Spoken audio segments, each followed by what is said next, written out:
Rudy Burns. Rudy Burns is a new member. Well, no, actually, returning member. Sorry, Rudy. Welcome back, everyone. Back in old Blighty, eh? Only seems like the other day I was... well, I think it was because I've been editing stuff, isn't it? That's probably what it is. Oh, come on now.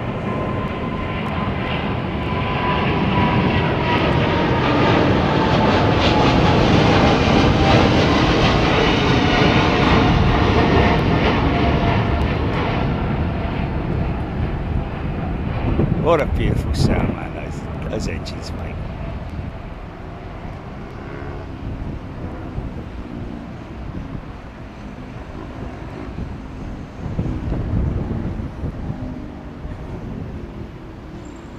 Clean Car Clinic. Let's give to the channel membership. Thank you so much. Still a little bit there. Better though. James Hayes, thanks mate.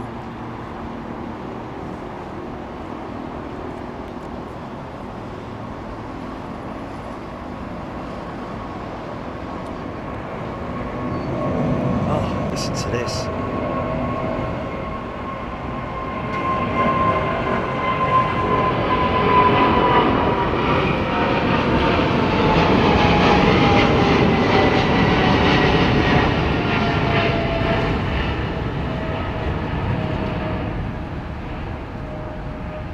Tell you what I can't get over is how smoky those United 777, well, even the 300, but not quite maybe as much, but the 200s, you know, unbelievable amount of soot coming out of them when we were in Hawaii. Even more than the old 737-200. Insane. Like I said, you know, is the local government aware of that? Because, blimey, honestly, I've never seen anything like it. In fact, quite a few of our members mentioning during those particular moments that they'd never seen anything since the 707 days, literally, or, you know, something like the AN 225, or, you know, but. Wow, honestly, I've recorded one of them because I'm going to put. Recorded it. I've captured it. I've clipped it. So I'm going to put it up because I think it's worthy that we can show the world how much the aviation industry, especially the engine manufacturers, are cleaning up their act. The ones that we would have seen here would have been old Pratt & Whitney PW4000s or whatever they are. I think PW4000s on those, but unbelievable. Hello, wait a minute, what's going on here? Oh, okay, yeah, we've seen he's got a big bruise on. He's been hit on the side, look. Someone's walloped him on the side. Bob Shalvoy's gifted 20 memberships. Bob, thank you. That's 20 very lucky new first class channel members. Super Bob. David Mead, what engine's on the 777? Which one, David? Which one are you talking about? The one that just went out, or J-Mate? I can't get over how much smoke was coming out of those. Yeah, honestly, it was polluting. I love my aviation. I love, you know, the aviation industry. I love the technical side of it, the engineering. But I can't get over how much, seriously, how much those engines were smoking. I don't know what the regulations are over there compared to over here, but you very rarely see it over here. Even the old 767s, you know.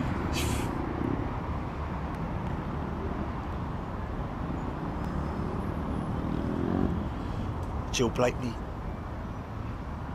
Oh, David Mead, they would have been Pratt & Whitney PW4000s. those engines were produced around about the same time as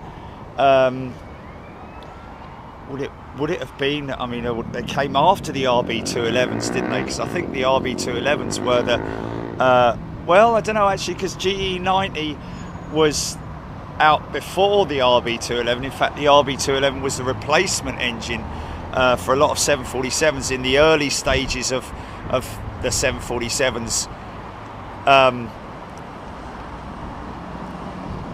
life, you know, with those early Pratt & Whitneys, and because they had terrible problems with overheating and not managing to cool those engines sufficiently. Barbara Seenan has gifted 5 channel memberships. Thank you, Barbara.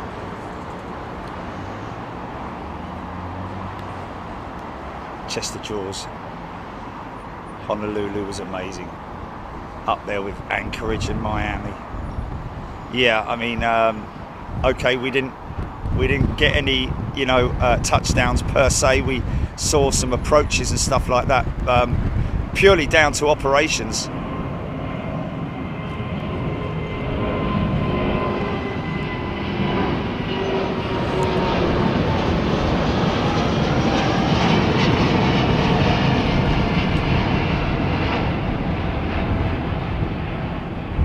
But what we did see was some incredible activity with both commercial and military aviation, with RIMPAC being in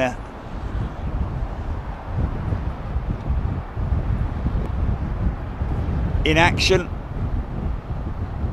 Just most incredible stuff, really. Close up, beautiful banking shots, a bit like these but different sort of perspective, come rushing past us on the coral runway, as they call it.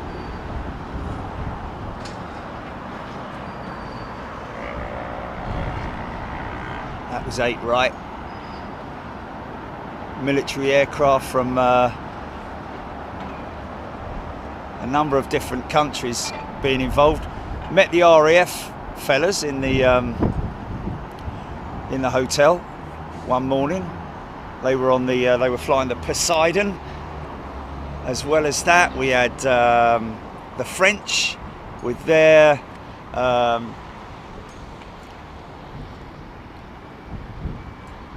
MRTT A330.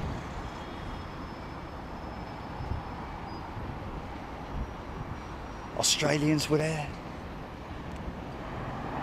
And of course, the US Air Force. Sorry, US Navy. Grumman F-18s, F-22 Raptors, Hercules.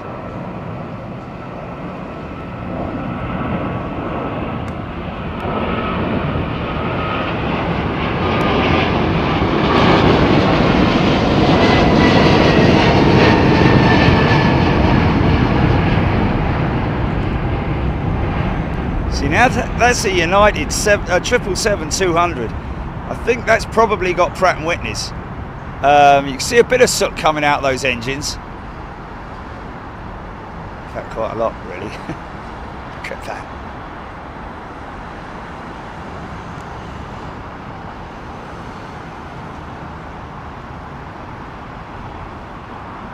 But engines like that are soon going to become outlawed, you know, purely down to their age. That's why the engine manufacturers are scrambling to produce new families of engines, much like what Rolls-Royce are doing with the Ultrafan, which, even though at the moment it's just one single-sized engine, they're going to work on a family of engines, much like the Trent family. Kevin Beasley, Raptors unrestricted takeoff, well worth the visit. Unbelievable, man. I kind of knew it was going to happen because of the way they went up so quick.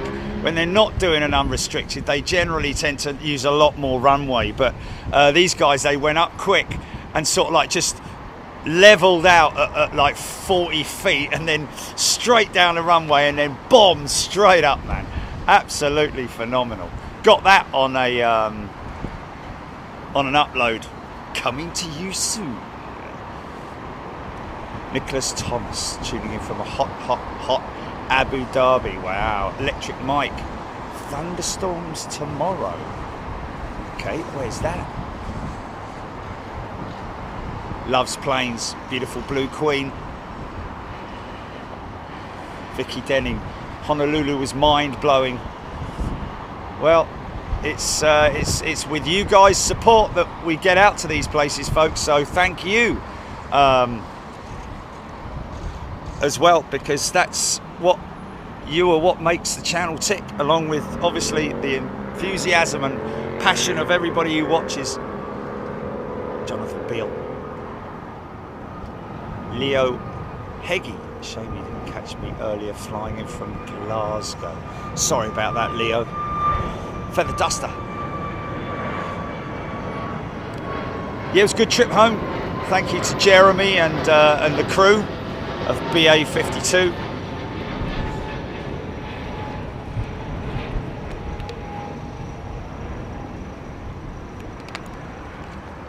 Great bunch of folks. It's always good to fly with BA. Like me Virgin, like me VA.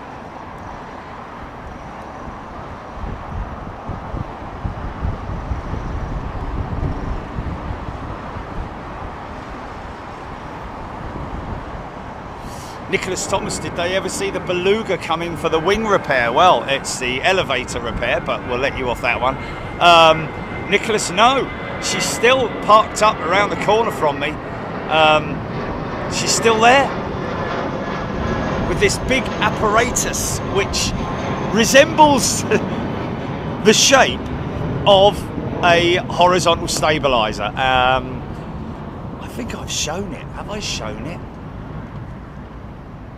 But it is most definitely something to do with that. There's this big sort of temporary jig in the hangar around the other side, which you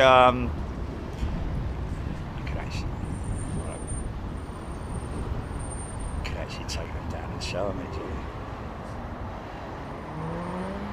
I could take them around the other side because the hangar doors are still open. I could take them around there and show them.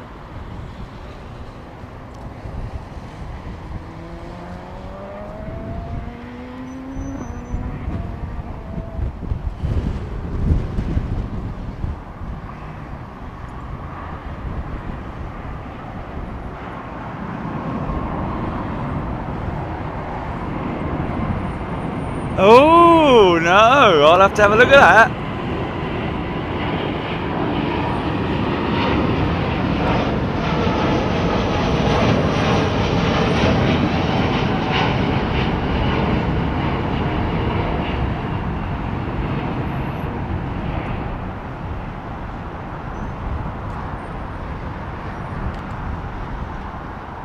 Look at that wing.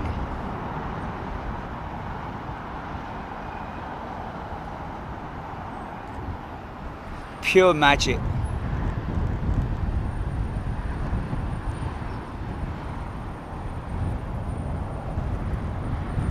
No, it was quite a long run. It was quite a long run.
Yeah, good flight back.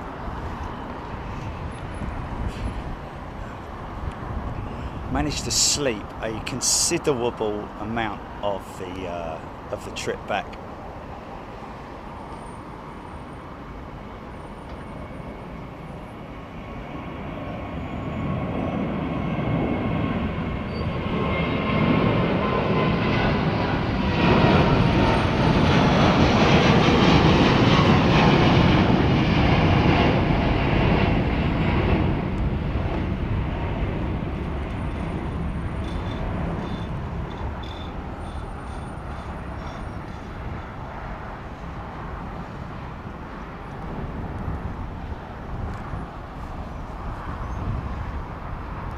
I think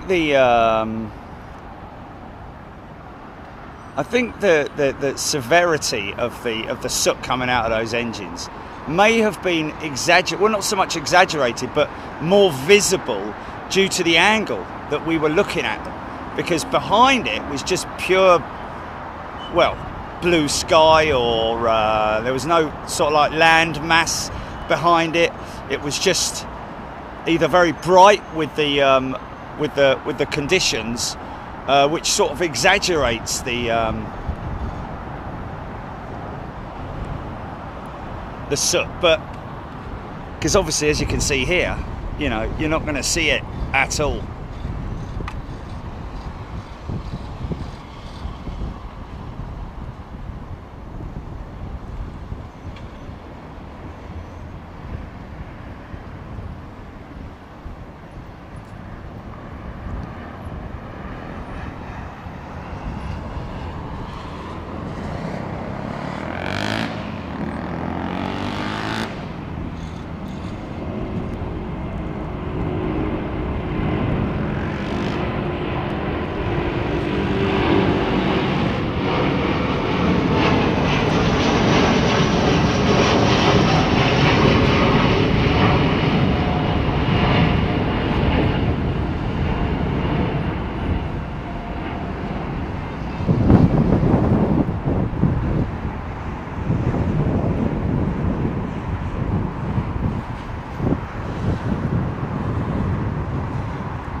Long before those flaps and slats start retracting.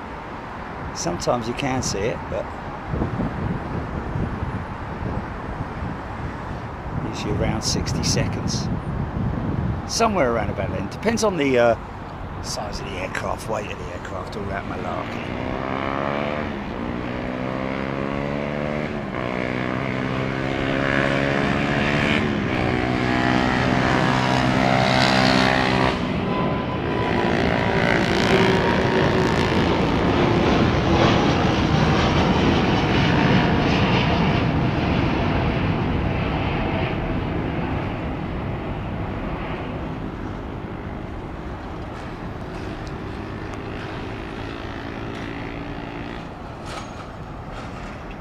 Yes, the taxiing sailboats. Oh, that called me out, that did, man. Hello, what's that? Oh, blimey, hold on a minute. There's a couple of big tall tails. That's got to be a twin boom jet, isn't it? It's massive. A couple of sailboats sailing around in... Oh, you had to be there.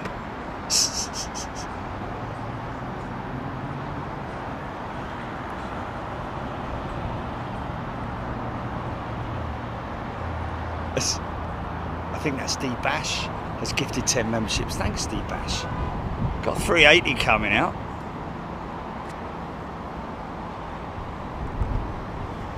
CPR 1, 2, 3, 4. Joanna B.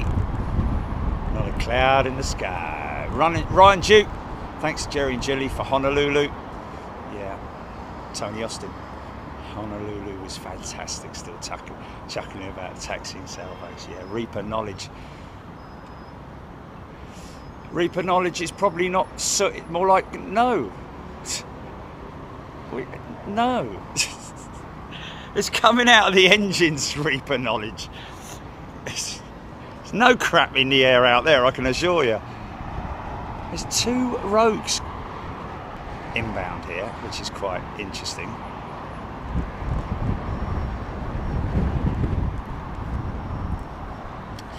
Yeah, really quite.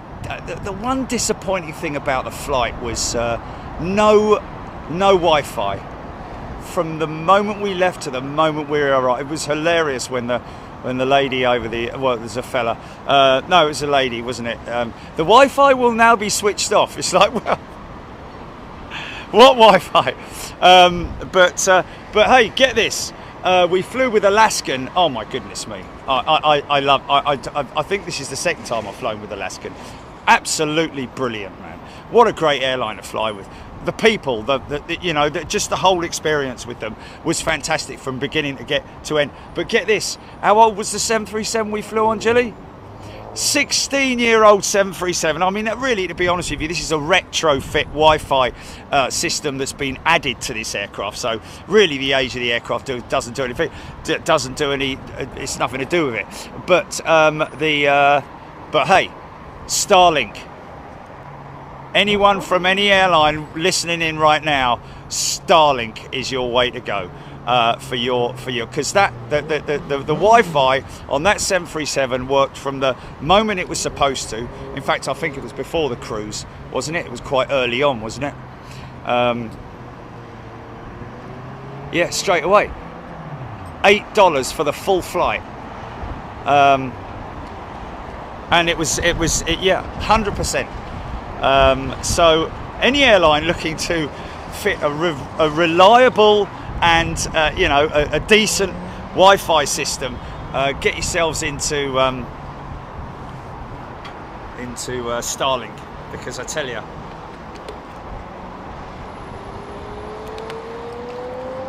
not interested in anything else.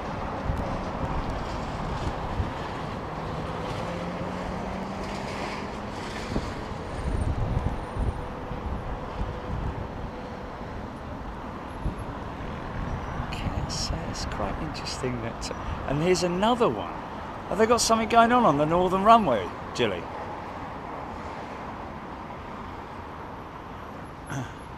Ah, right, Darren Graham, Helimed landing on the M25 means they're putting this is the third. Oh dear, these folks waiting across, as well as all the departing aircraft, although they are putting one out now. I think they are staggering them, which is a good thing. But these aircraft waiting to cross to Terminal 4 are going to be yeah,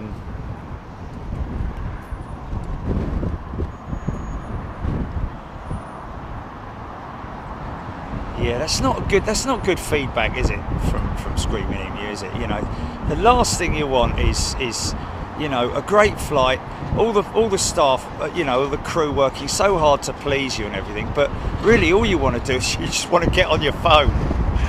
You can be as pleasant and nice as you like, but people just want to get on their phone or on their laptop or whatever it is they want to do and work,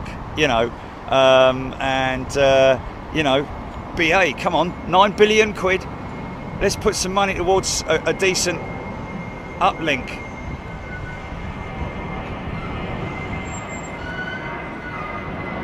Yeah, Alaskan works once the door is closed on the ground. Absolutely fantastic.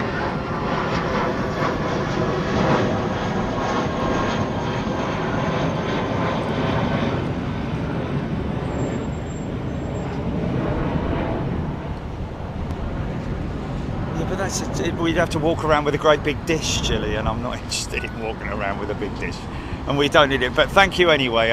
We appreciate it. We've had a few people recommend Starlink before, but we use what is probably the best system in production, really.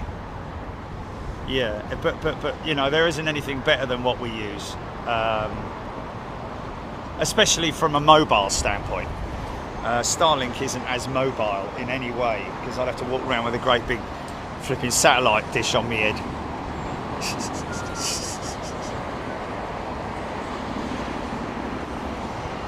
Looking like Devo. Oh no, that was a big red hat, wasn't it? Or something like that. James Quinney, I flew Emirates business class 2015, Wi-Fi worked all the way, there we go. Yeah, Emirates, we flew Emirates, so I don't think we had a problem there, did we? I think Virgin works all right. I mean, I'll be honest with you, that's the first time I've had, mind you, How many times have I actually tried to use the Wi-Fi on British Airways? I don't know if I have, because I'm one of those people who just not really all that interested in. The only reason I wanted the Wi-Fi was so that I could get WhatsApp on my phone, so that I could speak to Jilly, who was a whole cabin away from me, rather than keep getting up and, you know. So that's the only reason why I wanted it. Other than that, I think with Virgin, the best I've got with Virgin is starts working at cruise, and then sometimes some way across the Atlantic it just stops. It just stops dead. And that's the case with most of them, you know. But you just don't get. I don't know what Starlink's like over the Atlantic. Don't know. Don't know, do we? Does any airline use Starlink? Does any transatlantic airline use Starlink? Oh, did they now? They trialled it, and what were the results? Obviously not very good. Oh, really? So why are they using it then? Oh my good God. Wow, come on, BA.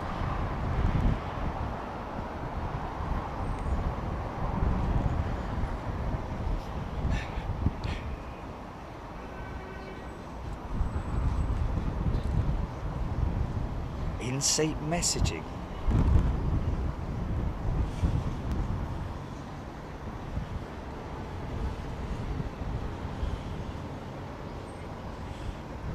Yeah, but they've got a vehicle to transport their big dish around on. I haven't got that.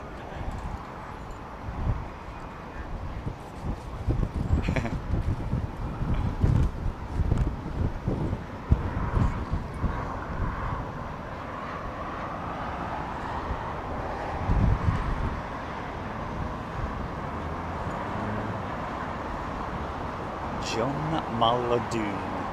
Simple question for you, but it's still hard for me. How do you know from a distance, like my son used to on the field, what aircraft is coming in for approach? How do you know from a distance? John, it's just what do you call it? Visual. What do you call it? Visual.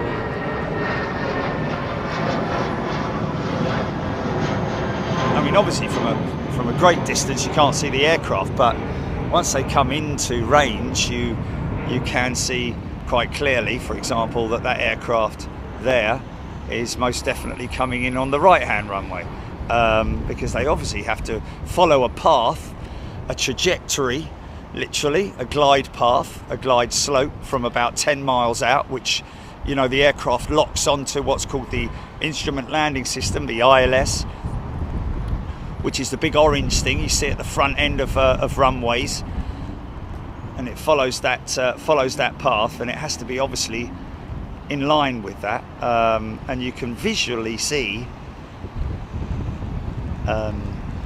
the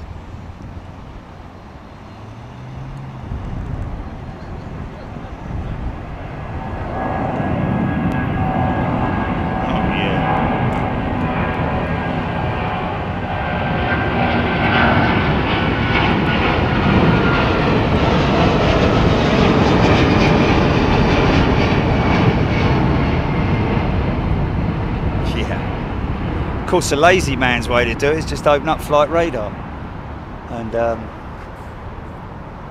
check your radar to be able to see which runway it's coming in on. Depends on what airport you're at as well. I mean, obviously here we've got parallel runways, so it's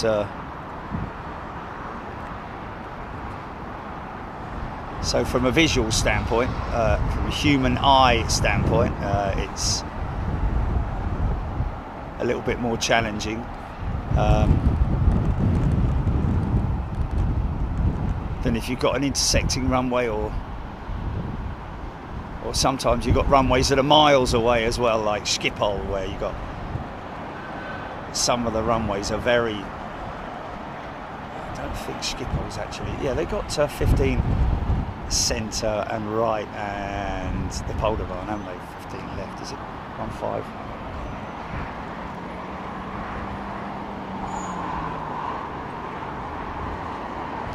Gee, it's great to be back home.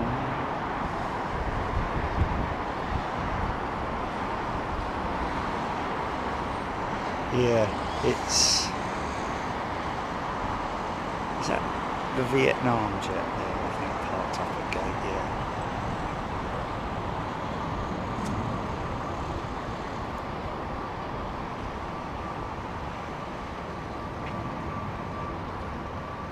yeah. Louis. Loved all the Honolulu streams. Yeah, to be honest with you, we were quite surprised because we had more views on day one, after day one, on the members show. We had more views than what was it? More views than the amount of members that we have, or something like that. I can't remember. Yeah, something like that. So lots of people obviously watching it twice, and just experiencing it. Pretty amazing. What an amazing place, man, Honolulu. You get the chance. Okay, it's a long, drawn out trip, but you can plan it. It's interesting seeing that. Is it an Iberia 320 parked up down there? 320 Neo in the bread bin.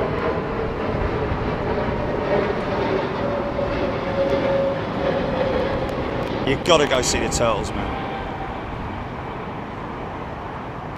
Standing on the beach, 10 feet away from giant turtles, just swimming and eating the nibbling on the seaweed. Just phenomenal, man. See their little heads pop out.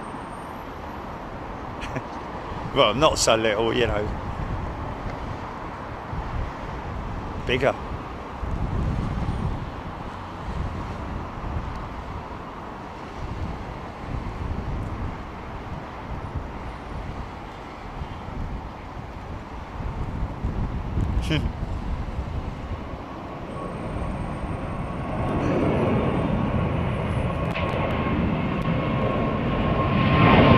Yeah, I know.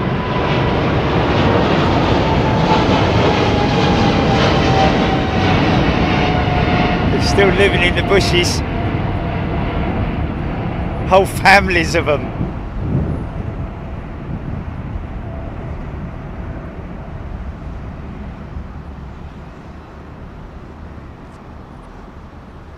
I tell you what is interesting, is, and something that we haven't really touched on recently, the carbon fuselage of the 787 and the A350, because of its, you know, because of the way it is, and the fact that it's not an alloy skin, it means that they can set the altitude lower by about 6,000 feet, therefore reducing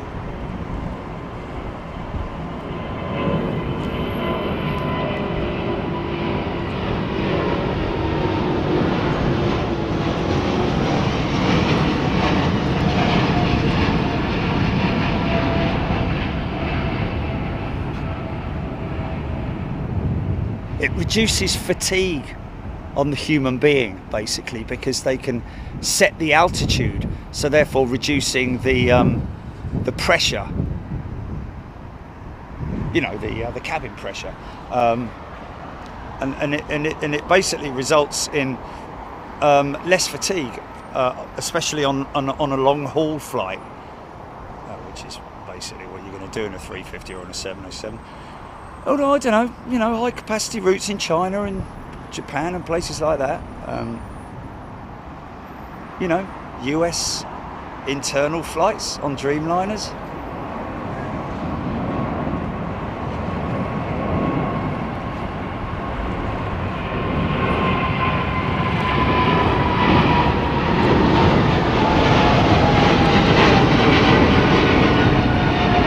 American Airline.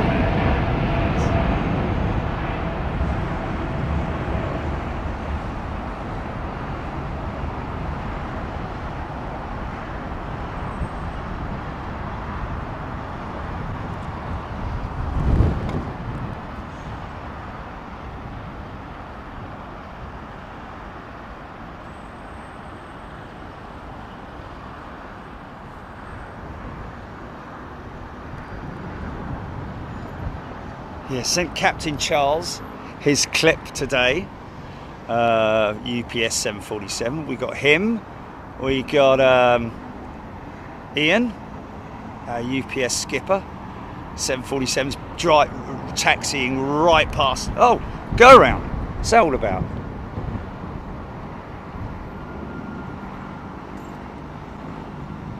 Is that the Royal Air Maroc Max?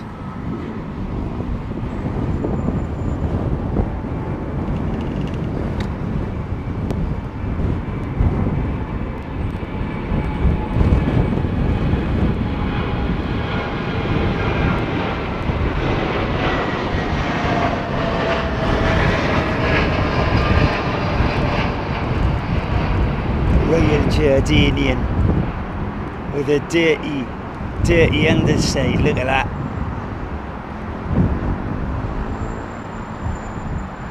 Twin tail lights, unique to the Boeing jet 787 and the now 737 Max. It's quite a cool little touch, that. What's that all about then? Why does that go around? Is there something wrong with it?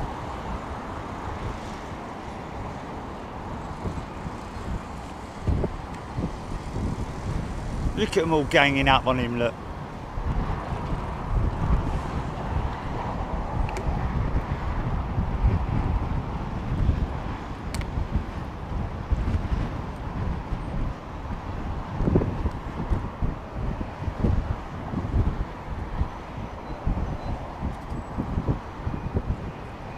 Scream need me. When I was a ramp agent, we had an E170 overrun and crashed through effects. It took a year to reskin the fuselage. Wow.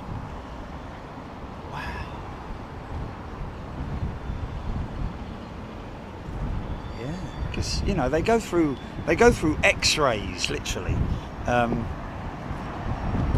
Interesting. I was reading up because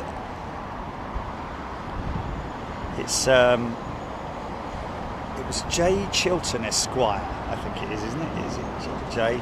Chilton from one half of.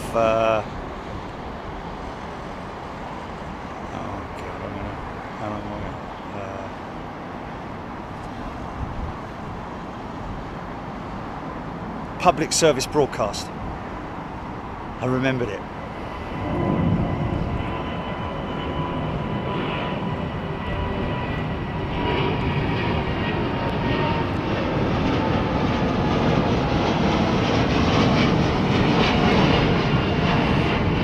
I can actually let it out of the bag now. I was speaking to Jay from Public Service Broadcasting, the band that people may know with Go, the classic. They're an instrumental outfit and they're flipping good at it as well. Did one on the Spitfire, which I played on a show once, went down really well. Do their research, they really do their research. And he contacted me about 4 or 5 months ago, maybe even longer than that, and asked Jerry, do you have any good books that you could recommend on Lockheed? And I'm like, not really. I mean, other than what's available in, you know, online, I'd say that most of the stuff you're going to get is online. And I said to him, I don't suppose you can tell me what aircraft it is? And he was like, no, I can't do that, mate. It was for their new song, for their new track. And I guessed, I said to him, it's not the Electra, is it? And he was like, can't say anything, la-di-da-di-da. And then the other day he messaged me, he said, Jerry, I don't know if you have had a chance to check out our latest track, which is Electra. And it's hold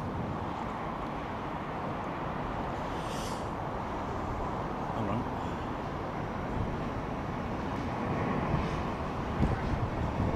Let me just see.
Yeah, sorry. It was the track. The new track is in reference to Amelia Earhart. Of course, we all know about Amelia. Some people say they found the aircraft, and but there's obviously been a couple of times when people have said that they found the wreckage, but nothing. And they said that apparently some bones were washed up on shore on on an island at some point. Initially, when they were examined, they said that they were a male's bones, but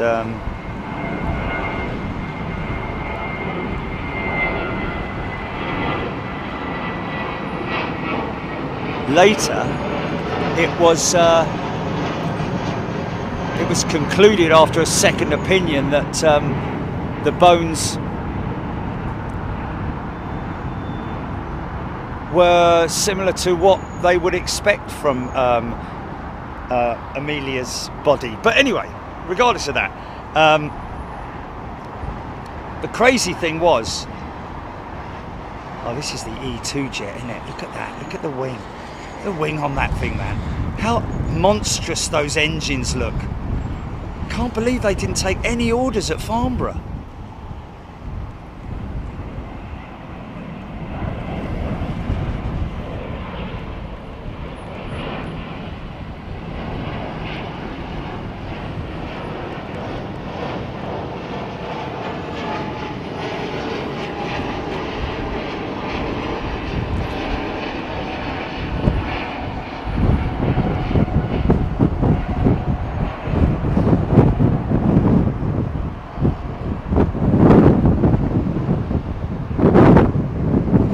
So yeah, it's a great track. Download it if you want. I don't know quite, you know, I don't know what to suggest these days. How do you listen to a record? How do you listen to is it you download it on Apple Play or something like that, don't you? Or if you haven't got anyway, whatever. However you download your music, go check it out, because it is a fan. But I would suggest definitely watching the video, because the video really makes a big part of it. They've done a fantastic job with the CGs and all that kind of stuff, reproducing the Lockheed Electra, which was a beautiful twin-engined radial-powered aircraft, first all aluminium skinned type. Maybe not actually, because I think it would have been, yeah. This is way before like the B-17 and all that kind of stuff, or Douglas Corporation and all that kind of thing.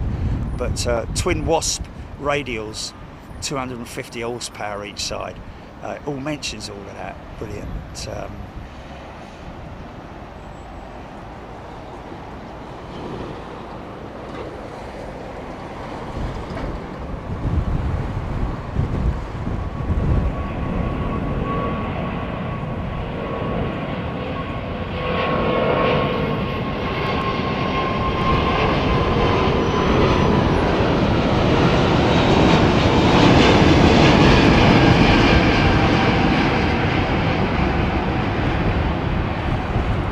The outboard ailerons, man. Look at the ailerons outboard. Look at the end of the wing there, because it's quite blustery there.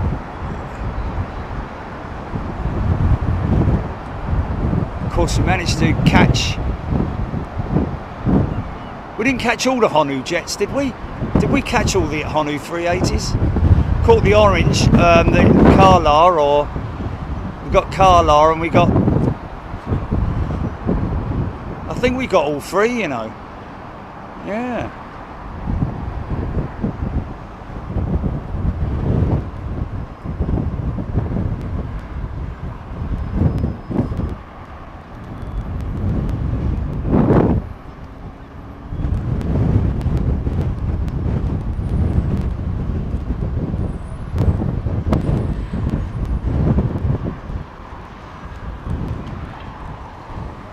Big old long wait now.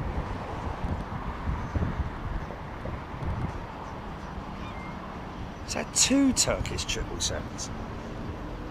Blimey.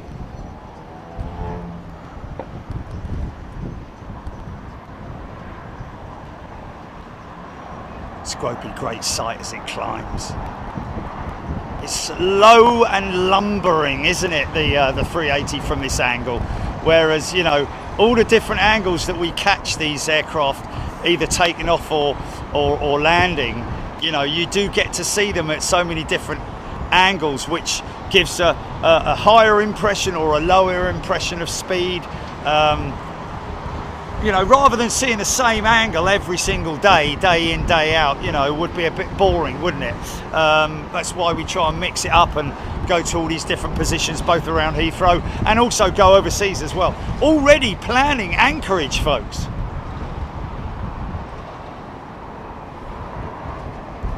Jim K. Electra. Jim, you're thinking of the Lockheed Electra, the turboprop variant version, which was like more like a yeah, it's like more like a Viscount kind of aircraft. No, we're talking about the Lockheed Electra, the twin engine aircraft, the original aircraft flown by Amelia Earhart and lost. Interesting that they had to empty the cabin out of all its seating. Obviously, it only had room for 6 seats or something, 6 passengers or something like that. Blanked off all the windows with aluminium. Cut 2 huge windows out at the back originally that were going to be used for the as a navigation station. And inside the aircraft, where the seats would normally be, were additional fuel tanks. I think she had about a 6 was a range on that thing. I can't remember each individual leg they had to think of course.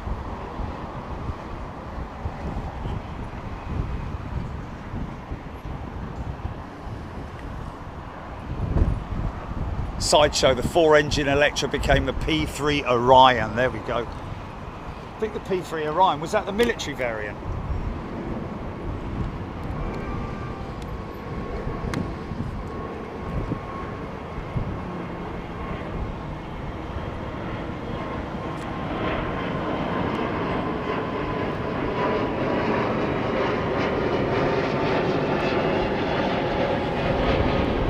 Well, anybody from today through till when we go.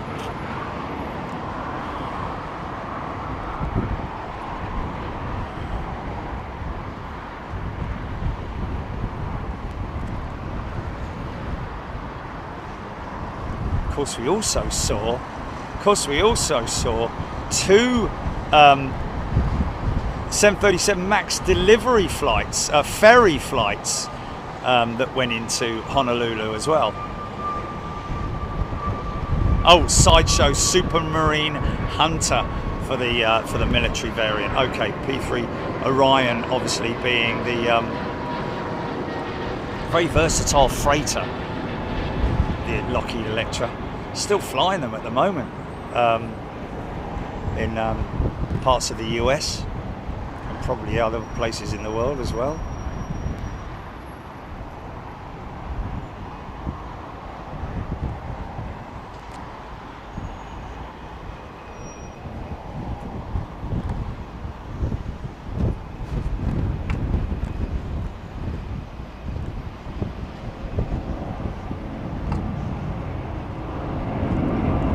Well, it is really, isn't it? Certainly of the China liveries, I think.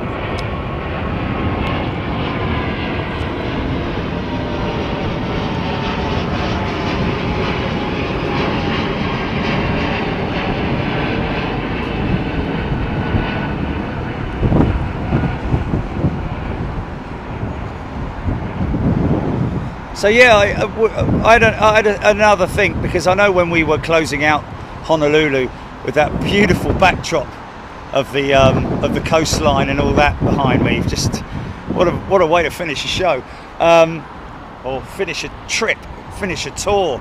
I did mention about doing an edit, but you know what, folks? I think in hindsight, we've decided that it would be better to just have the premium members get to watch it exclusively themselves before anybody else does, because ultimately that's what it's all about. We'll put out a few posts of amazing moments, you know, but there's so many amazing moments during those live streams that I think it would be unfair to edit it and then take out those moments and not have the premium members experience it like the first class and super class members did, because I can assure you it's definitely worth a sit down of an evening and you know, and watch it, because there's a lot going on.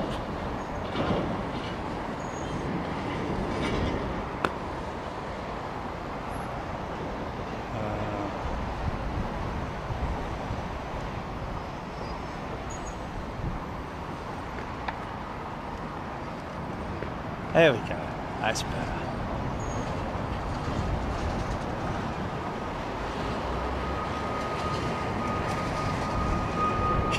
Yeah.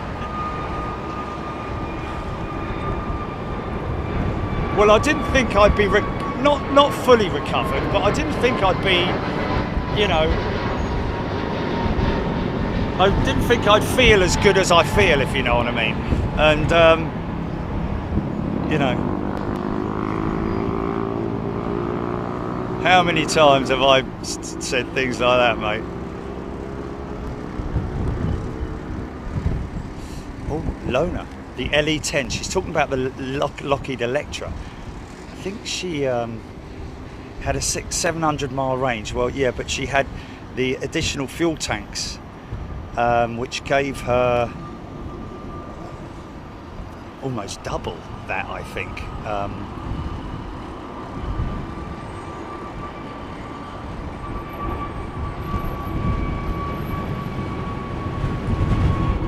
Good knowledge, though. Thank you.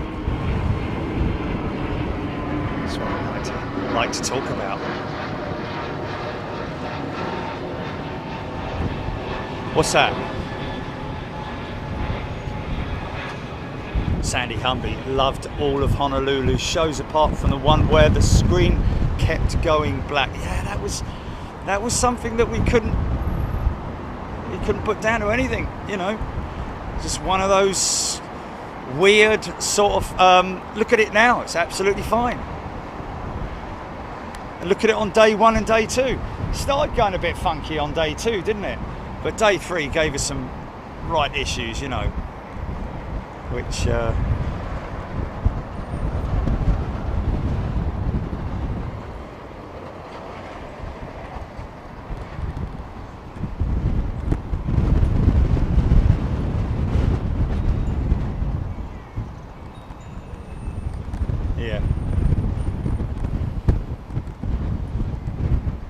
Kitty Cat Chat Honolulu was a great experience. Terry Brown, John, yes, back to me normal self. I can laugh, ha ha ha, and I don't have to go. Although I do go like that a lot of times when I'm sort of like, you know, like just then. Anyway, whatever. Mark B, CLE. D, not being able to catch a live show for a month. Good day, D. Hope you're well. Well, you're a member. Watch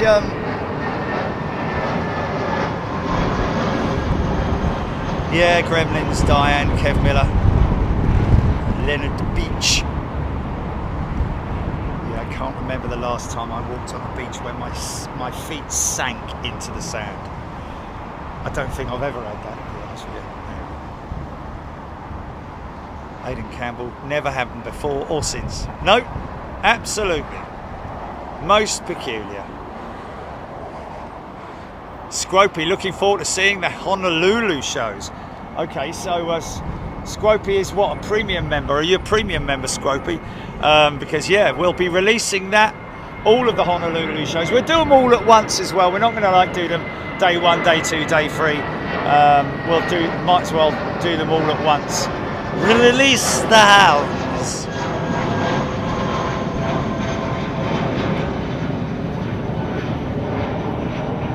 Andy, the Valley Wood Turner.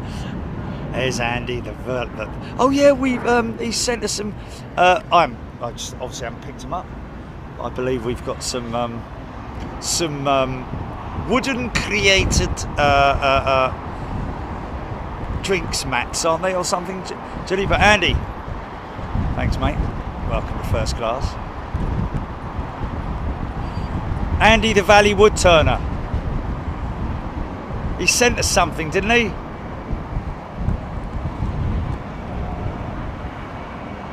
No, it's got to be at the PO box. I just haven't been over there, so.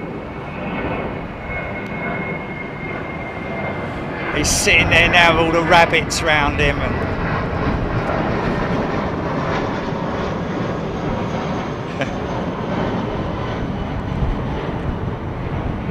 Avro Arrow, I watched Big Jack TV lockdown quiz number 12 the other night. News bulletin. Jerry laughed that way back then as well. Also did a better on quiz 3 years later. Oh, that's funny, man. Watched another quiz. Probably be able to do it a lot easier now, wouldn't we, Jilly? Because of the touchscreen stuff and all that.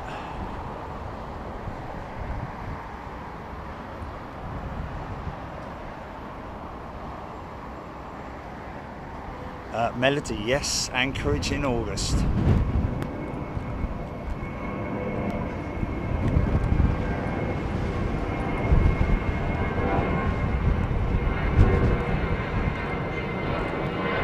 I just do it at 9 p.m.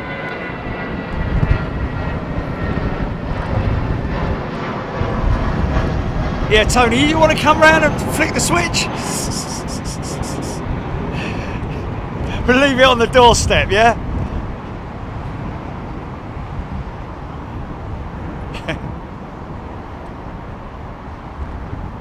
Oh, looks like Anchorage is serving up a special August snow. LA girl saying. What's that now?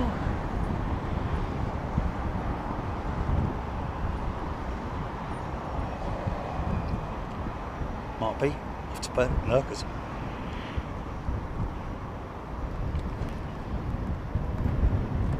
Snow in August in Anchorage with my reputation.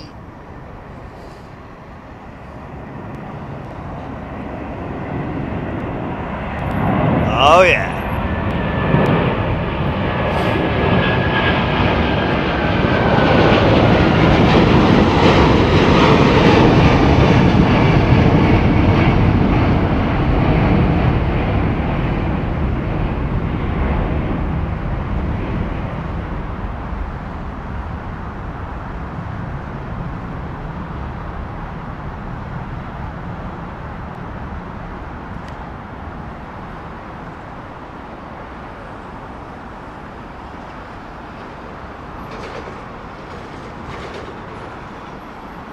Rolls-Royce Trent 8s.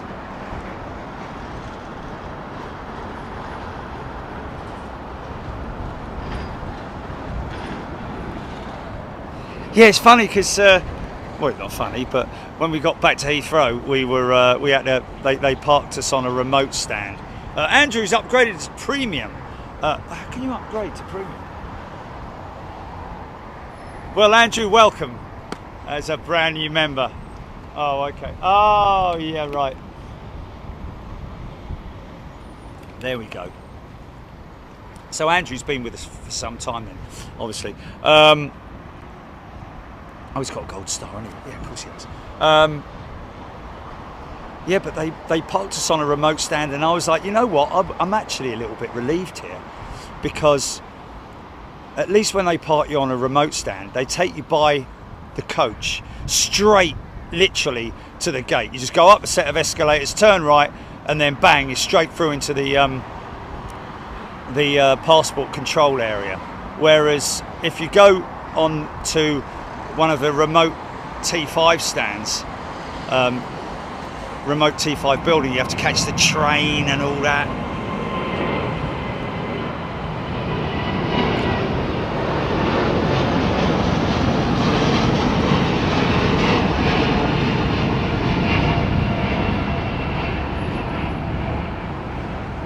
But it was remarkably quiet the morning we arrived back. Straight through, man. And I've got to say, you know, let's be honest. Heathrow, right? When they've just they're continuing with their ad campaigns, isn't they? The latest one is about, you know, about being sort of like having that feel-good factor when you walk in through the doors. And you know what? You do. I'll be honest with you. I'm not making it up. You do. They really have. Excuse me, Bob Fleming here. They've got great people working at Heathrow with their little purple tops on and stuff, always there to help out. Even though it sometimes looks a bit chaotic, they really do manage it very, very well.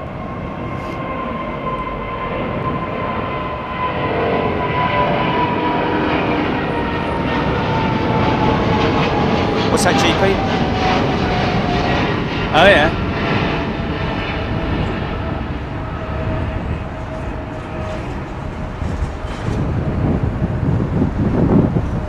Oh okay. Apparently we've had a challenge by Flight Radar themselves to say, can you? Here's a challenge. Can you? What was it, Julie?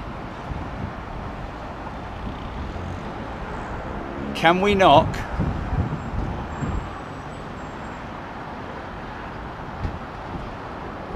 9012 off number 1. Okay, firstly, why do they want us to do that? But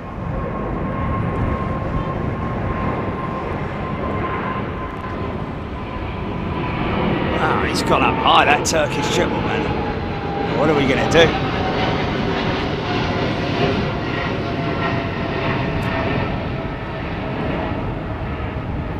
So apparently we got to, for some reason, get lot off number 1 and put something else in its place. But I don't know why, but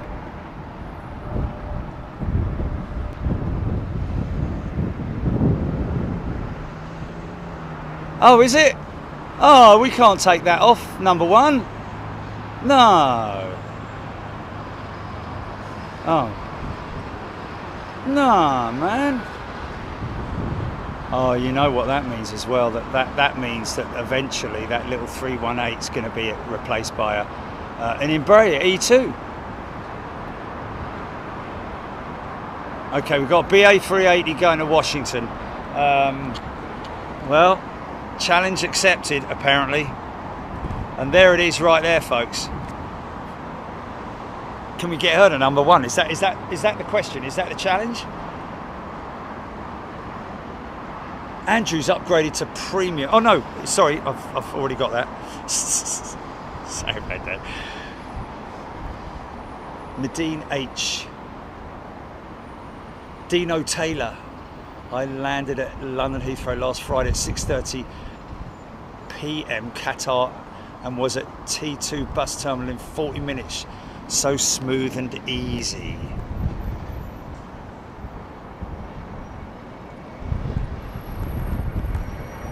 Oh, we have, haven't we?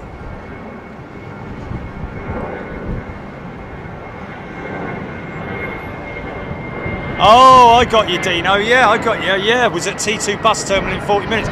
So in other words, he's landed, gone through T4, gone through all the check-in, the passport control process, baggage claim, and he was at T2 bus terminal within 40 minutes of landing. So good bit of feedback there for Heathrow, because I know they try, man. I mean, you try running a bleeding city, for crying out loud, with that amount of people coming through it every day.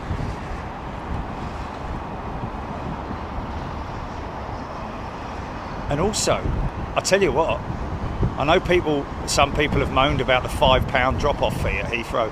Have you seen what it is at places like was it Luton or Stansted or something like that? Unbelievable amount of money. So you know, lots and, you know, 15 quid or something like that, just to, or maybe even more than that. But Heathrow's cheap, man, when you consider it. I know nobody likes to pay anything, but you know, if you're going to pay anything, at least you're only paying a fiver. So good bit of feedback. Thanks, Dino. Oh, Ellen's saying that there are more tracking than we have watching. There we go. Kev Miller.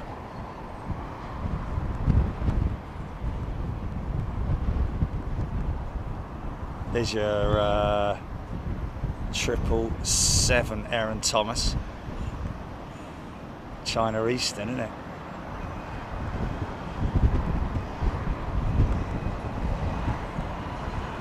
Okay, Lloyd Bell, the 318 is Tarom, not Lot. Oh, yes, sorry.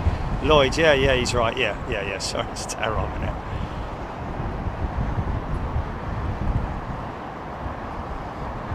Mervyn Shaw. BA's fuel and oil costs and emission charges for 2023, 3.83 billion. Wow. If you're able to get that kind of number, what sort of number is it in terms of revenue through ticket sales? And then the same through freight. And one would hope, but that's more than obviously what those costs were, but that's just one element, isn't it?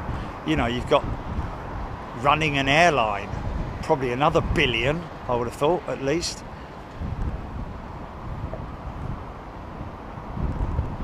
LFCE, and yeah, thanks mate, I got that.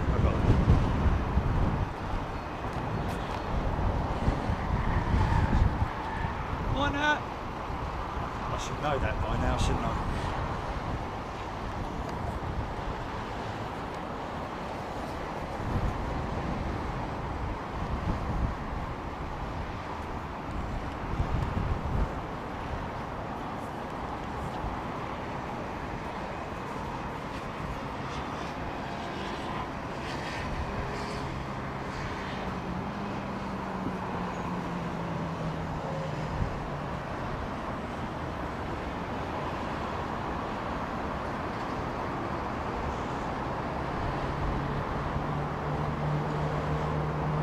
Andrew's trying to upgrade to first, but struggling for some reason. Okay, well, hopefully it'll work out for you, Andrew. Sometimes it's just one of those things where you...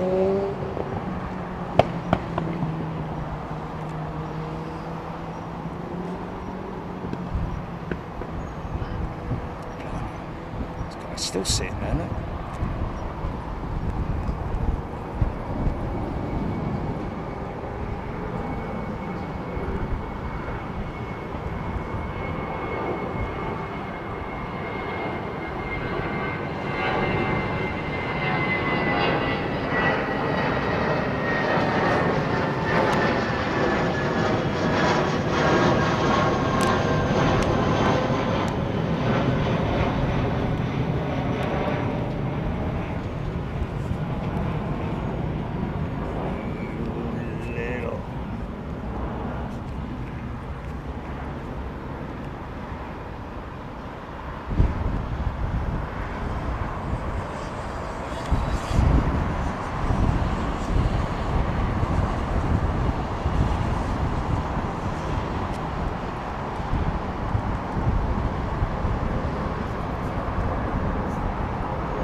I don't know, Screaming Emu, I don't know about that. It's not all elevators, mate, to be honest with you.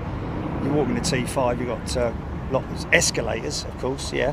The only elevators you've really got to go down to some of the terminals, in T5 that is.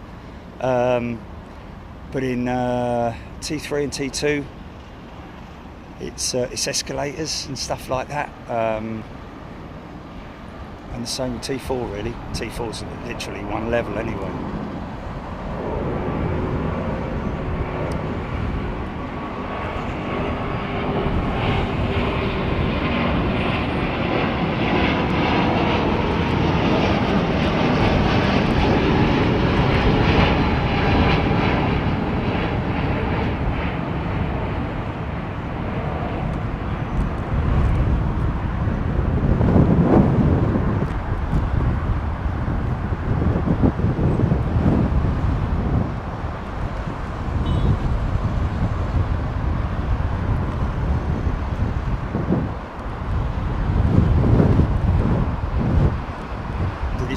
737-200. Interesting, British Airways 737-200.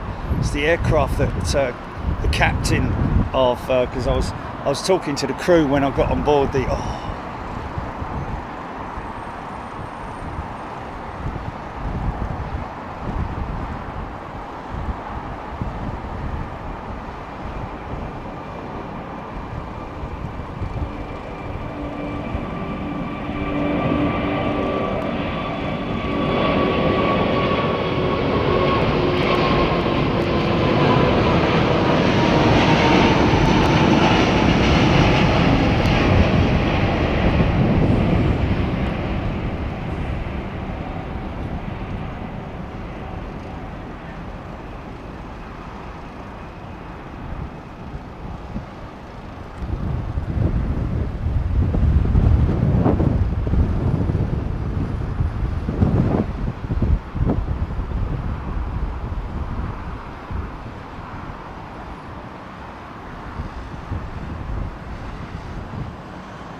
MBR rider 380 is gorgeous.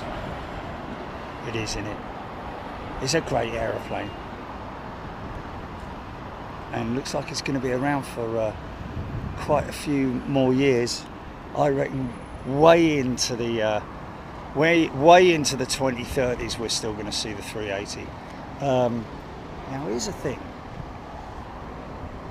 We can have a quick wander, Jilly, through to next the other side to go and have a look at that A350. So who fancies a little walk?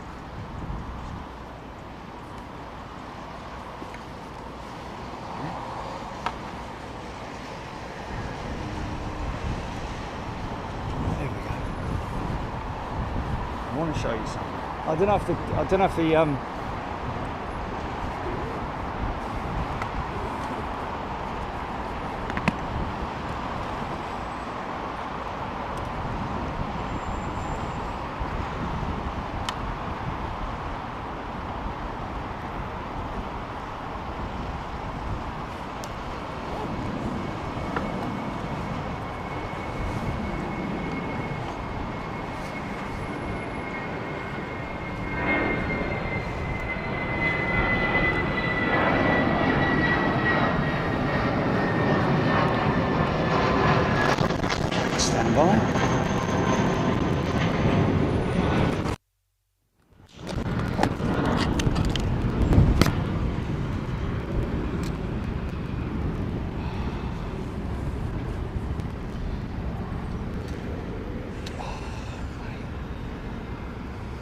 is that all about?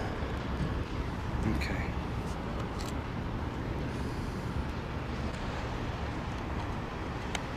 I'm going to show you something, folks.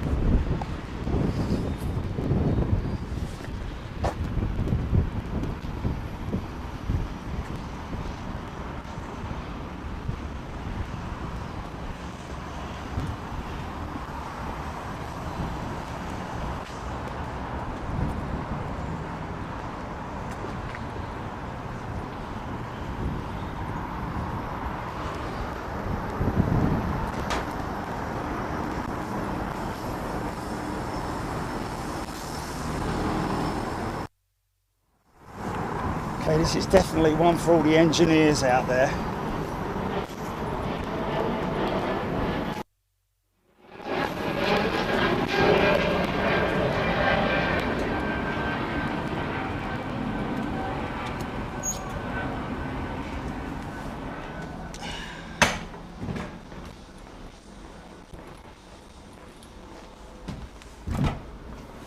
Yeah, it's still open. Okay, here we go.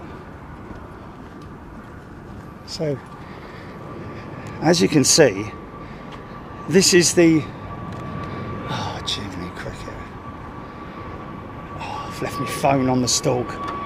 Well, I'm hoping that I'm still live with you folks. But basically, that is the 350 that was damaged by the Virgin 787 during a pushback incident. As you can see, the far end of the horizontal stabilizer was damaged, enough so that this obviously aircraft has been taken out of action, and she's fully covered up. Obviously due to the climatic conditions, they've literally covered her, closed all the holes up, engine covers, pitot tubes, all the relevant covers over the sensors.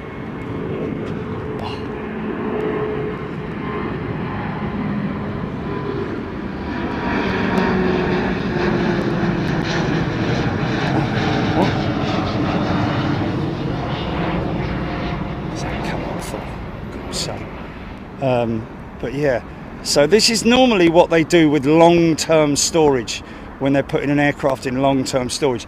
But as you can see, the horizontal stabilizer. Now have a look at this, because this obviously wasn't open the other day, and I'm pretty sure this is related to this. That rack that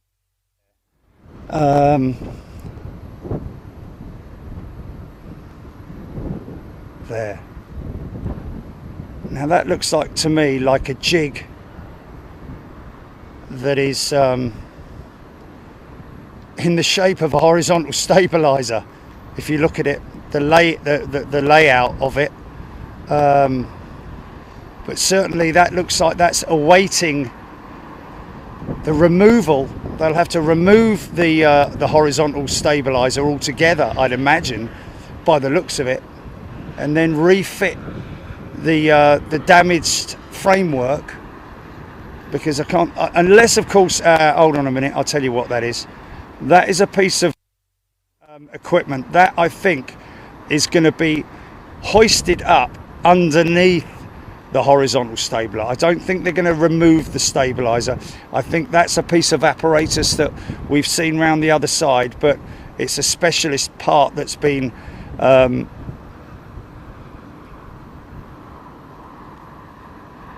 yeah, I'm pretty sure that that is a liftable piece of equipment that will be offered up underneath the horizontal stabilizer, and then the replacement part will be fitted. So there you go. Anyway, I thought I'd show you that.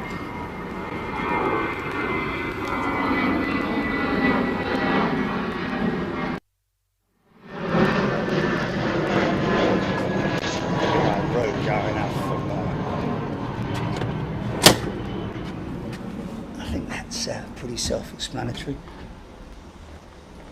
Yeah, I think that fabrication is definitely bespoke and something that's been made for that specific repair job. It looks like that has also been assembled from individual components. Because that's something that's huge, isn't it? You'd have to bring that over here in something like a beluga as well.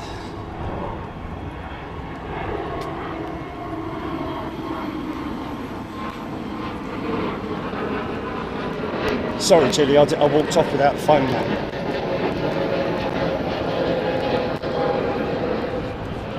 But did we get all of that?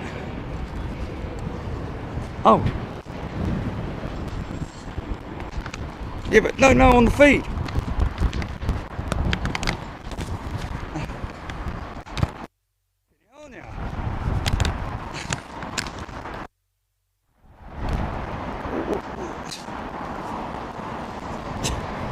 What do you mean no?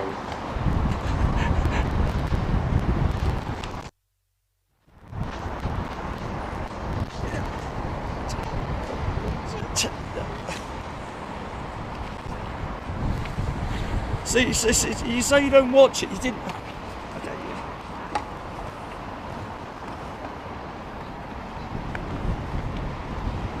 Okay, but all I'm asking is that it worked. That's all I'm asking. It's. Oh.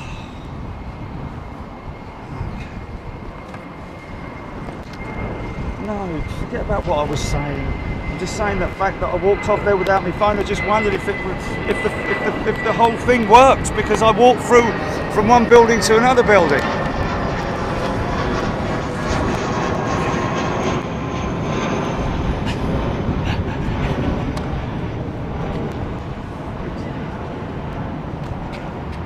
You would have said to me when I came back, no, everyone was saying it's gone off, it's gone off. It's glitching. All I wanted was a yeah, it's fine. It was fine. It was fine. It was fine.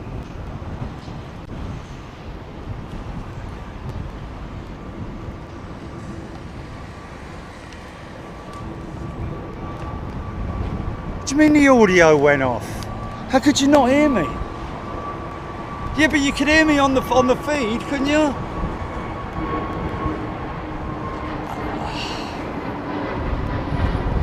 Okay, I'll just ask the audience. All fine, Jerry. Bob, thank you. That's all I wanted. Yeah, it was brilliant. It was interesting.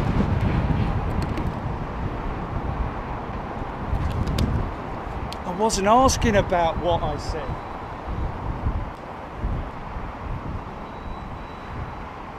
But you were listening, you were watching the comments. You just said you were watching the comments. So the audio must have been fine, because otherwise they would have said, no, the audio's it's useless or something. Don't worry about it. Dean Baker, all good and sound. Mind that. Barbara Siegel, thank you. No issues. Craig, it was fine. Bob M, heard you 110. Okay, we saw a lot and heard everything. Big Roo off to her gate, glitter my butter. That's crew on the Roo. See, there's some dust being kicked up there, isn't it?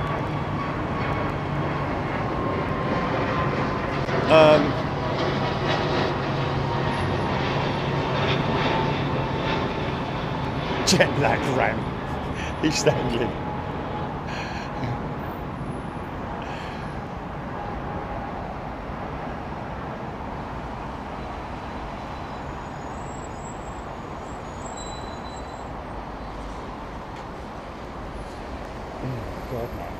It's only Jilly when I say to you, Jilly, you there? Everything okay? Yeah, everything's fine. That's all I wanted. That's all I wanted. Yeah, it was fine.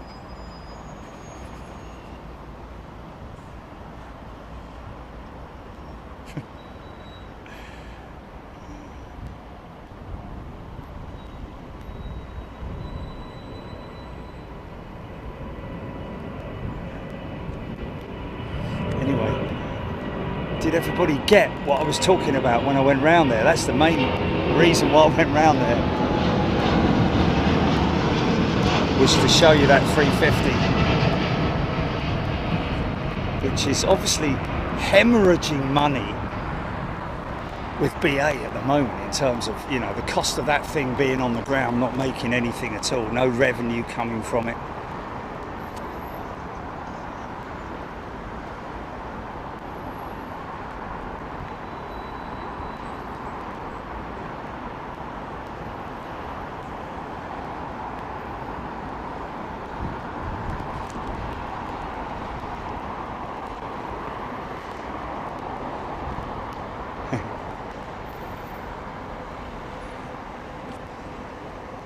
All plastic fuselage, man.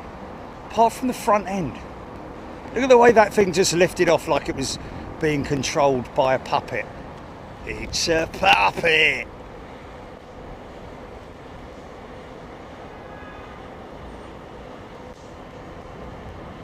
Elliot Reed coming to Heathrow next Tuesday for 2 days, staying at the Courtyard. Looking forward to using the Sky Bar. There you go, knock yourself out, Elliot. That's going to be fantastic.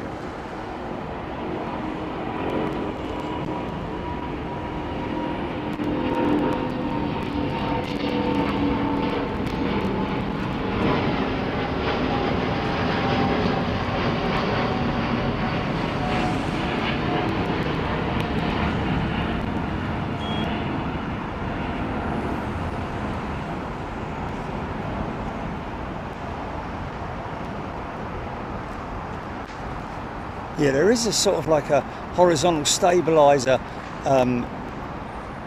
platform round the other side. So, but obviously they've had to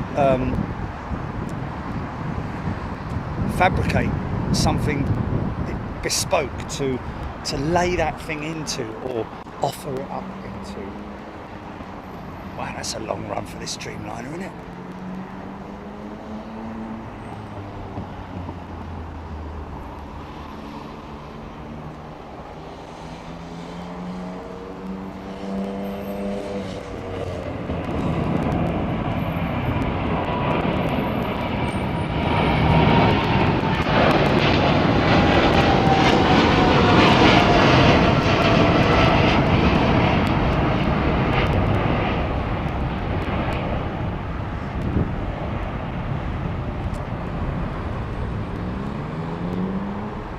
Look at that.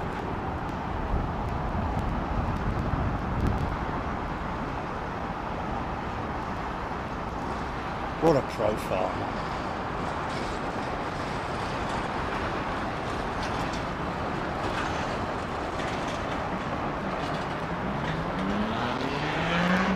Oh. Still a little bit miffed as to what that Iberia 321 or 320. Is it 321 or 320? 320, I think. I don't know. It's just interesting why that is down there at the cargo area.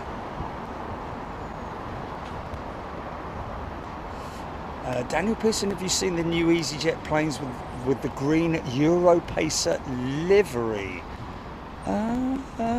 No, but I'm going to have a look.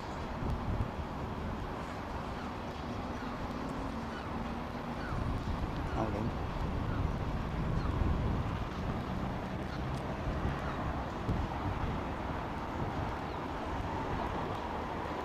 on. Mike. Mike, that's not possible because it's a carbon component, the whole tail, and it's fused to the body.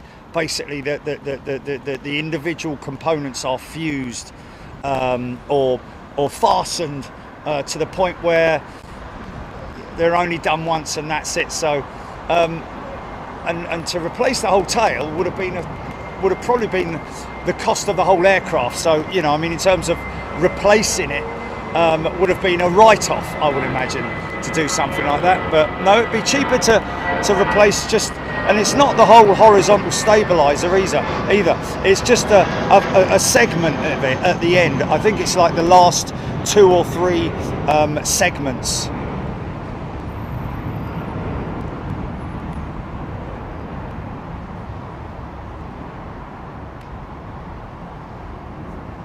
Of Avro Arrow. Would it be worth doing Honolulu without rim pack? Well, they do still carry out military exercises out of Honolulu on a daily basis, as far as I'm aware, speaking to Patrick from Reverse Ops. There's always stuff going on there. They have got a C5 Galaxy there that's there all the time. I think that's mainly for deliveries or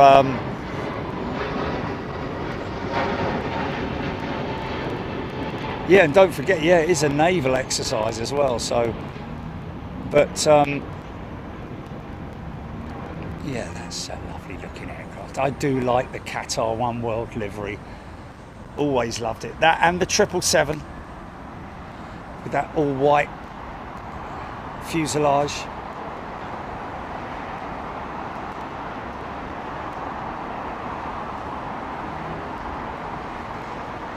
Oh, thank you very much, Bob. Or Rob, sorry.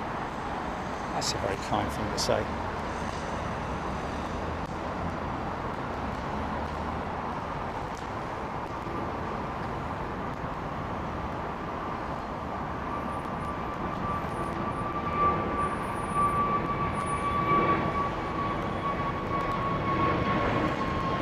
British Airways 737-200. We saw a 737-200 in Honolulu, man. Just an absolute gift to see that, hear it,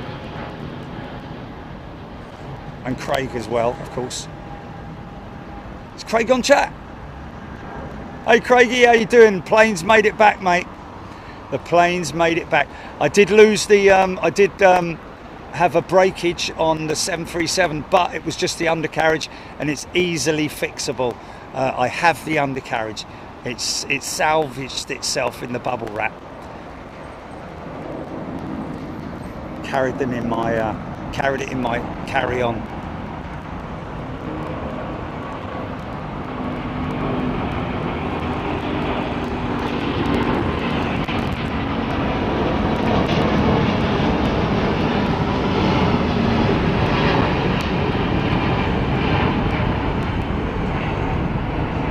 Very interesting to look at the A350's profile.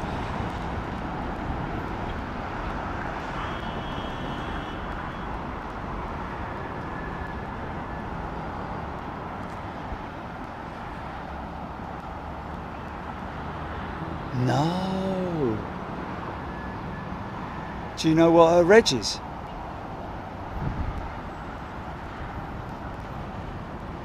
Is that the one we got with the Smackdown?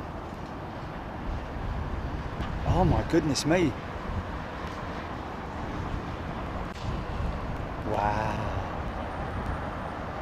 That's crazy. So who said that, Jilly?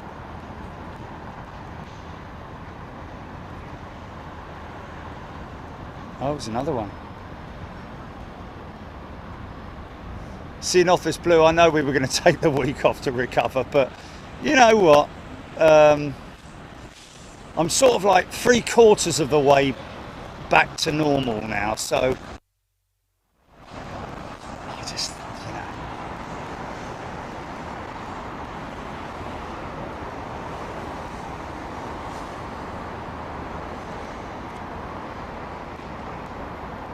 you know. Ian Shaw, when are we going back to Boston? Don't know.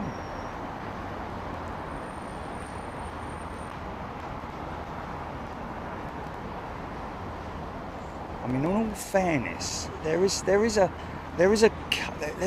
really, well, I don't know, there are 3 positions at Boston, aren't there? Well, no, there's 4 actually. Depends on what you're looking for, whether you're looking for beautiful backdrops of the sky, of the city skyline, which is out in the right out over the other side. You've got the other shot, which is looking down one of the taxiways. Again, another shot of the docks, out over at the docks.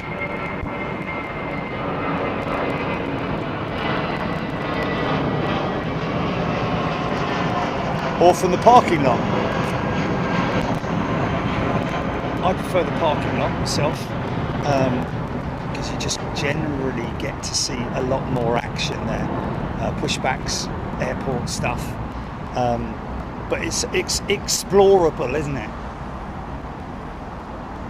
Craig Russell, looks like the Korean Air 747-8 will depart 7:55 p.m, almost 1 hour from now. Well, we're going to catch that for sure, folks.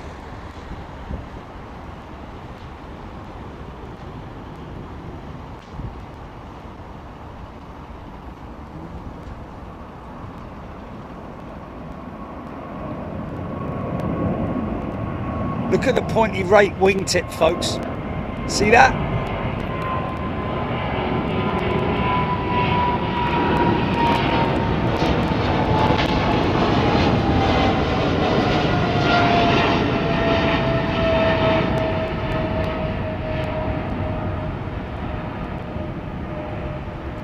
almost identical style adopted by Embraer on their E2 jet.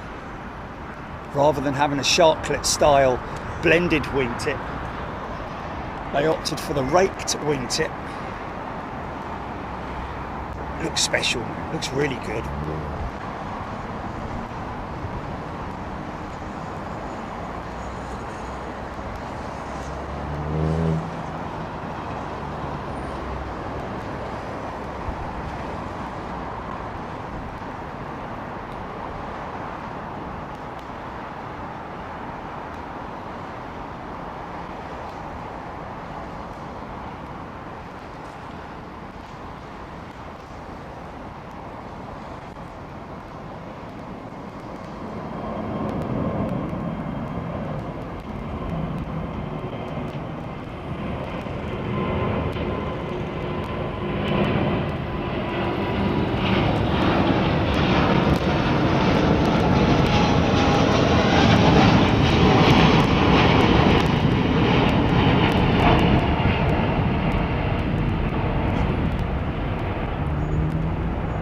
Delta 339, is it?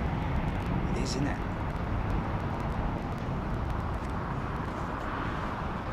It's quite an odd route. Got surely a big right-hand turn coming up soon. No, she's going left, or no, hold on.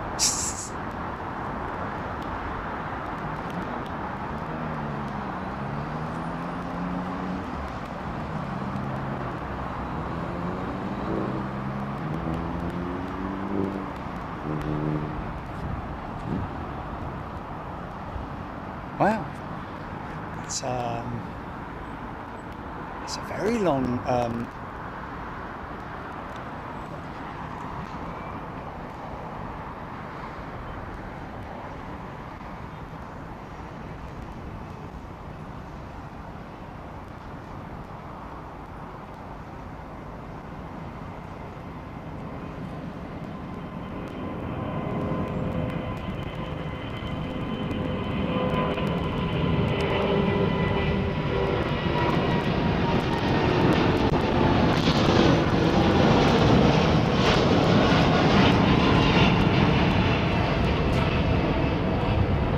like I said, the difficulty with the next Honolulu trip is that we'd obviously like to try and be there when the operations are opposite to what they were when we were there. But you know,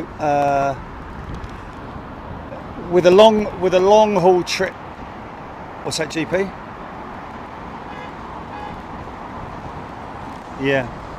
Yeah, that would have to be a very short notice trip, wouldn't it? If we knew that the winds were going to be in that direction for another few weeks or something like that. Or we'd have to book it the week before or something.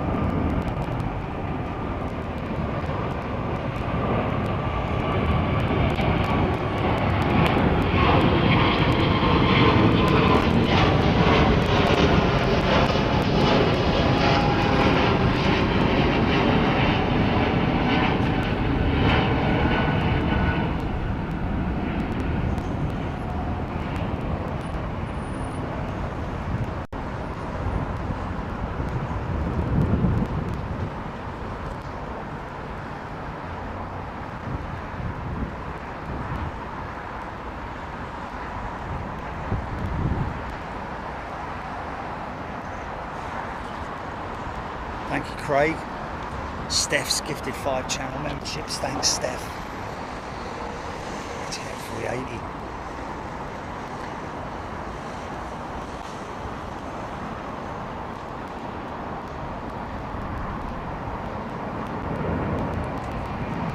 Oh, we've got a gear issue. Hot brakes.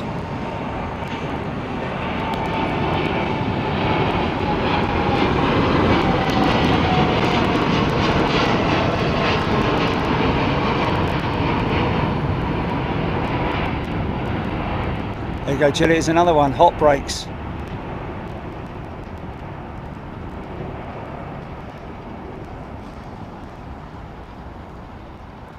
t-shirt coming to you soon, folks. Yeah. So that's either hot brakes or more than likely a failed brake system. More likely the latter of the two. Because they're all electrical braking systems on the Dreamliner, of course. So that's not an uncommon sight these days, to be honest. So one of the wheels is continuing to spin, one or more. Obviously the front wheels will continue to spin because they are braked and stopped from spinning by brushes or nylon system. Here come the gear. Is that the gear doors coming? No, not yet. So they'll wait for about 2 minutes before, well, actually the system itself will kick in.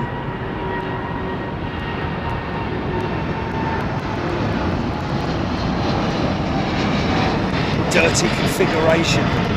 Pilots don't like that. Feels like they're dragging a ball and chain behind them. There they go. So that's the systems themselves.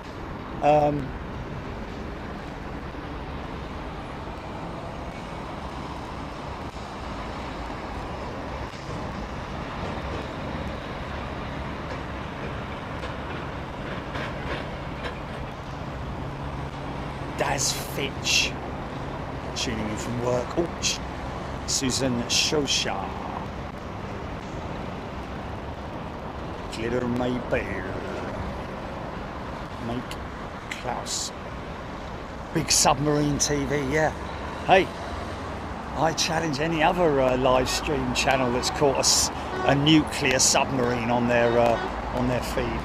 Maybe they have, I don't know, but certainly the first time we've ever done it.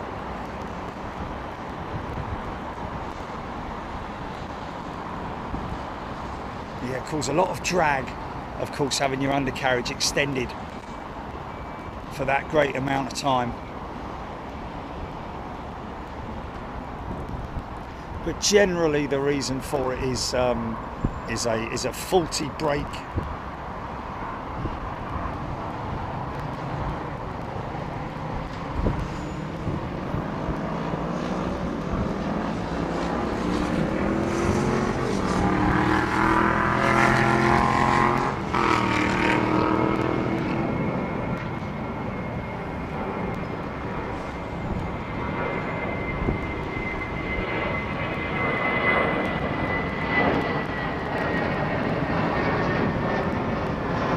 Thanks, CN Office. CN Office gifting a channel membership, very kind of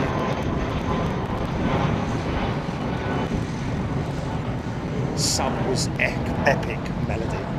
Yeah, I mean, it wasn't the best shot in the world, but we could clearly see. It.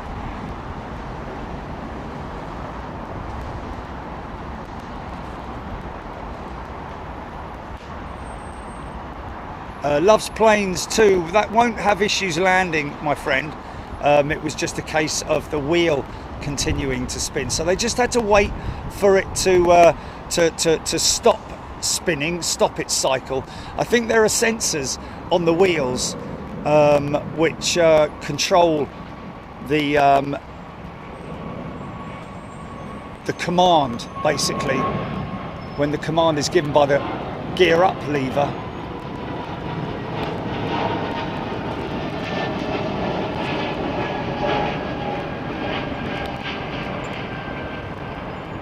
the system will override the command until the sensors have sensed that the wheel is spinning at a certain RPM, and then the gears will come up. I don't think that the pilots themselves recycle it per se. Once that lever goes up, it stays up, and then they will see that there are 3 reds on there, and they will probably get an indicator as to why there are 3 reds on there, indicating that the gear has not yet fully retracted.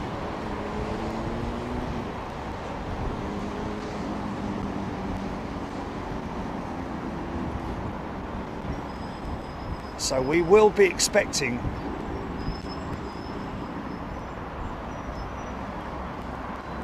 the eastern stuff should be going out, starting to go out soon, shouldn't it? Later on, we've got the Singapore sling, we've got at least one Etihad, Emirates jet. The Rouge should be going out, but that could be delayed.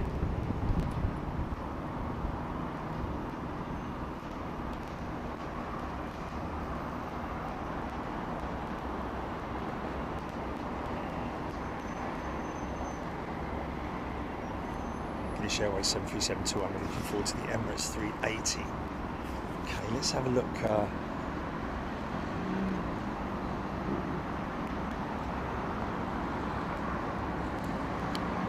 Yashodhan Desai, Etihad Super.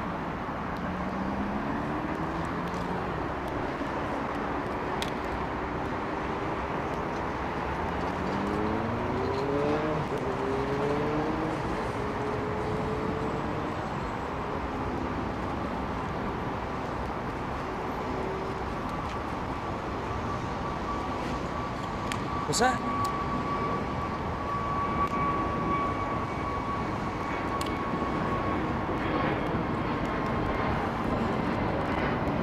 People on holiday as well, aren't they? Yeah.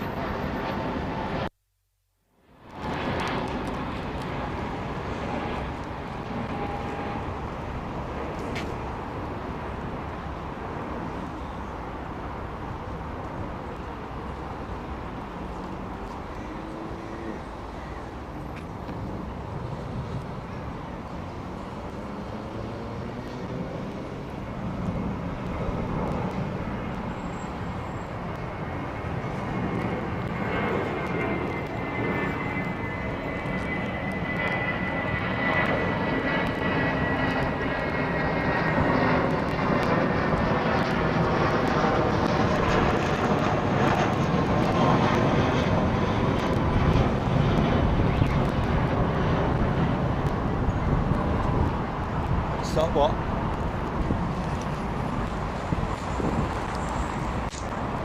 Yeah.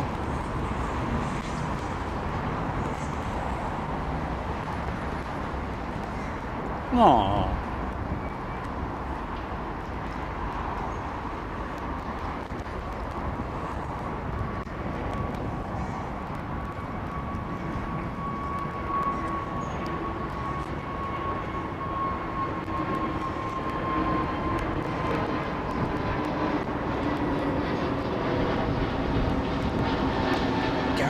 BA are cancelling one of their daily flights to Hong Kong due to conflict. Conflict with who?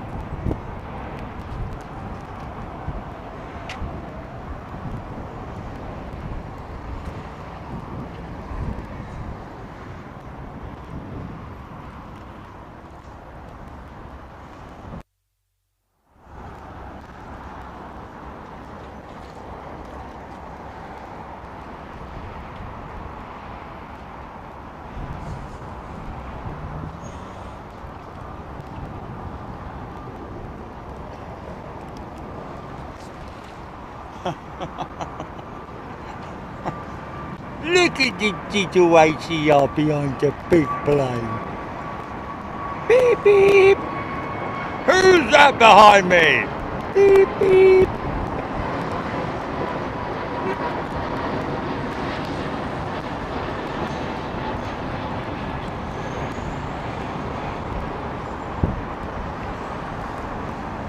That is a blooming monster that is in front of you, mate.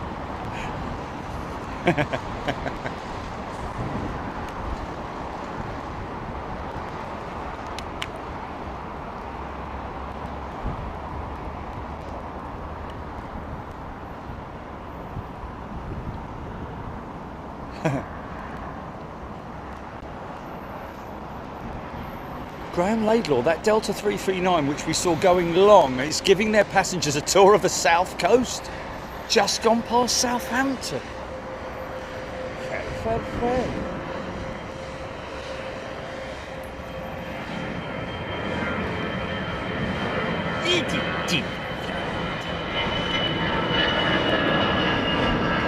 some China Southern jet arriving.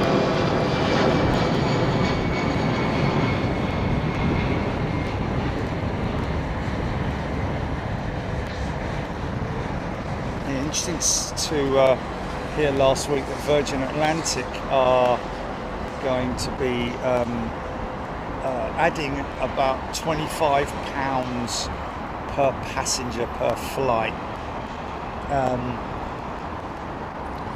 to cover off the cost of their SAF. Now, I think they're going to go to 10% sustainable aviation fuel. They're currently on a blend of 5%, but that's all fuel that's delivered in, of course.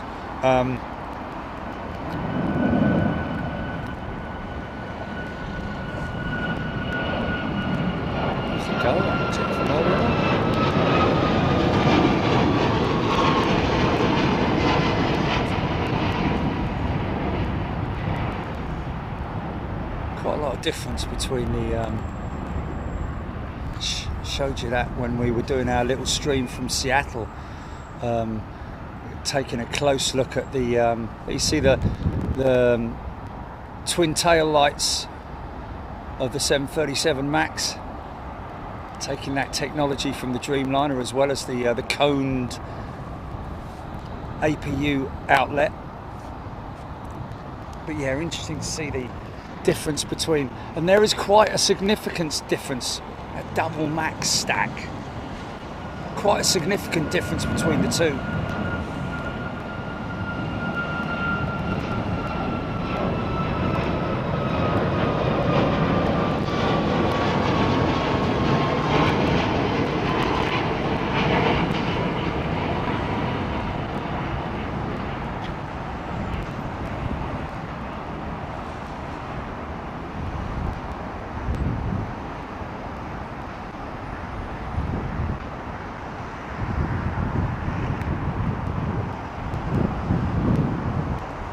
One of the first Maxes to come into Heathrow was LOT's Max.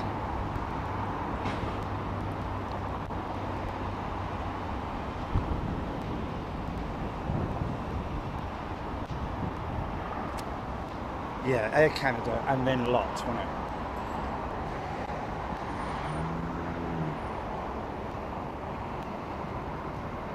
Gary Sipthorpe.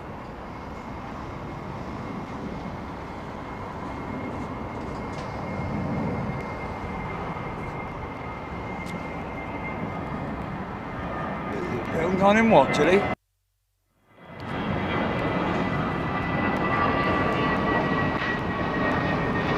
Wow, that's amazing.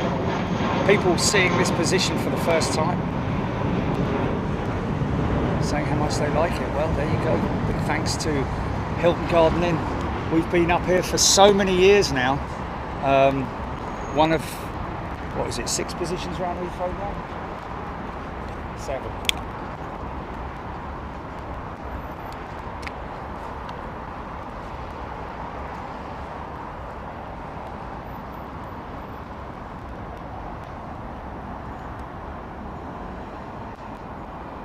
Is it?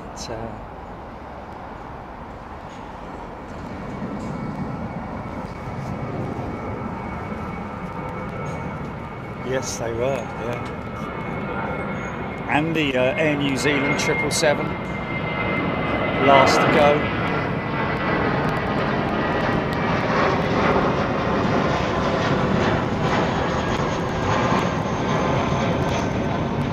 Yeah, something like that.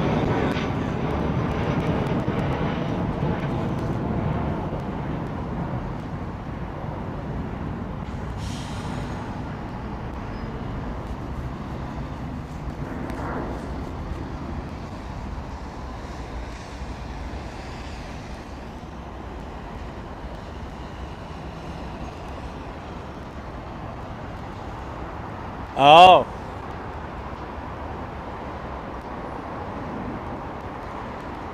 Oh, really? That's funny, man. That's funny.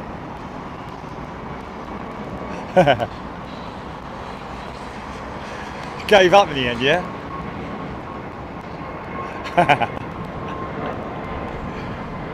Have you got the other door shut then?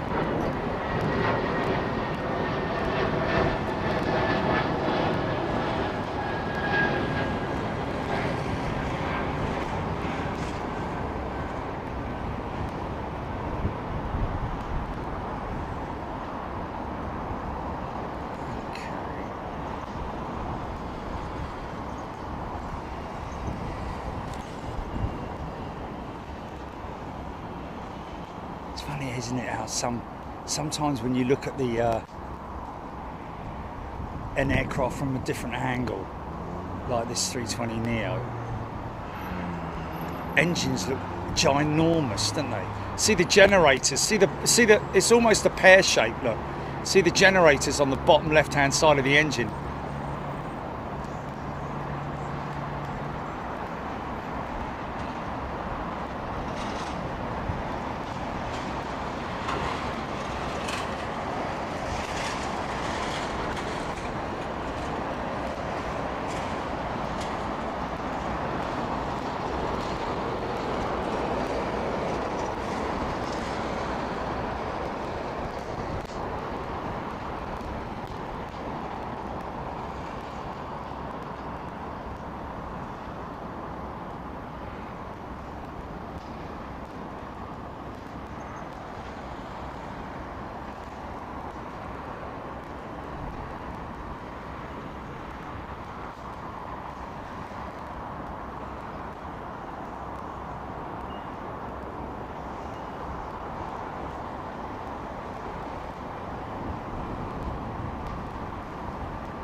AIRBUS yet.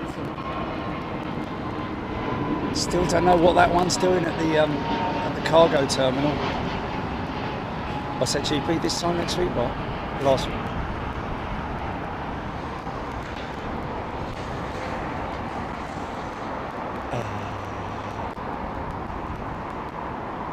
Oh blimey! Is it a week ago today? Oh blimey! So we were heading out to do the first show this time a week ago. Wow! Oh man, we got to. Yeah, we got to let the premium. Yeah. Are you all right with that? First class, super class members. I guess you're all right with that. Release it to the premium members tonight, seeing as it was this time last week.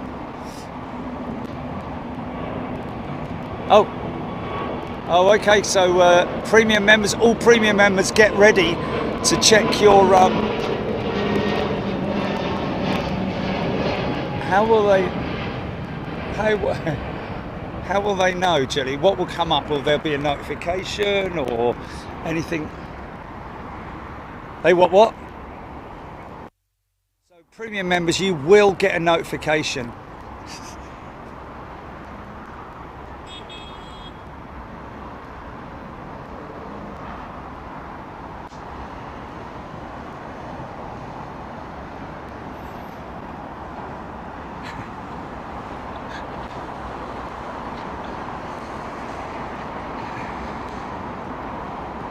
He's got up quick, man.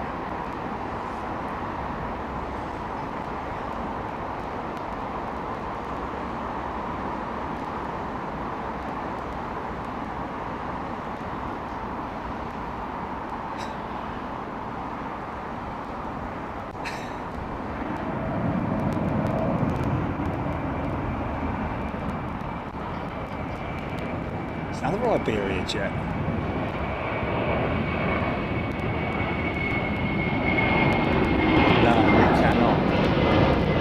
Lucky to get away with Honolulu, really. Yeah.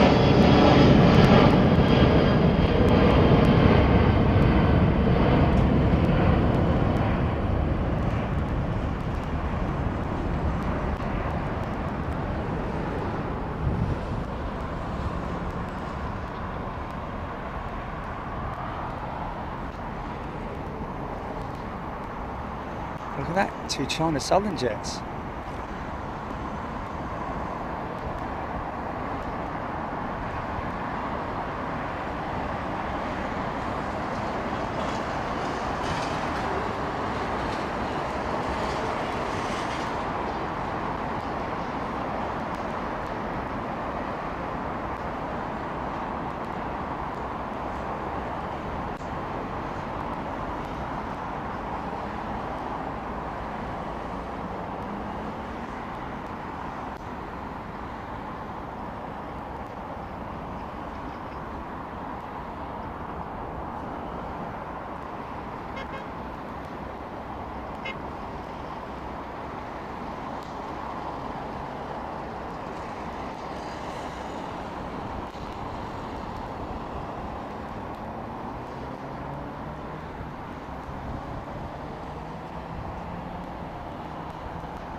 Sorry folks, just writing out quite an important email, very briefly.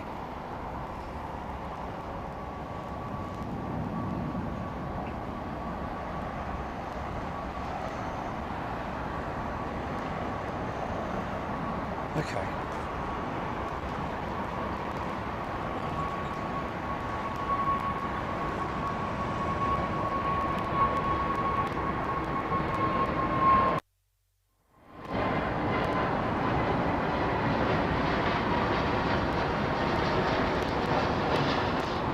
Aden County timestamp for nuclear sub 8:04 day 1 part 1. There we go. Yeah, you can clearly see the conning tower, man. And what is interesting as well is how far behind it is the tail, which is also dragging in the water as well. You can see that.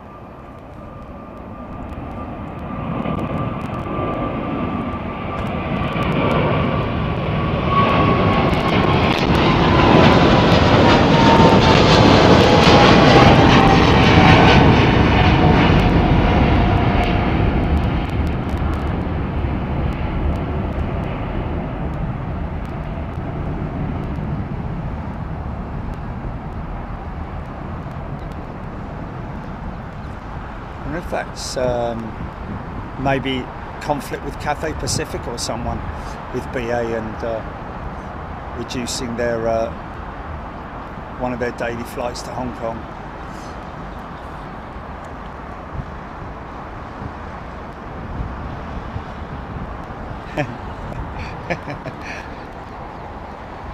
No, don't worry, Screaming Amy. I'll still do the odd every now and then.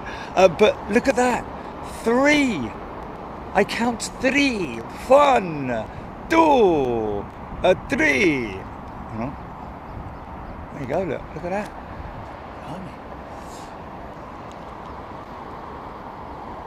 Well, there'll be 2 in a minute because he's pushing back.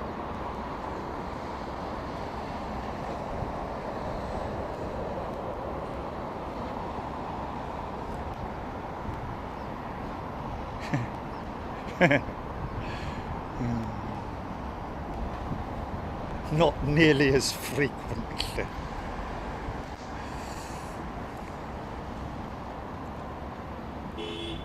Shut up.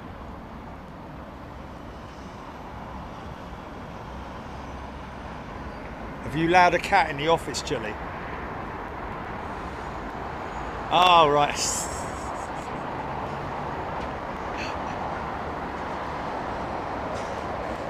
Guangzhou, Wuhan and Beijing, the southern China destinations. China southern destinations, sorry, yes.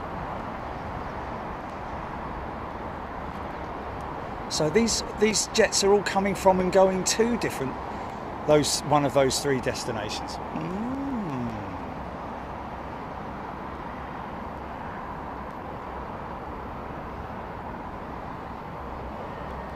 Craig Ross, I didn't know EV Air flies from Bangkok to London Heathrow. I only thought I only fly to Taipei. Hello, what's this geezer waiting for? In your own time. Hello. No, you're supposed to be facing the other way, mate. There we go.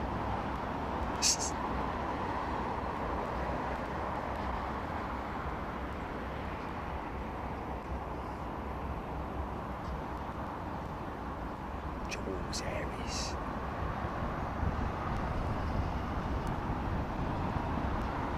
$220. Pico 7.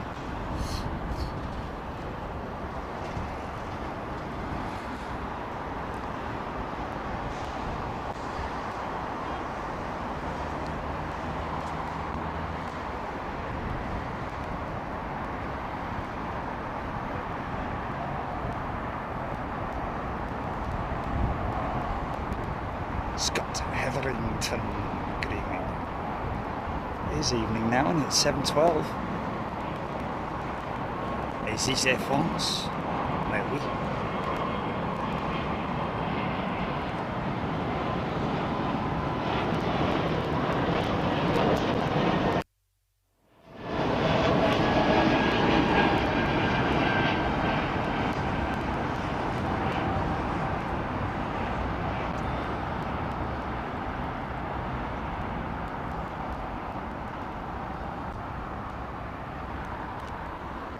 Yes. Oh.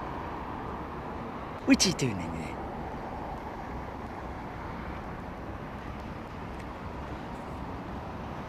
So imagine these future engines, which is open fan technology that some operators are looking at. Well, airframers as an option. That and hydrogen, of course, and of course all SAF.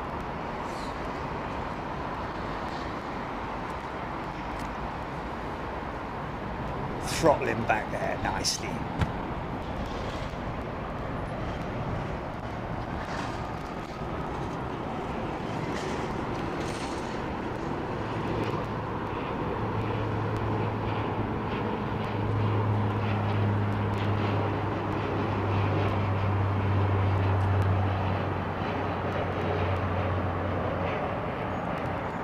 That's ATR.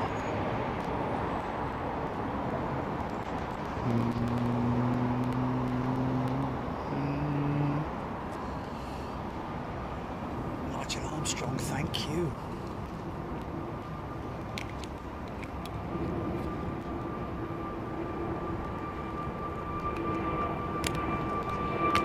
Steve Reed, well, see, that's because of the honking car.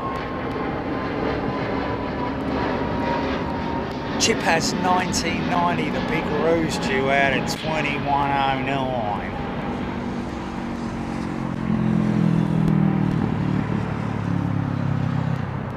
Carol Hutchinson's going to keep pestering for a Logan Air emoji.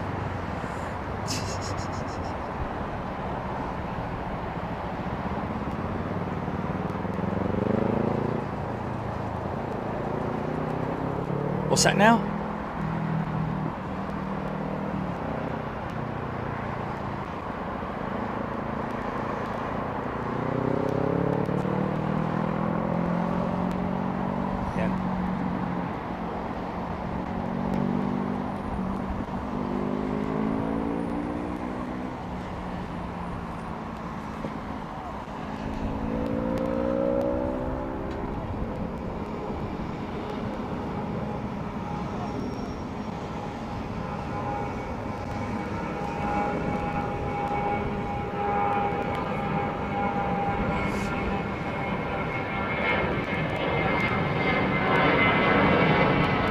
Yeah, but we can take it off.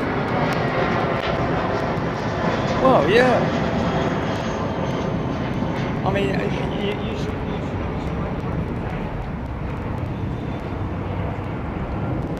Some kind of, how you do that. I don't know. Do you make them or do you? Okay. Okay. Well, then we should do one for hot brakes, man.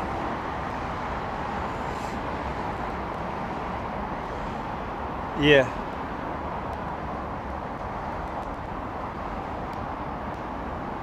Write that on a post-it note, man. Oh, okay, so it won't be done then until I remind you next time then.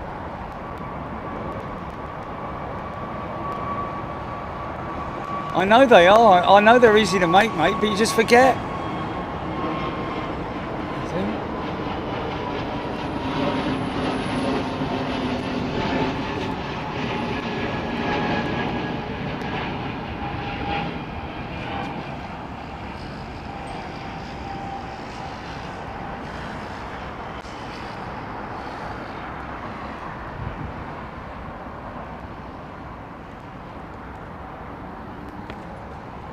Oh, this is long.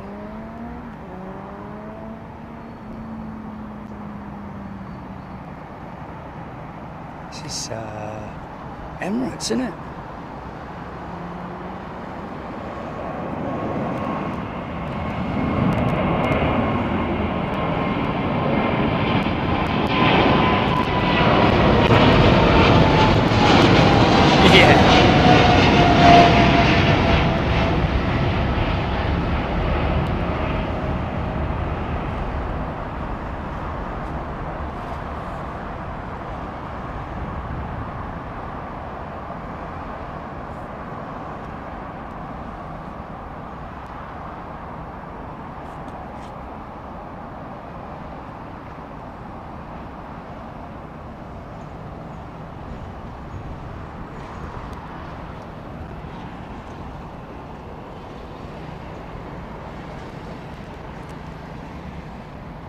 I said, quite bemused as to why Embraer didn't get any orders at Farnborough. Then again, maybe they've just, you know, you don't need Farnborough to get orders, do you? They probably procured all their orders outside of Farnborough, maybe.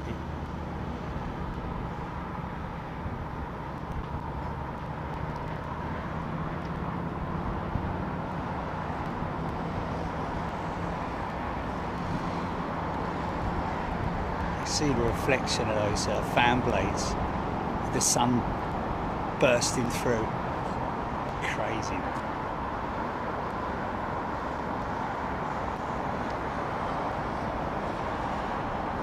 Just look at that Biman.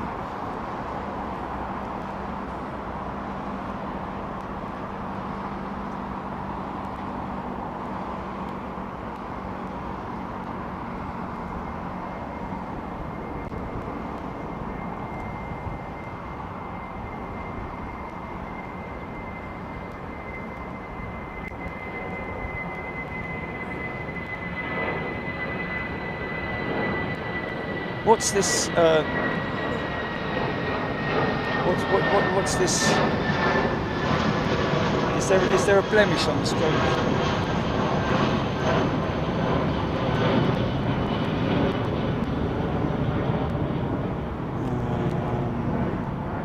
We put it in clear sky. It's probably not a good idea.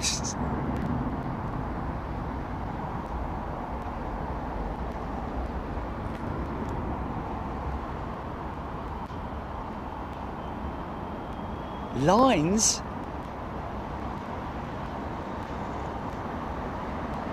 Oh, everyone would be up in arms if that was the case, wouldn't it?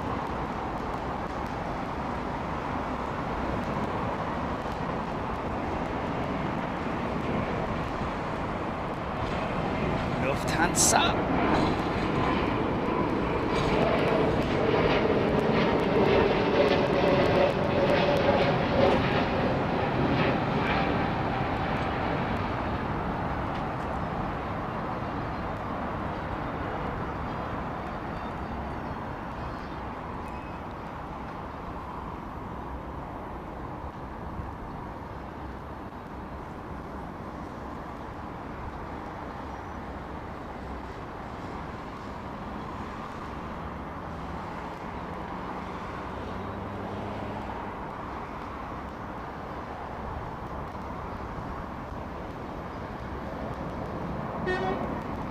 Pardon me.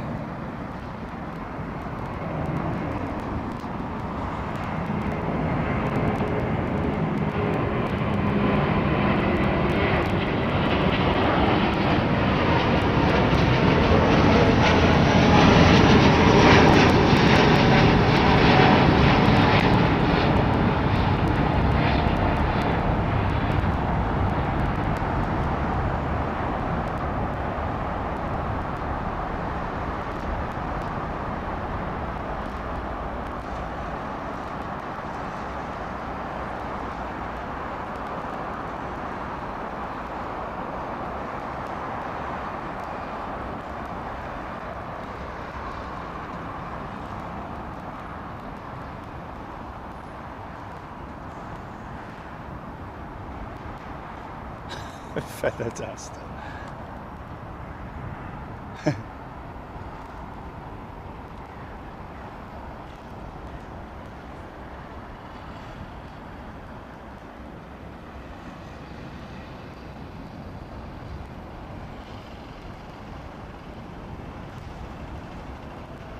At the right edge of the screen.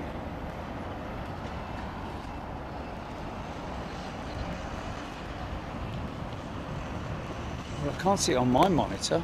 Has that just recently started, or?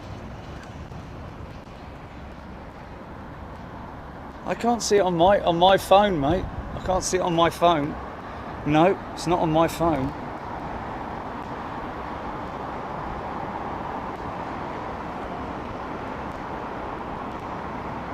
Beautiful picture.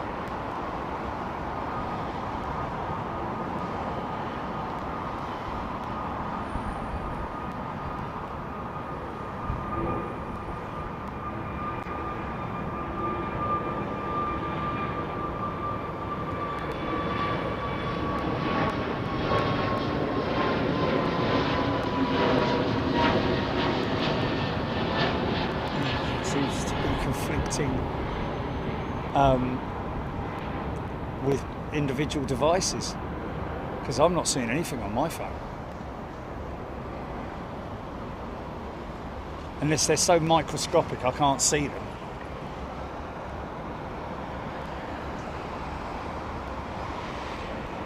Let me turn my phone sideways, see if it's...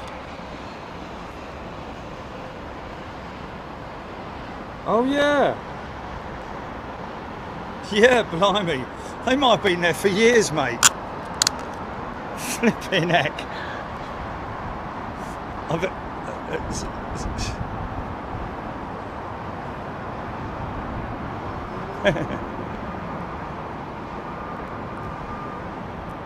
Mark Ashall off to Las Vegas for my 60th on October on a Virgin 350. Wow, there we go. That's awesome. Well, hopefully, I don't know when you're flying out, Mark, but if we can catch you, we'll catch you.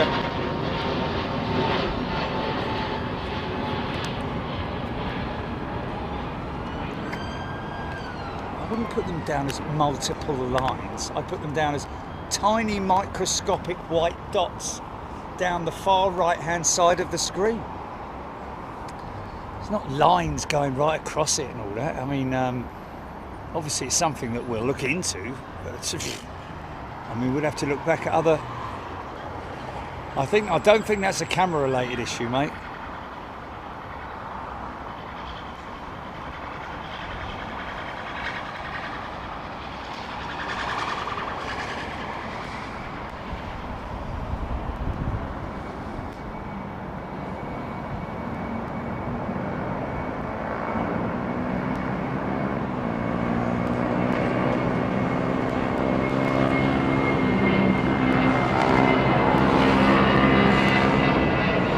Amazing how the bleeding motorcycle is more noisy than the plane. I just don't understand how. When we were in Honolulu, there was a fine in place for noisy vehicles. So they've obviously set up some kind of like how they'll do it. I don't know. You know, I mean, obviously here they can take a picture if you're speeding and then relate it to your number plate or your license plate wherever you are in the world. But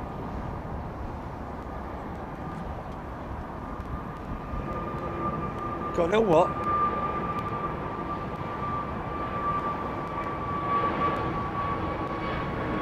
Yeah, go on then.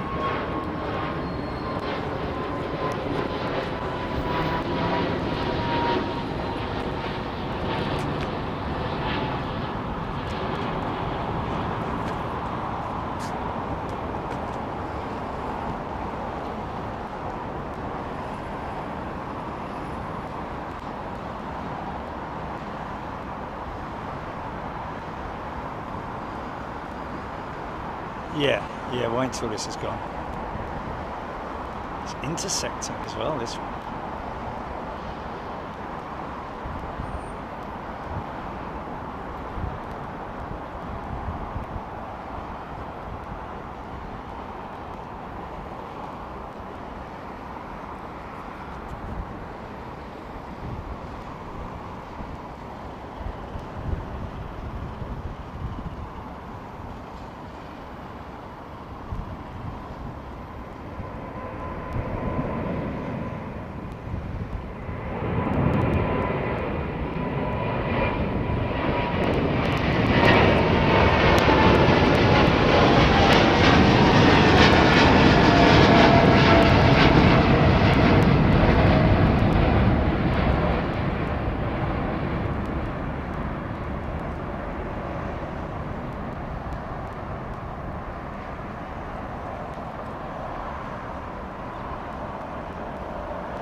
We're going to lose it actually when you change to ingest service.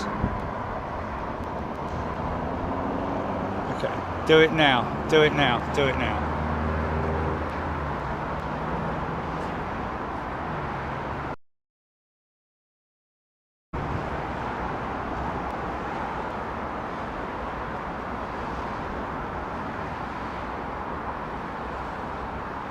Wharf 2000's Wharf 2000's gone back and looked and seen that they're not on the last stream from Heathrow. So that's very weird. Are we back on, Gilly? Am I back on?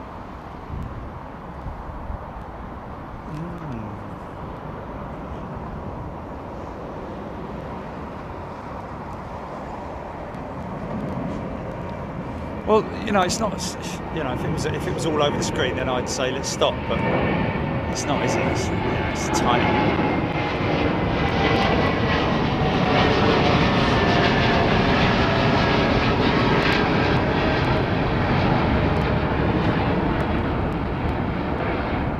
Do you want to try a reboot on the Bond?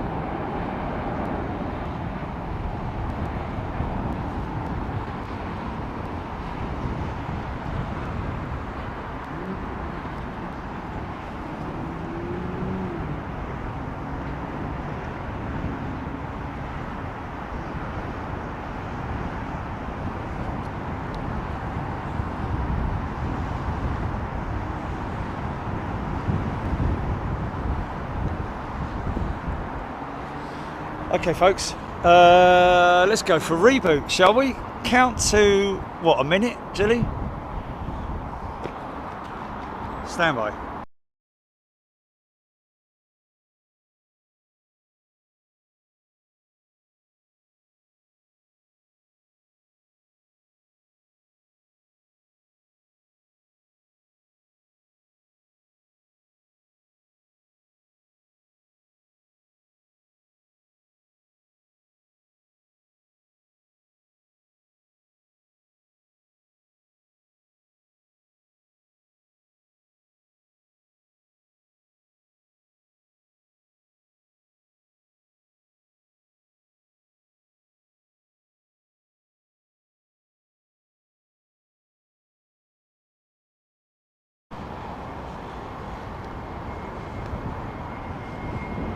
Yeah, and if he hadn't said anything, no one.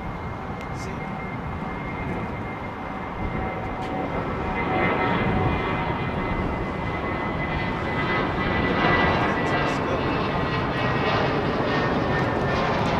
Okay, hold on. Right. How about that? It's gone. There you go. Okay, we can all stop talking about it now. It's gone. It's gone, I'm telling you.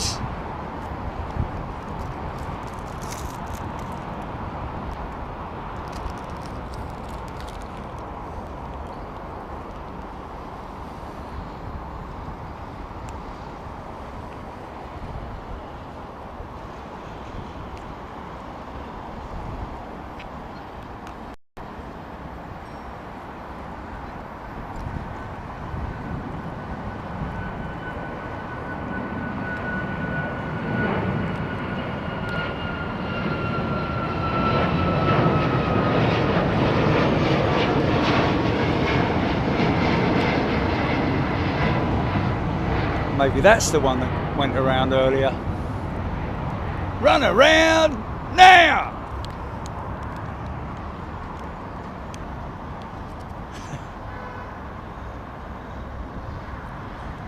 Now look here, Pat.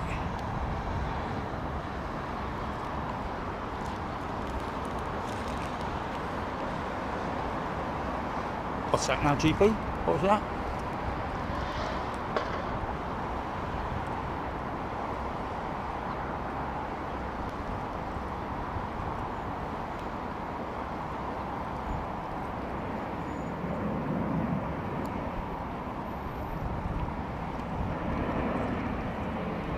See the right wingtip, look.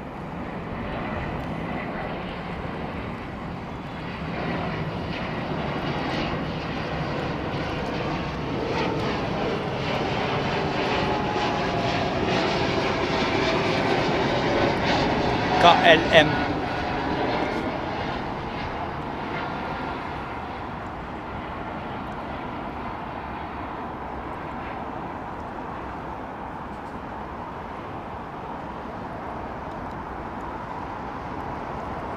Interesting that Embraer went down that route, more so than the the blended sort of like Chocolate style. Let's see, it's AIRBUS.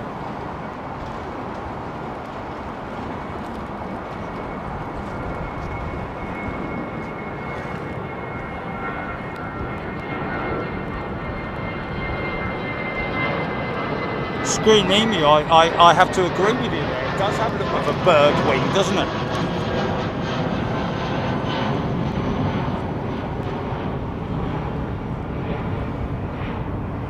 Although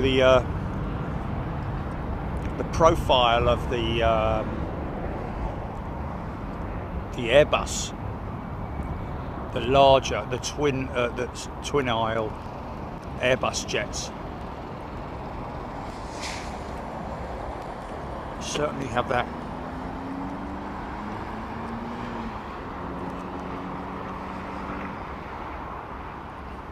bird of prey style wing profile.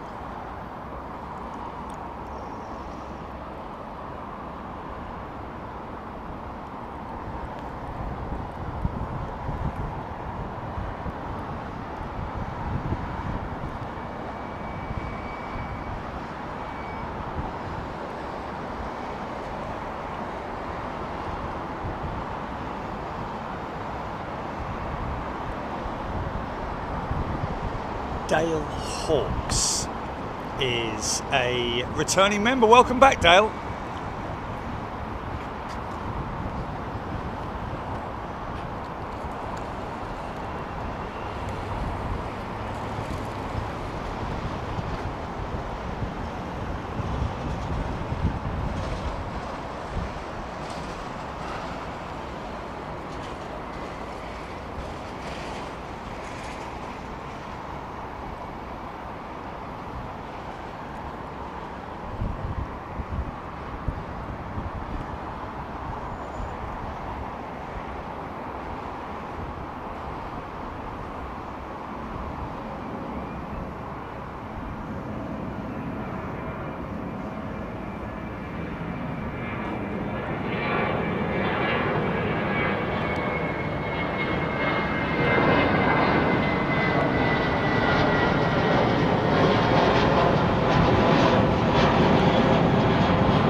BA-55 lined up for Joburg.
looks like. Kenya Airways off to Nairobi, I think.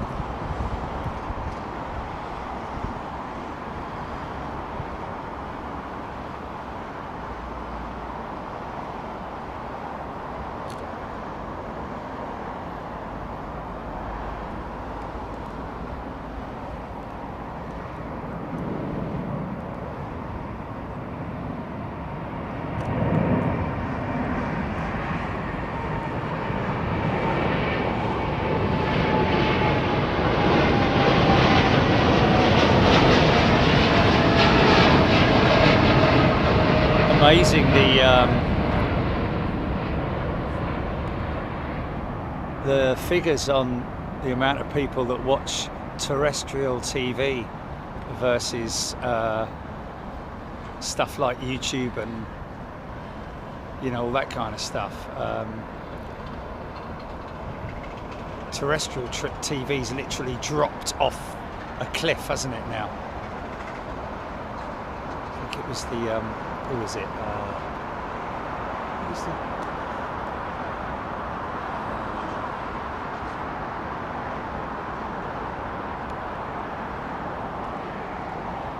Who is it? I'm trying to think of it. Not ombudsman.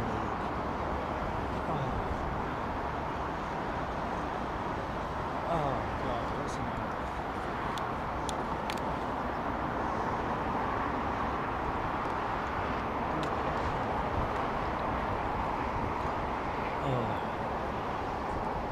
Do what? Ofcom. Yeah, that's it, yeah. Just reporting like nobody watches, terrestrials anymore. Hardly anyone.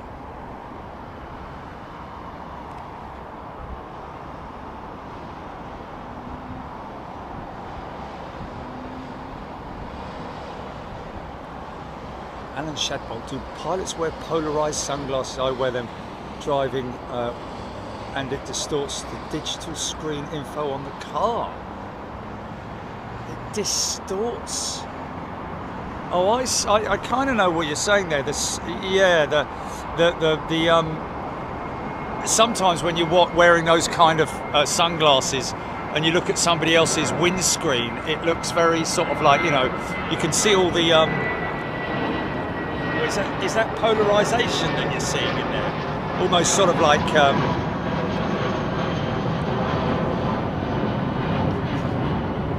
I wouldn't imagine it would, though. I'm sure that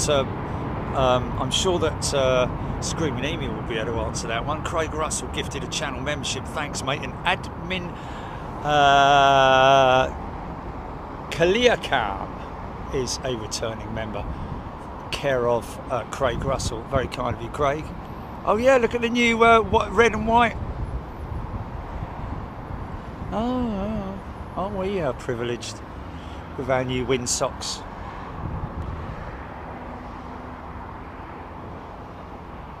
I'm not saying anything, Michael Smith.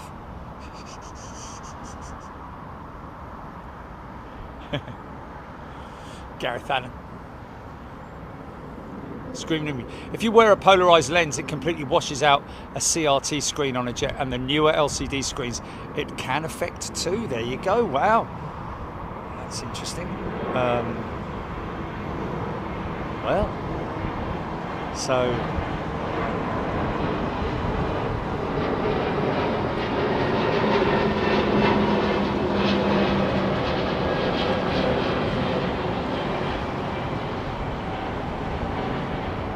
okay, so completely washes it out.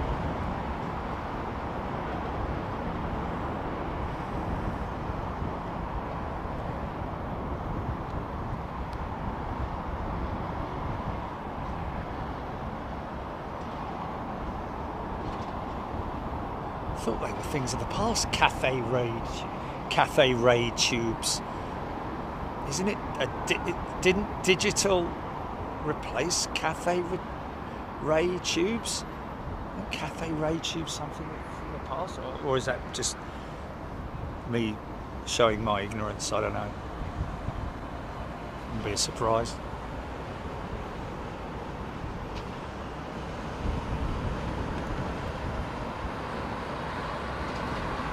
Yeah, Trev, me too. And Ellen, yeah, I watch, you know, some of the Channel 4 documentaries are good. Channel 5's pretty good now. BBC from time to time might put something half decent out, but you know, I think they spend all their money on bloody Strictly Come Dancing, for crying out loud, innit?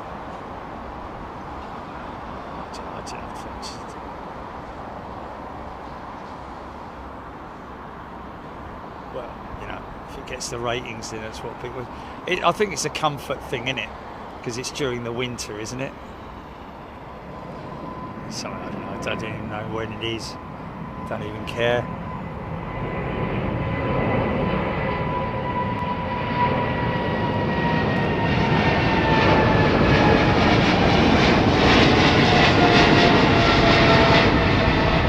God knows what that is on the side of that plane. They've got it on the engine cowls as well, haven't they? Oh, is it Champions League, is it?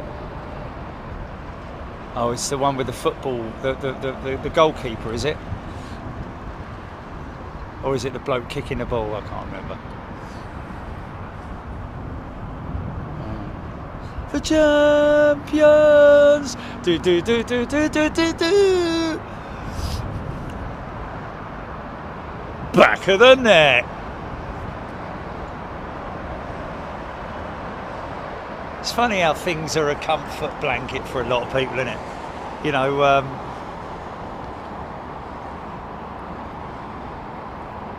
is that Malaysian coming out?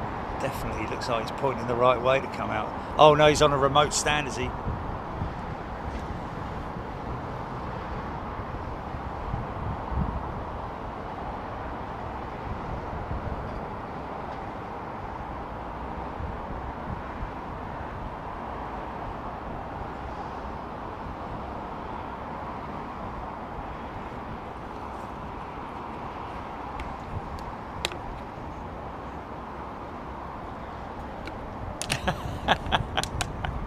Thanks, Steph.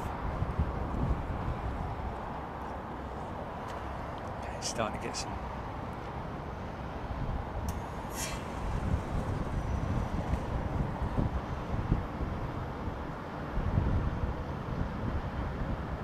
As hey, any Raptors tonight? No, no, no C-17s, no Raptors, no. It's funny, I actually watched a air crash investigation yesterday, KC-135, but an old one with the old Pratt & Whitneys on it, and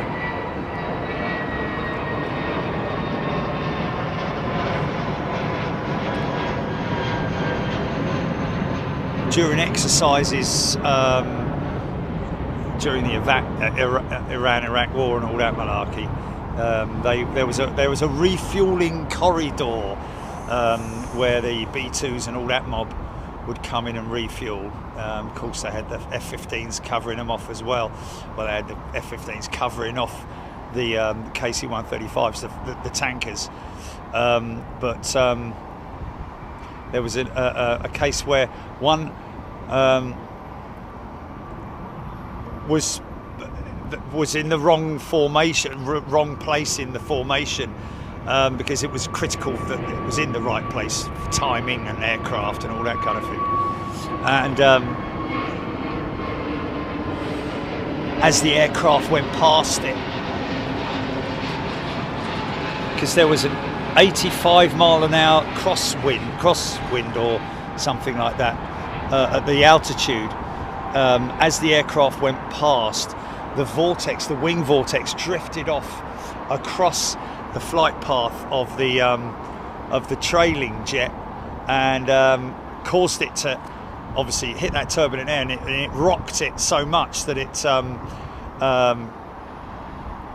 it went 90 degrees over and then all the way back as well, and the G-forces on the engines ripped the engines right off their engine cowls, and they made it back on 2 engines.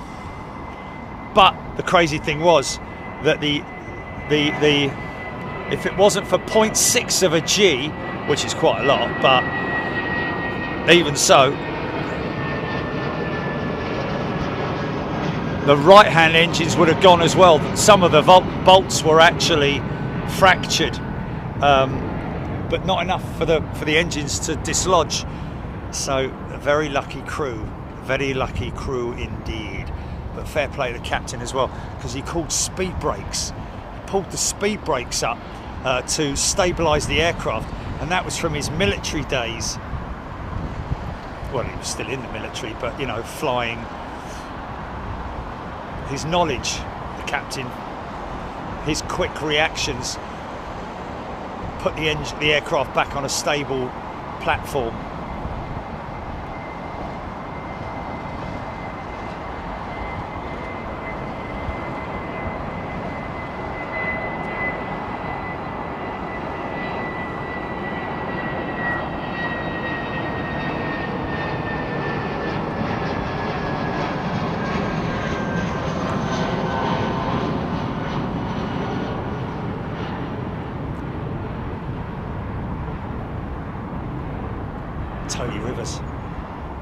The last few months we've got better and better. Anchorage, Sydney, and now Honolulu. SpaceX next. Well, we'll keep bringing it to you, folks, because your support basically entitles you to, as per your perks on your channel membership,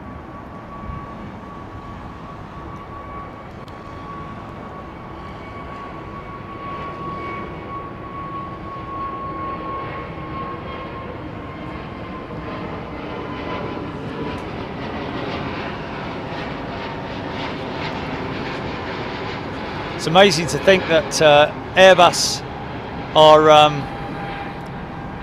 already, along with Boeing, already working on their next program of new aircraft.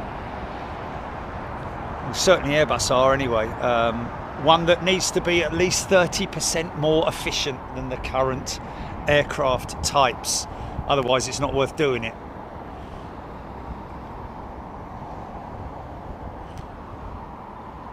But that's mainly focused around engines. So they're obviously, you know, Airbus are working on their own hydrogen propulsion system, open fan technology, which you're going to see on regional aircraft like the ATR.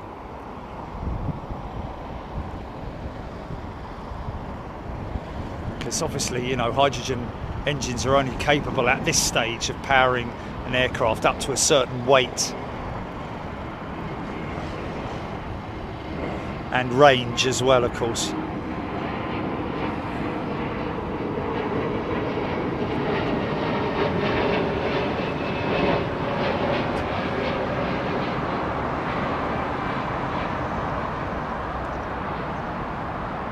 But certainly the 777X, or 777-9 as I call it now, because it's sort of like beyond that prototype stage now, isn't it, into its certification.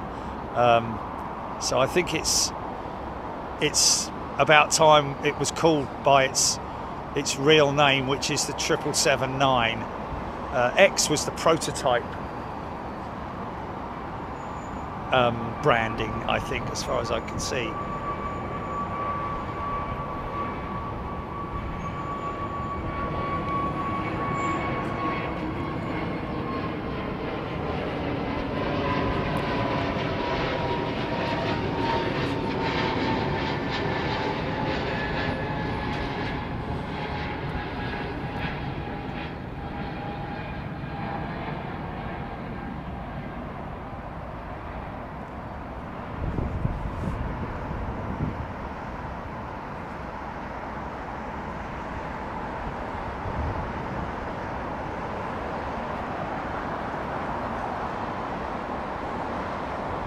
They're hoping for 4 turnarounds of SpaceX in the next 5 years. 4 turnarounds, as in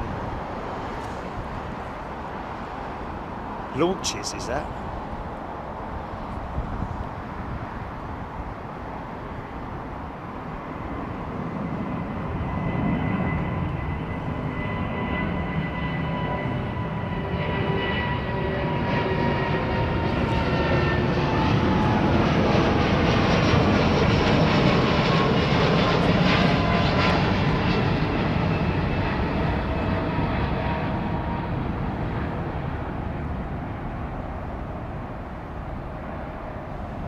That's a great profile, isn't it?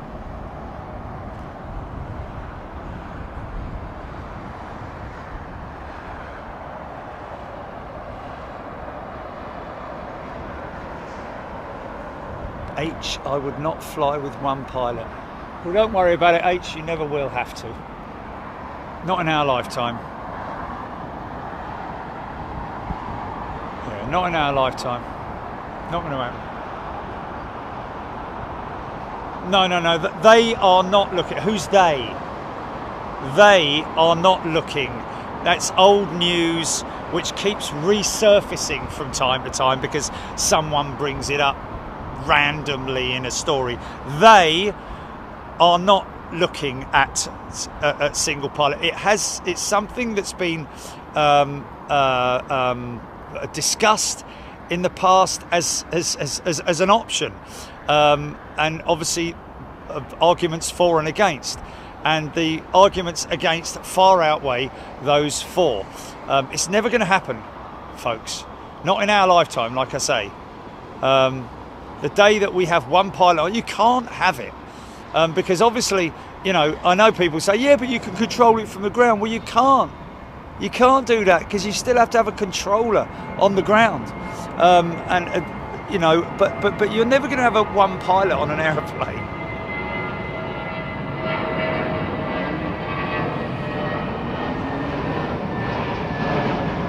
That's BEA, isn't it?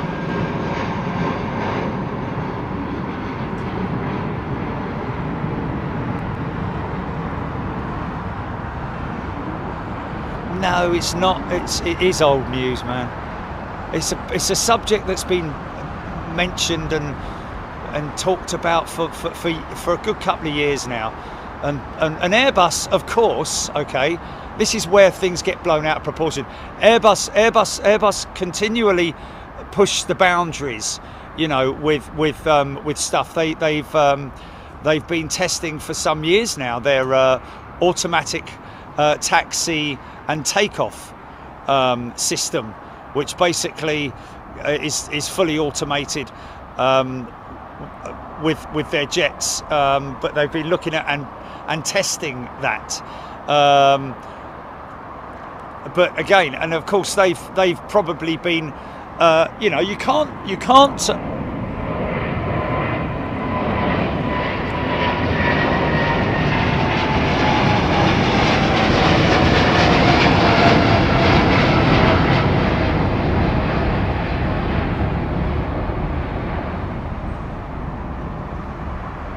You know, as an airframer, you can't just shrug it off and say, no, we're not going to get involved in that, because you know that everyone else is going to get involved in it.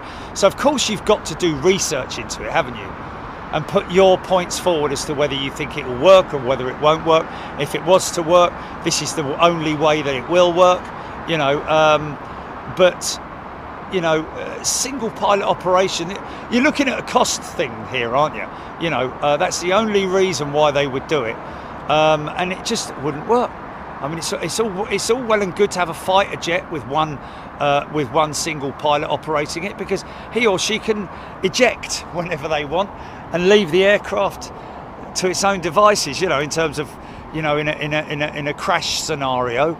But you can't expect people to get on a plane knowing that there is only one pilot. Anthony Barry, welcome back to First Class, Anthony.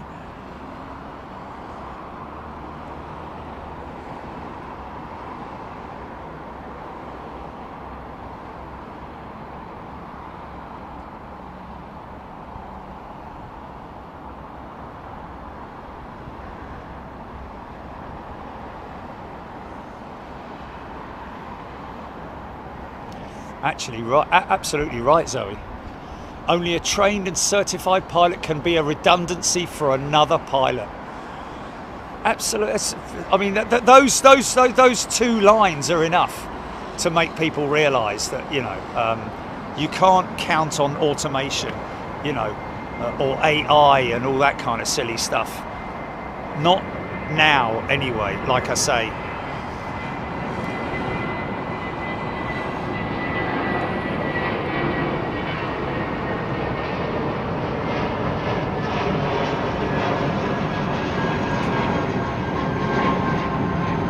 I mean, they've got things like, you know, those little monorail things, haven't they, at airports and stuff that are unmanned, but that's all based on the use of sensors and speed governors and what governor, you know, all that kind of stuff, where it's automated, but it's very controlled, low speed stuff.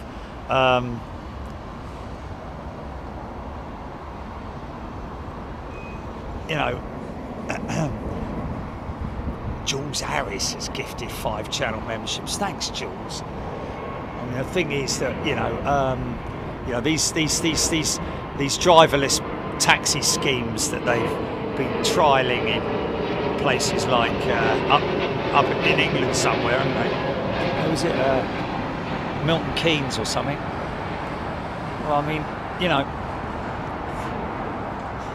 automated taxi or automated roads, car networks, etc., would only work if all of the network was automated.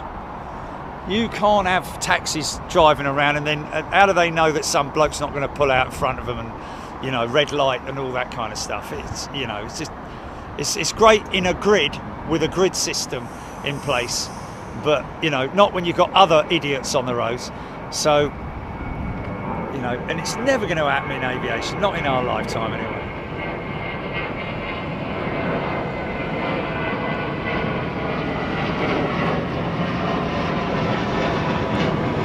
But the subject does raise its ugly head from time to time, and that's only because somebody's maybe, you know, written an article about it. It's got onto the, you know, onto social media or whatever it is, you know.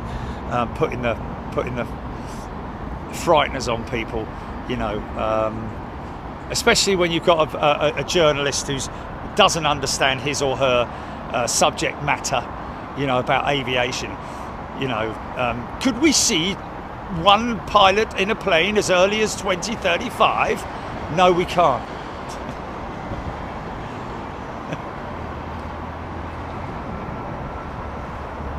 Never going to see single pilot planes, man.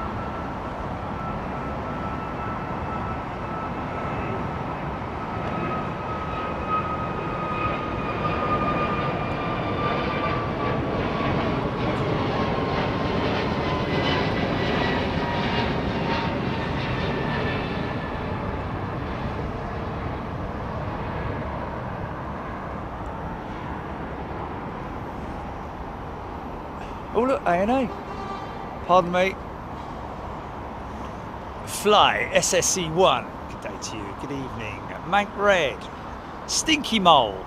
Automated cars have already killed a few people. Never mind automated aircraft with hundreds of lives. Yes, of course it is. I mean, look at us. Look at me, somebody who knows nothing, but, you know, it just doesn't make any sense at all. Good morning, all. Jacinta Higgins tuning in from 7 a.m. New Zealand time. Beautiful shots of these planes, Jerry.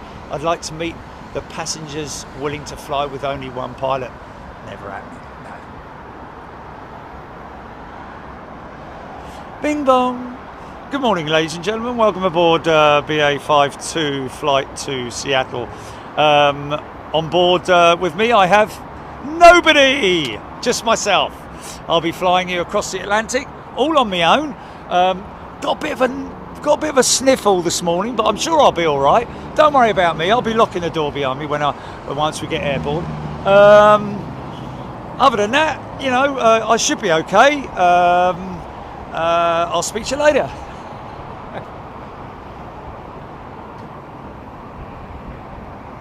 Flying alongside me is no one.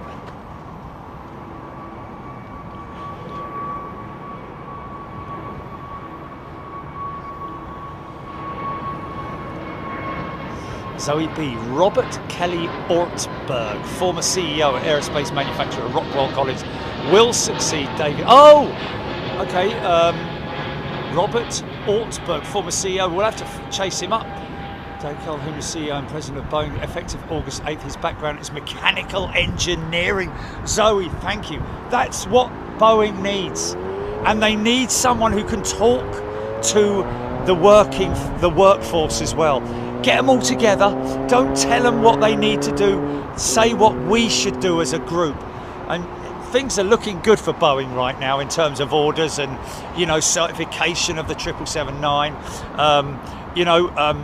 Hopefully fixing all the issues. Oh, hello, another go around, blah, blah, blah.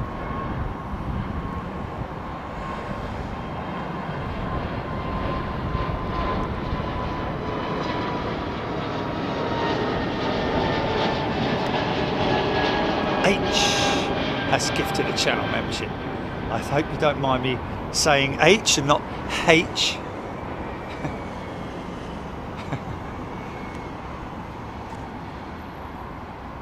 Oh, is it? Okay, Chris Davies. Chris Davis, thank you. He's gifted a membership as well. There's another go around. Wow, look at that. That's why I was keeping my eye on it. What's going on? Is there an aircraft on the runway? It looks like there is an aircraft. It looks like a 767.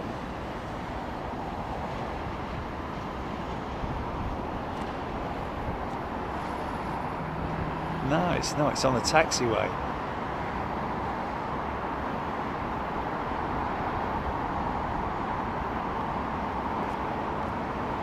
So at least we've got somebody at the head of Boeing who knows their engineering, and that's really good, man. That's really good.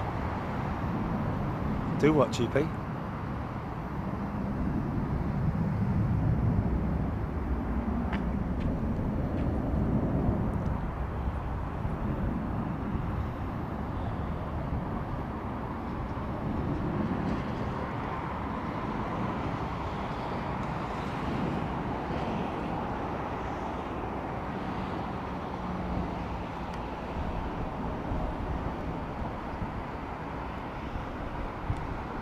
Hello, what's going on here, mate? Look, that's a complete divert. There's a complete divert, mate.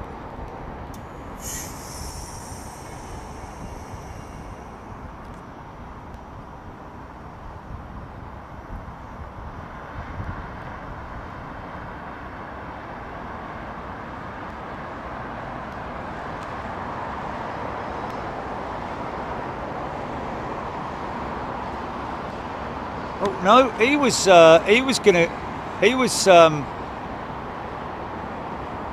what's going on, mate? Oh, camera, come on, son.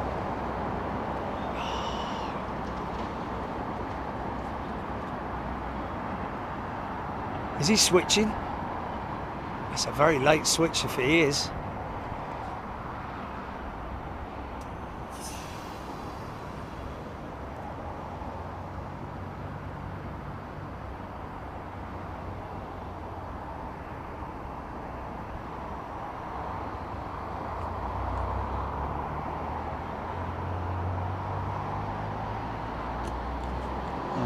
Got 767.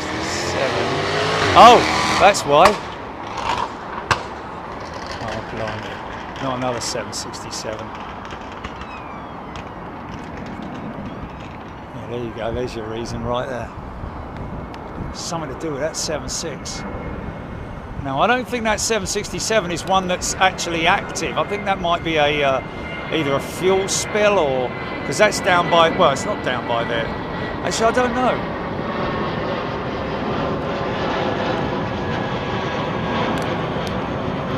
Is that a mechanical issue with the tug or something like that? Nick Gray. Just put his Boeing logo shirt in support.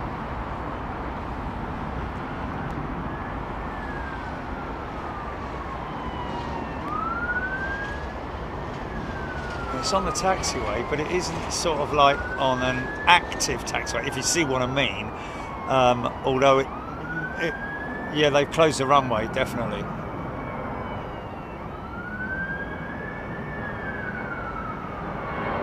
Is that United 934? Derek Tomsar asking.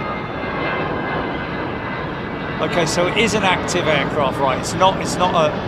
Okay, it's not on a maintenance tug, right? Okay, so it's in from Newark. Oh wow.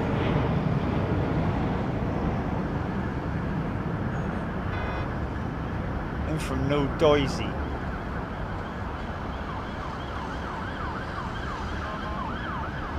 There's more. These are the fire brigade boys from just down by the farm, aren't they? I think they're gonna go out there on exercise, possibly. Thank you, Raptor X. Oh no, they're not.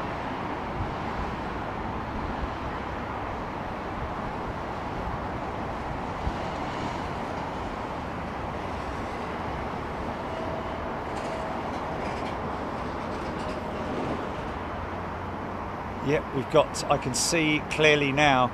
I can see clearly now. The approach, aircraft on approach for runway 09 right. Yeah, he's moving. I think crisis has been averted. Might have been a hydraulic issue.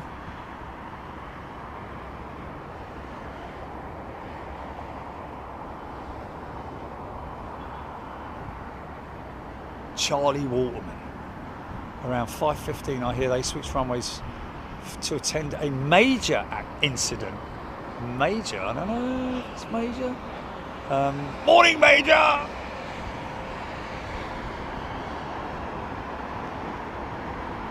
Oh, for the M25. Yeah, sorry. Yes.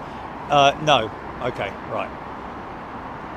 He said major incident just at the far end of the runway. But it was actually on the M25. Stinky Mole, wheels or brakes seem to be smoking. Oh, that wouldn't surprise me, to be honest with you. They're getting on a bit, those old 767s, aren't they?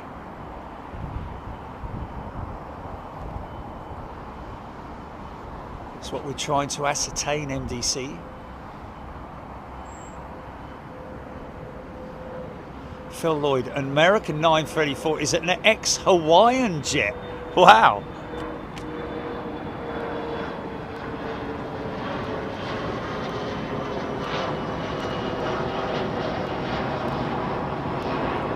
What?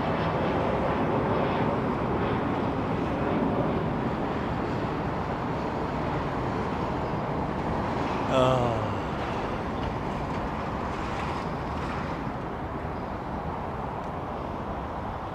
Simon knows 41, highly likely. They are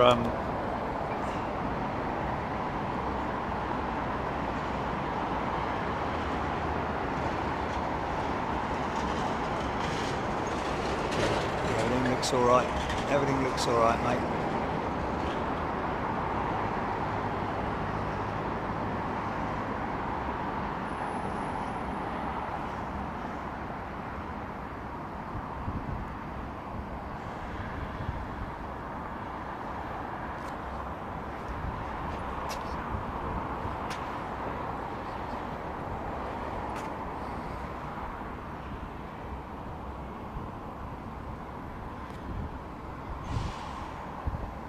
Stephen Billings, 4 landings on 9 right at least.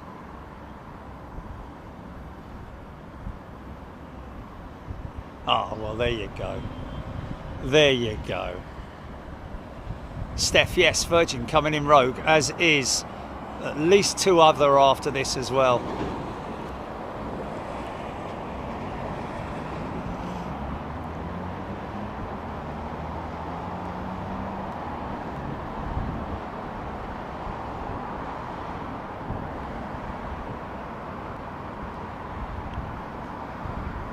MDC Vegas, I don't think they blew a tyre on landing. They might have just had smoky brakes.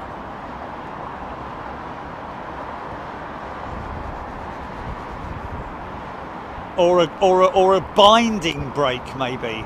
And a binding brake basically means where the piston is kind of not seized but locked, or the hydraulic pressure in the system won't release. So when they apply the brakes, they work on all the others, but the binding piston will cause the brake to overheat. Scotty Honeybone is a returning member. Welcome back, Scotty. Nice to see you.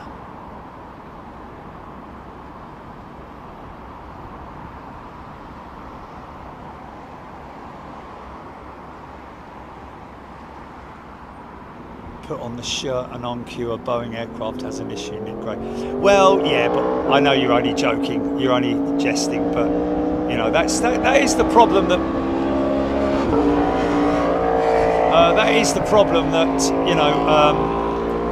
that's how all these rumours and things start with it, especially with the print media, the online media that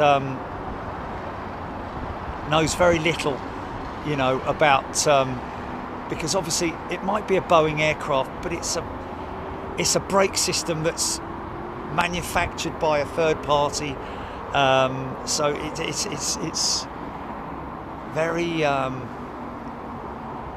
it's unrelated. The only thing that you could relate to it would be an airframe issue, or anything to do with the airframe or the mechanical components or electrical system. Well, the electrical systems, yeah, but when you're talking about a brake problem, you're talking about the caliper system there, which is, could be Brembo or someone like that. I don't know who manufactures the brake systems on the Boeing 767, but it will be an aftermarket company. It certainly won't be,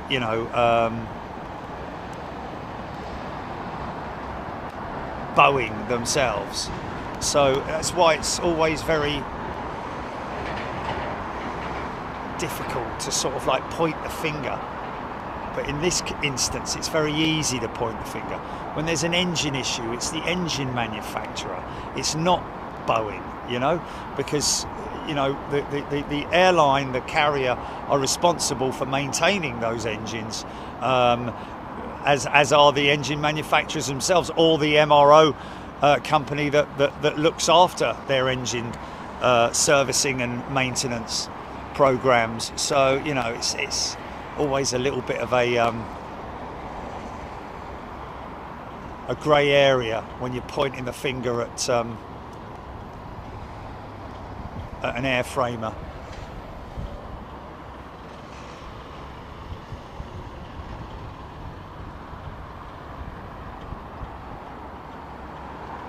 Exactly. Boeing don't do the maintenance, Boeing do have their own maintenance, repair operations, and overhaul operations and stuff like that, but but most of it is farmed out to third party. That's why the MRO industry is a very busy one.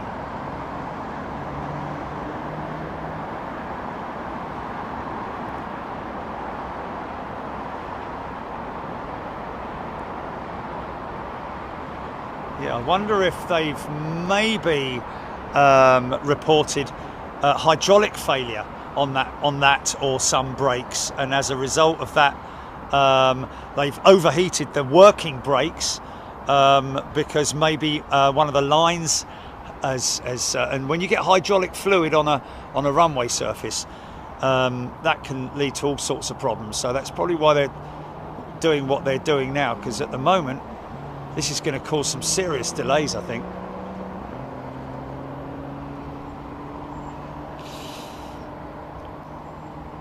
Okay, so the northern runway is now back in operation. As you can see, we've got a couple of lights. We've got one light on the left and one light on the right there. So yeah, they're back in operation. Still 3 on the glide slope. See that? I think it's a 3-degree glide slope. They were talk of bringing it up to like 4 degrees on westerly operations. Can't see it, won't see it. Well, I might do. I've got semi-broken cloud. I mean, if I can get a shot of it.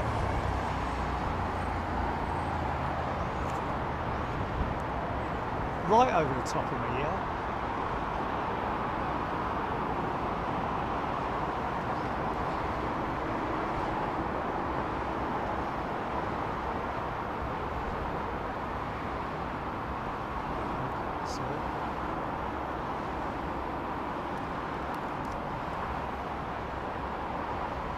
Do you know what? I think today's the first day I haven't had a McDonald's coffee in a long time, man.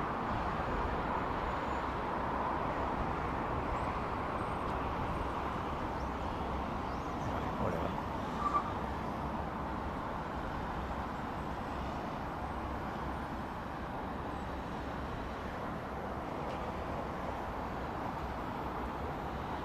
Oh, the Qatar 777, yeah. In for its second attempt.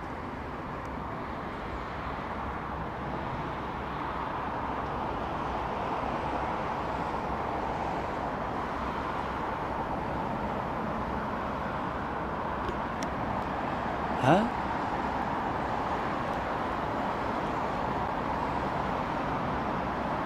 Stephen Billings, Qatar 777, last to land on 9 right. Yeah.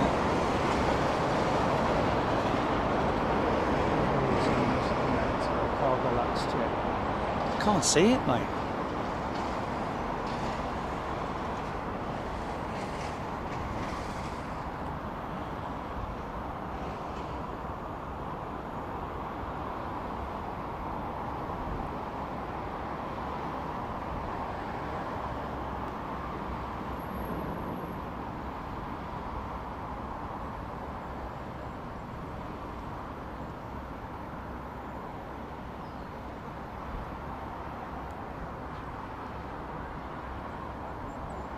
It's gone now, isn't it, Julie?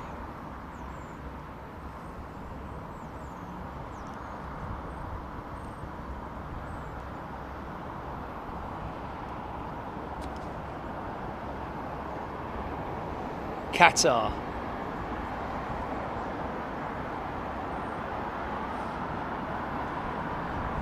God blimey, look, it's still there.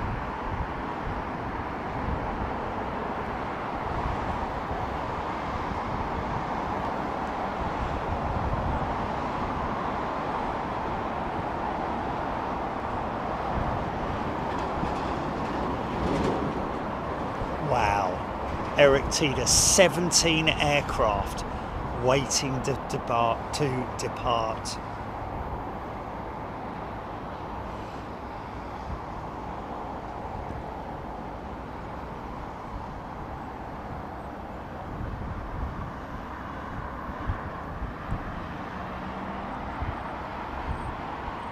Oh, Messier Bugatti make the 767 brakes. Yes, indeed, a French company as a Messier Bugatti. They've been around a long time, man. Those guys, they are right from the early days.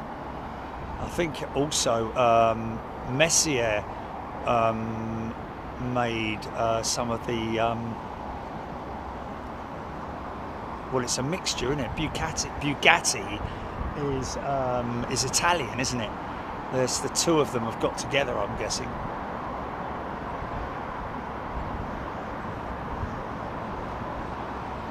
Avro Arrow, always one of my favourite Big Jet TV locations.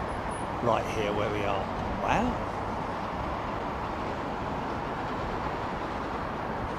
Damn, average delay 44 minutes according to Flight Radar 24. All back to 9 left now, Aaron Thomas. And that's what the contingency plan is when you're calculating your fuel load as a pilot, is things like this where you're sitting waiting. Some of these jets may have, I don't know if they do turn their engine, one of the engines off and then start it again, or Craig Russell. This one off to JFK.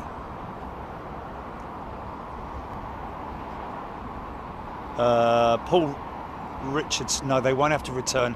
They've got enough contingency fuel. Well enough, basically.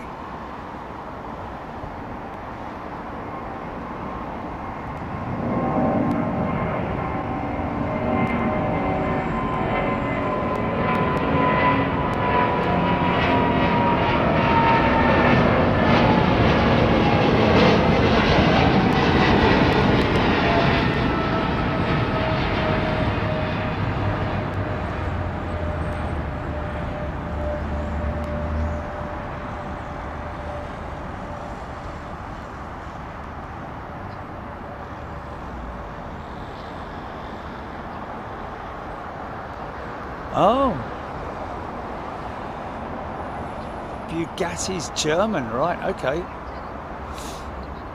Ah, that's why it was originally by an Italian designer called Bugatti. That's why it sounds Italian, but it's actually a German company. Wow. And then French. Well, Messier is not part of Bugatti. It's not the original part of Bugatti. I think Messier are French, aren't they? And they've probably hey?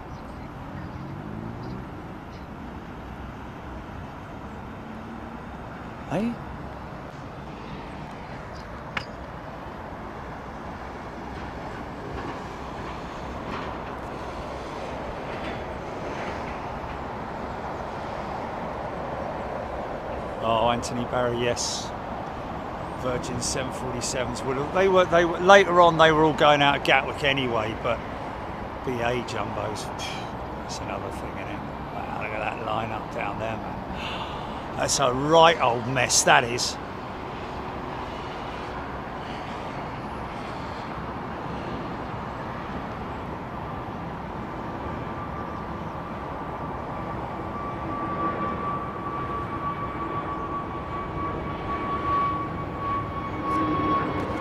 Is that Vistara? Yeah, is it now?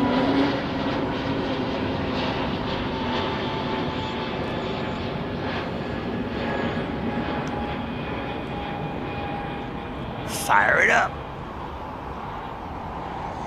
Okay. 8:27. How much light have we got left?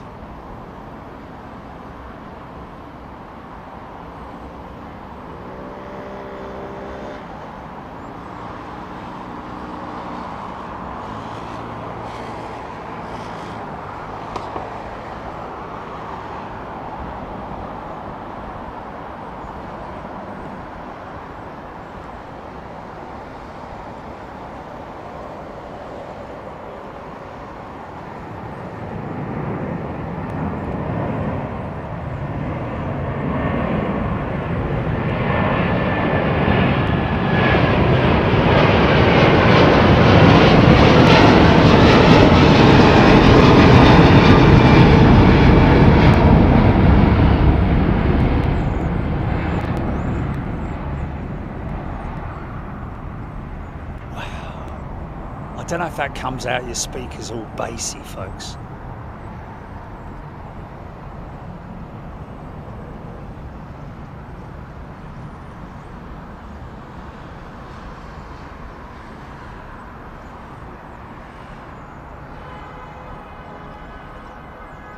Morning.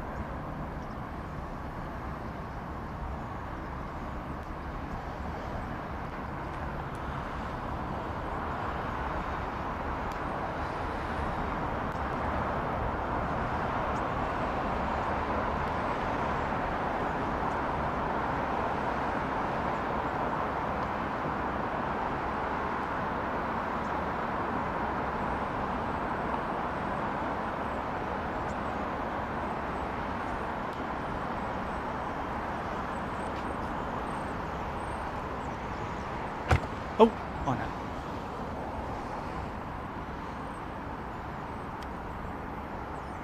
Korean 747-8 delayed 2045. Well, that's all right. That's fine. That's still within light, isn't it? Still got light. JP Krause 2050 sunset twilight 9:31. Korean is on radar, folks.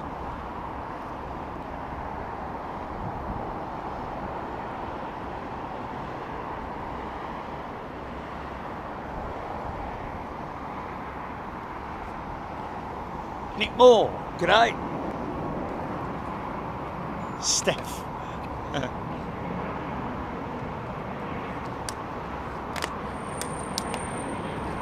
Yeah, no cockchafers at all this year. Not a single one.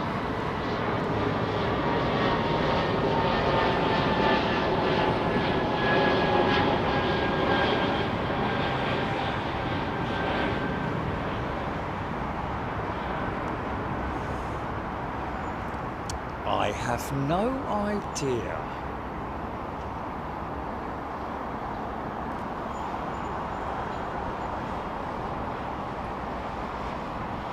It was, yeah.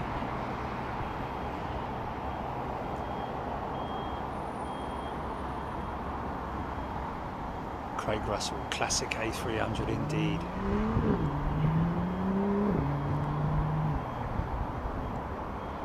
.747 pushing back.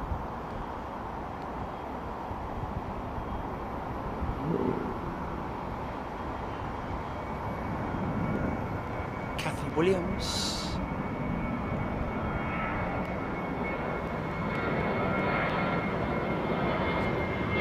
Should see a big blue tail appearing any moment now.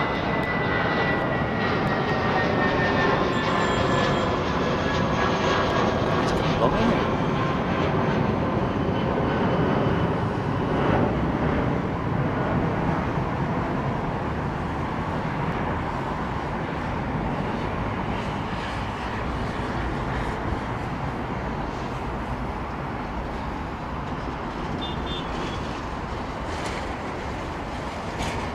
Screaming Emu still here.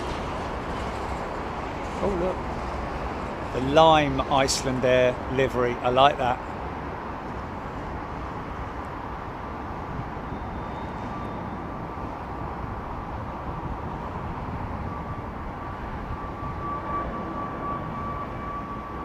Another good thing about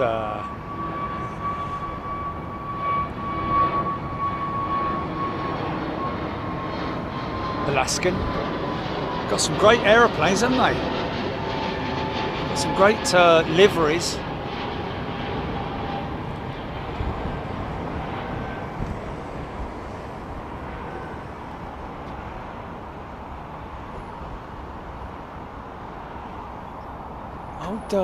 Old matey was going to Cologne, wasn't he? Ian was going to Cologne. Via Cologne.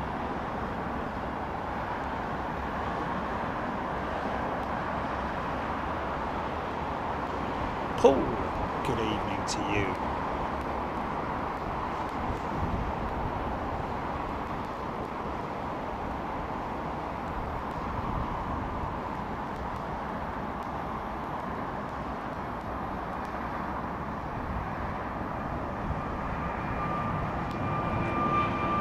Yeah, it's already starting to get a bit chilly, believe it or not, mate. Chilly? As soon as that sun goes down, mate. It's not like Hawaii where you can go out in the evening and the sun's gone down and it's beautiful. You know, it's still warm and a lovely warm breeze and... No, don't get that here, mate. Don't get that here.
Simon Eyes, no, that's not the broken 350.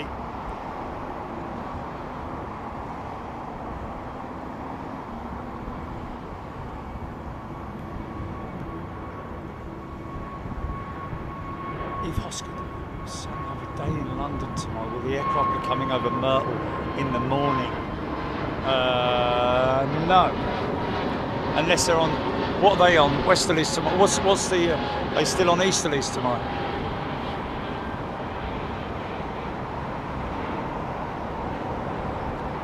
Still 09s tomorrow, so they'll, yeah, you won't, yeah. You won't see anything tomorrow morning, unfortunately, from Myrtle Avenue, that's for sure.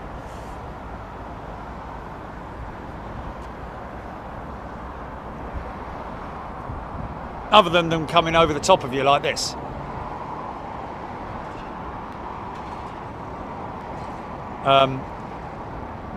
So yeah, it might be worth a trip down there if the weather's nice.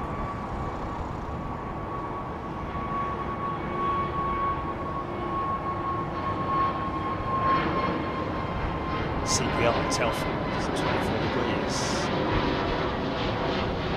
Wow, over an hour's delay for this Saudi at 777, Craig Russell saying.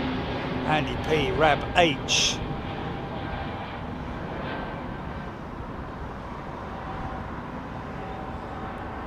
Aaron Thomas T5 is the best spot for 09s.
Say that again.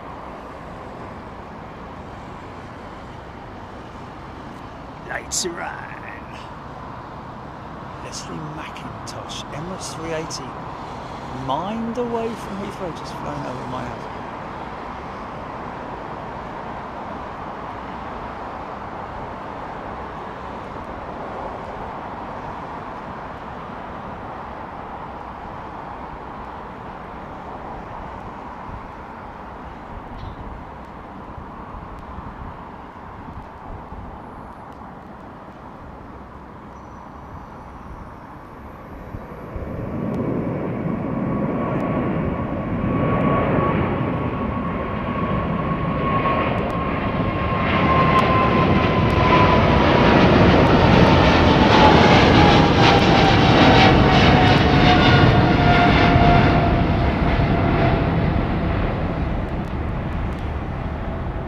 They called it a hang 10 manoeuvre, didn't they? The Raptors. It's not called, it's an unrestricted departure, but out in Honolulu they call it the hang 10. And those Raptors, I think, are regular at that airbase anyway. I think they were performing exercises possibly, but it was all linked to RIMPAC, but I don't know if Craig's still here, but I think they do actually fly, because there's an airbase there. So they fly regular exercises. Thomas, that was late for an American flight. Becker, Emirates 380 joining the stack. Big one coming out. Qatar triple.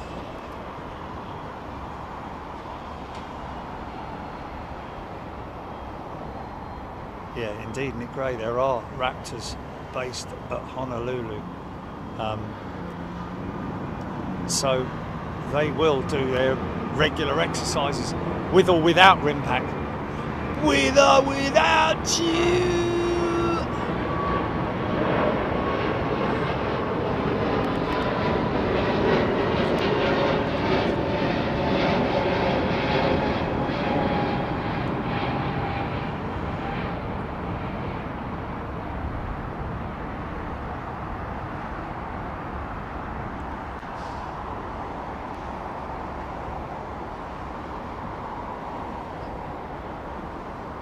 She's moving.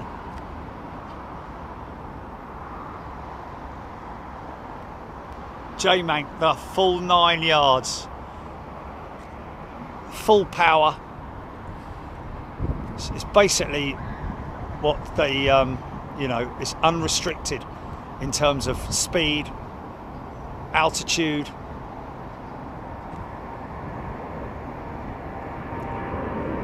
All the airspace is cleared above them.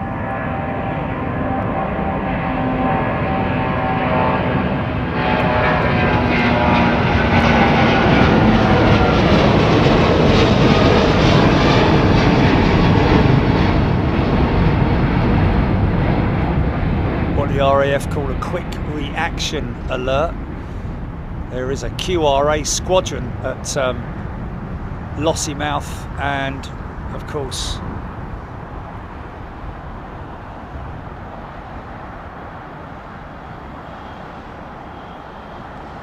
at Coningsby.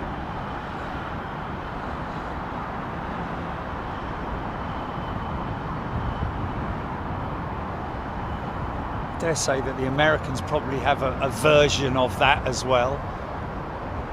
Oh, nice.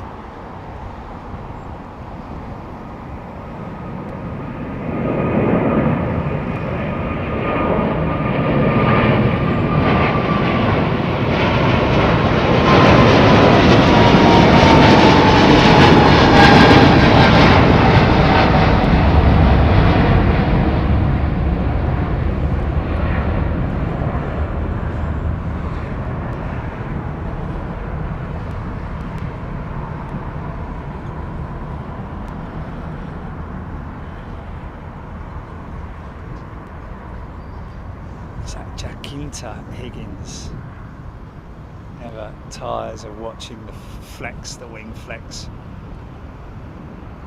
Amazing, man.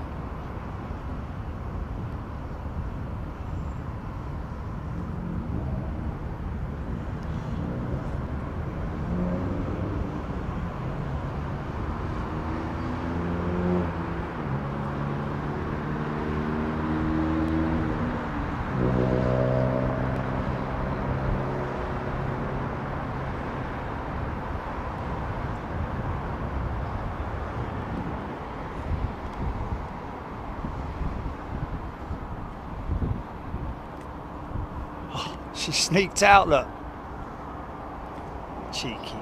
Cheeky Queenie.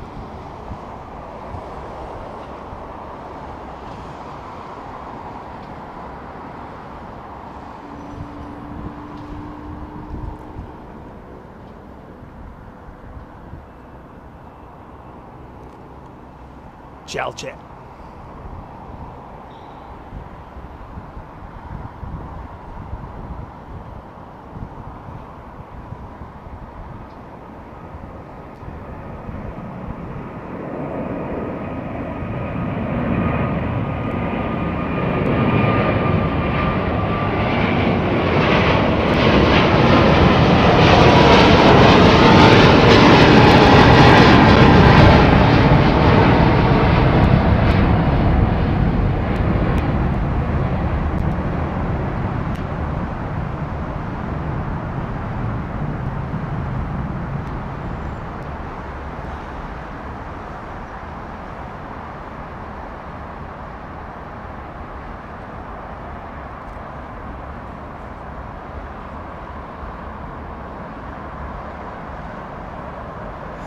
Yeah, it always doesn't always happen on a Friday though, does it, Stephen?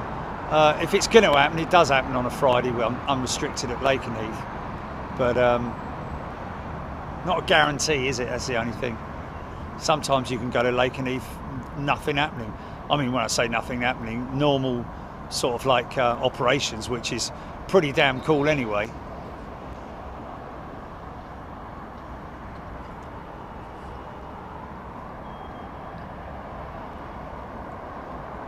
Both going to Haneda, the JAL jet and the All Nippon jet.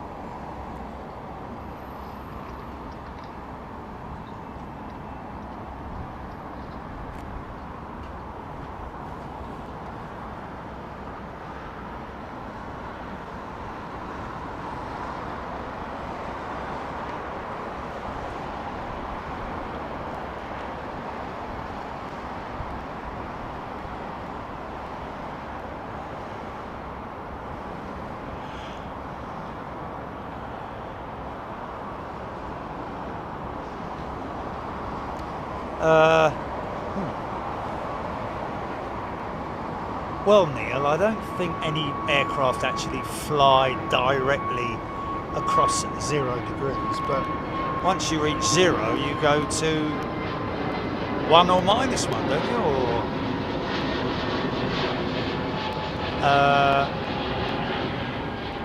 unless you stay there and hover there at 0 degrees. I'm guessing, but I'm no specialist.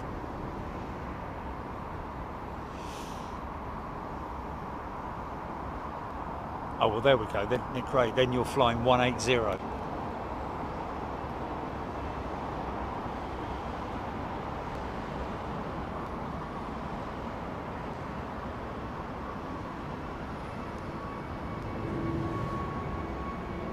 All scropey, BA 380 to Singapore on radar. Thank you.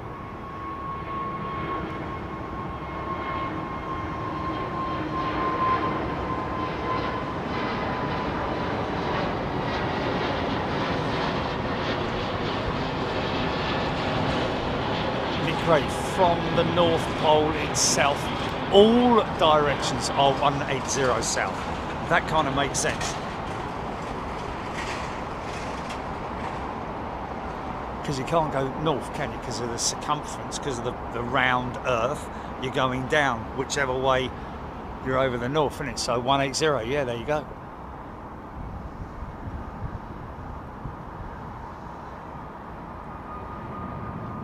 Nick Gray, funny. British Airways looking forward to the 747 departure.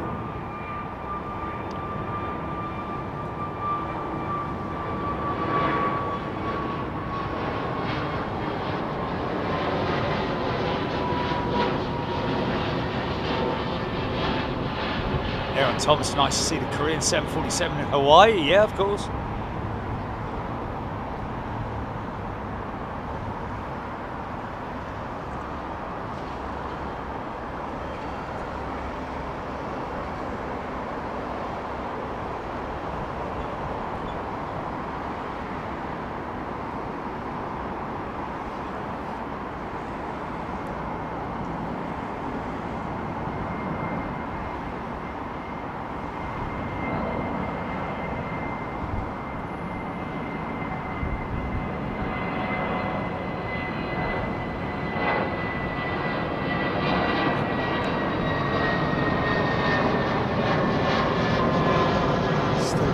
A big backlog of aircraft to go out.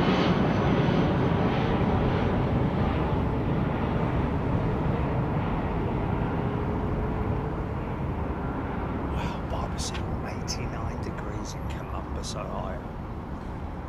It's kind of crazy, man. Kind of crazy.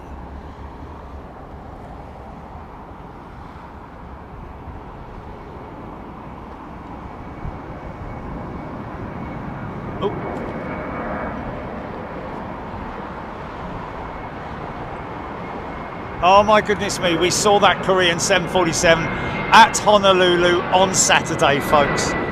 Wow, that's crazy, man. How many have they got in their fleet?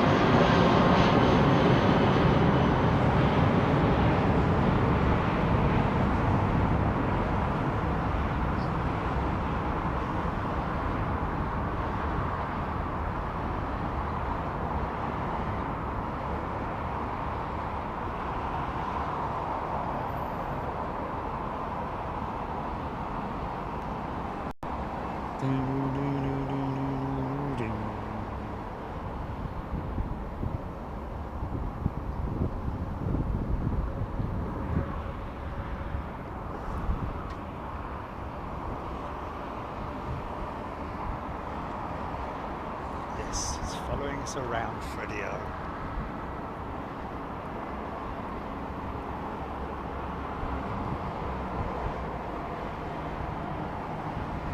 Oh, engine run, BA,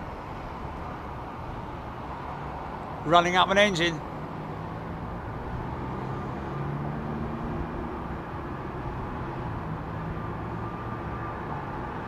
Oh, Paul Richards, my partner, is on VS25 cabin crew 350 to New York in the lineup. VS25, let's have a look for that. There we go.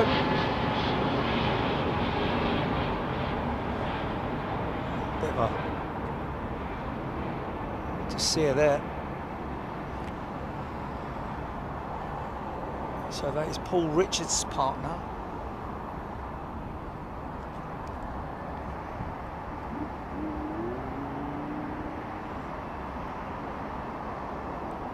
Cause you're right on time.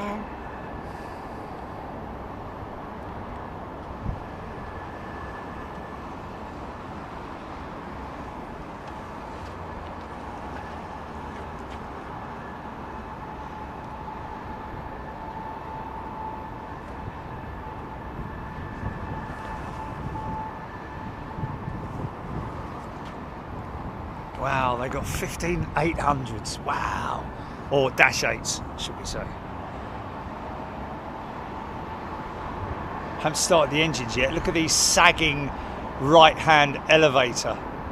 So as soon as they fire up the #1 engine, that will power up the hydraulic systems. And then you'll see that elevator rise to the occasion. There it is.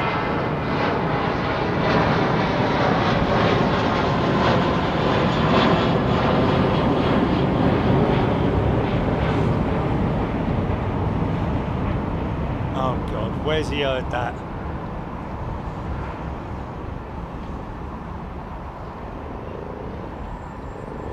Yeah. They would not be able to make a 2-engine version, man. It's impossible. You'd need another 10-foot ground clearance, for crying out loud. Undercarriage would have to be about 40 feet tall. Flipping it. Come on, people. Use your noddle. You don't just take what people say. Oh, they're going to do that. That means they must be doing it. I read it in a magazine. Think of it about it yourself. Use your own brain rather than relying on other people's, you know. I mean, obviously, unless it's a very valid source, they're not going to make a 2-engine version of the A380. For God's sake.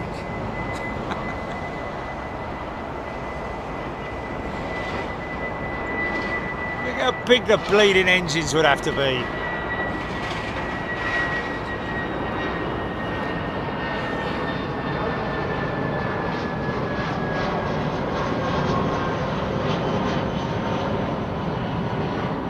Yeah. Aidan, 2-engine A380 with 1 pilot.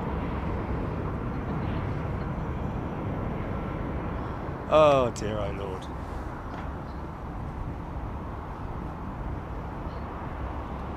Yeah. It's got a special improvised roof rack as well. Oh dear. Nick Gray, some bloke down the pub told me.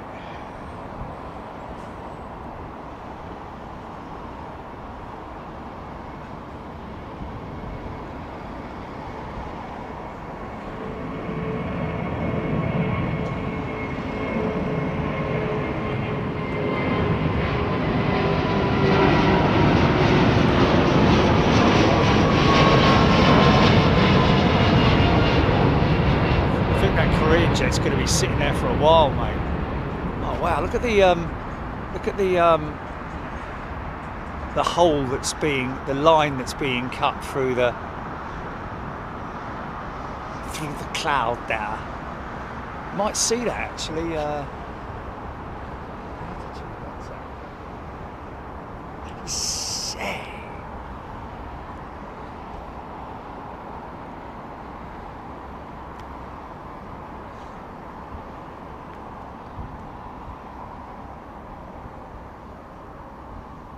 Cabriolet version, J-Mag. Yeah.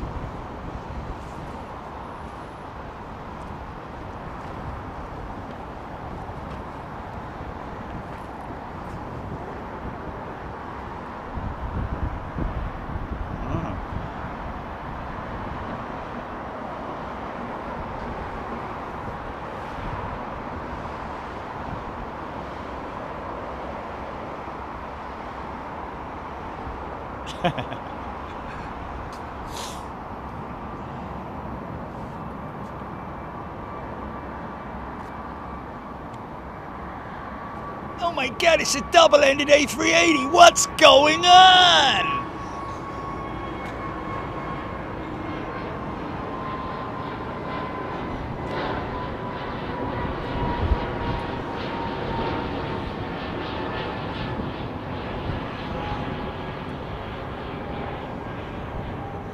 Bob M. Dissipation Trail. That's exactly it.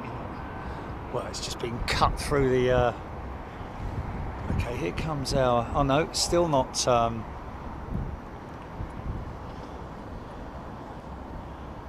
We got VS25 that we're looking out for. Oh my God! Look who's here! Oh no, no, no, no, no, no, no, no, no, no. It is, look. Oh, spiders at him. Spiders at him. Yeah. Oh no, let me save him, man. Oh no, no, no, mate, no. Oh, it's natural. No, I'm going to let it happen. Especially as it's the only one. Sorry, mate. Sorry.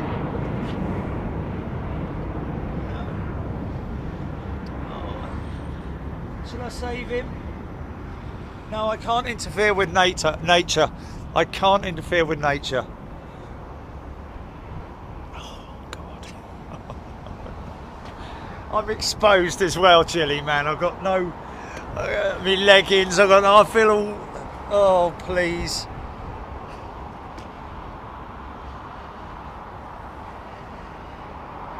Oh, hold on a minute, he's run off. I'm going to save him. I'm going to save him. I'm saving him. I'm saving him. I'm saving him. Come on, son. Come on. There you go. Ooh.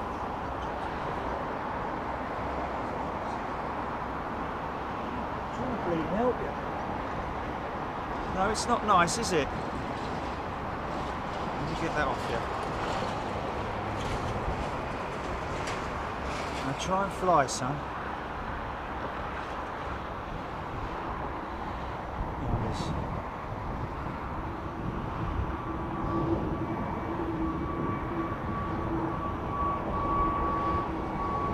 Oh, he's not a happy bunny. Look, I'm throwing him over the edge. If he makes it, he makes it.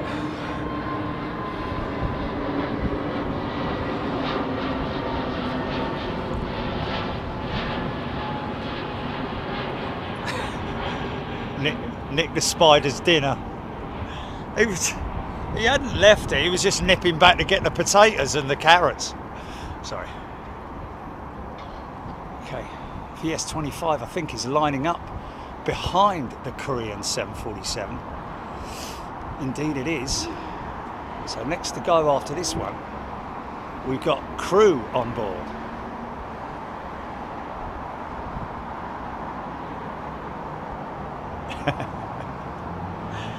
One cockchafer all year, that's it. Here we go then.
I don't know, GP, the one of it passing me, where it's sort of like all in the shot. But I don't know, maybe, yeah, maybe the one of it climbing up.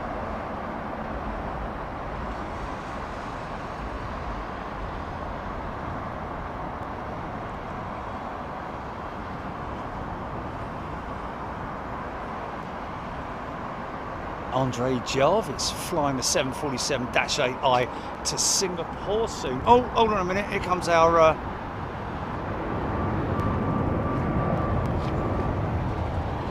he's gone up quickly. Crew on it. I got crew on it.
Oh, now I've got the bleeding nits.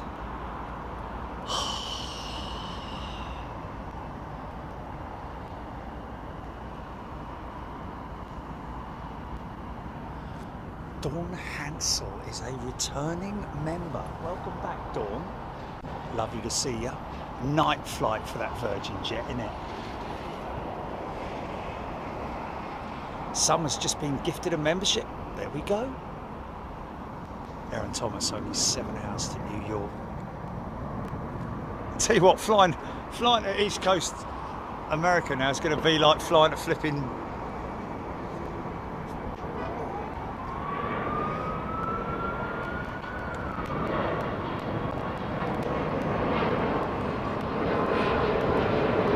naps. That's it, not nits. Nits are what you get in your bed, aren't they? Oh, okay. Oh, yeah. I haven't got nits. Can I just please confirm that? I do not have nits. Oh, dear.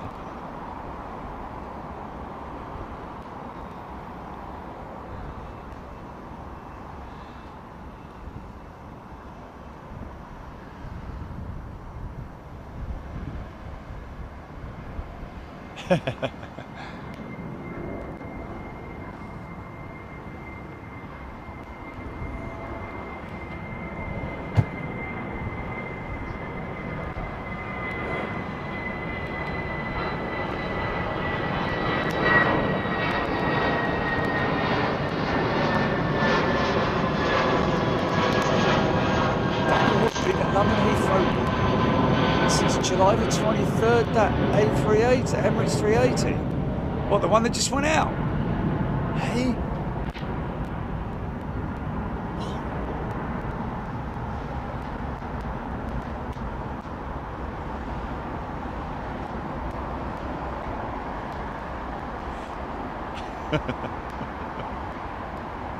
God knows.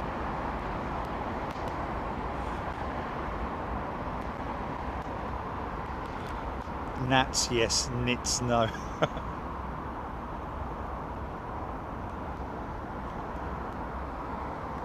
It's getting grainy.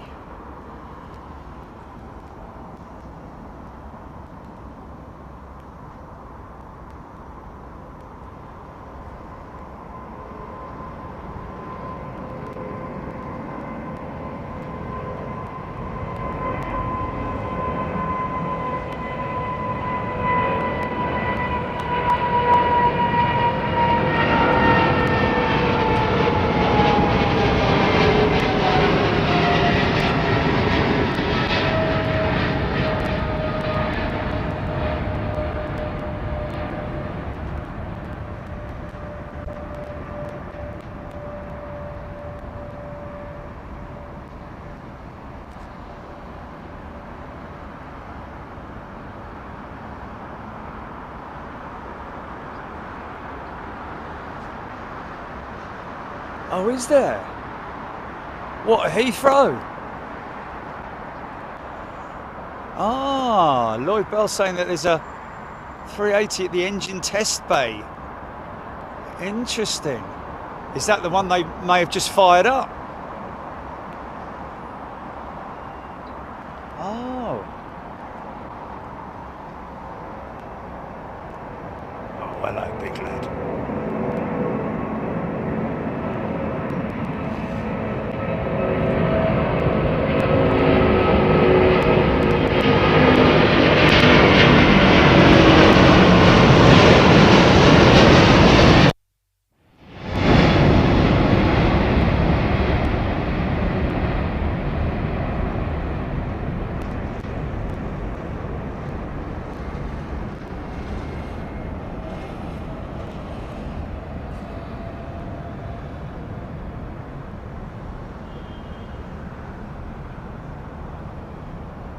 Oh, it was getting a new engine fitted, Chipaz saying. Oh, well, that must be the engine run that they're doing then, to test it. Wow.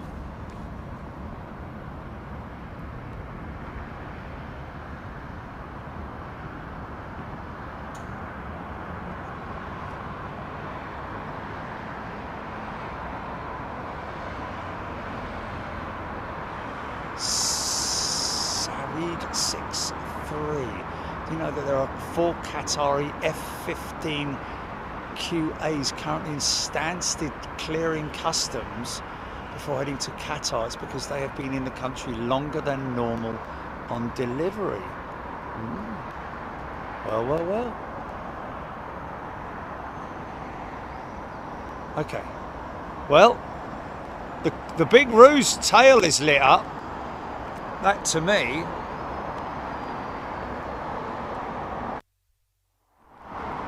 What's that?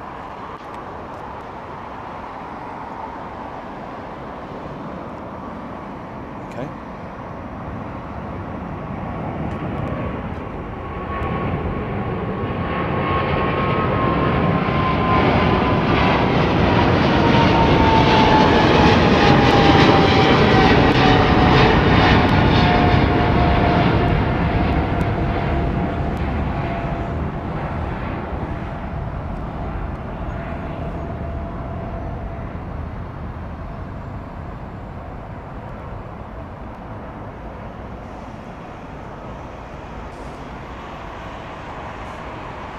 Getting grainy, man. It's getting grainy.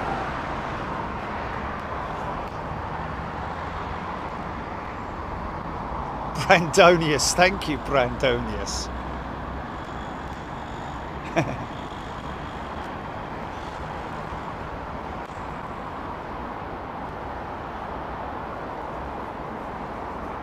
All clear, no swearing. I'll post the video of the Queen's Steph. Well, we're thinking that might be the case, Chipaz.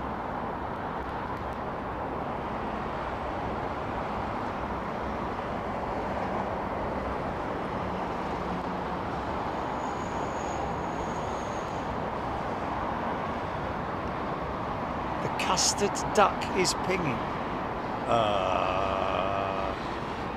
The custard duck. No, you lost me there. Chicken or beef? Good night to you. Just what we needed after everything that's going on. Good for you, chicken or beef. Glad we could be of any kind of, bring any sort of happiness to people's lives. That's what it's, I mean, obviously we're here for the love of aviation, but also, you know, to look after our good people, the good people who are involved in our channel, as best we can, of course.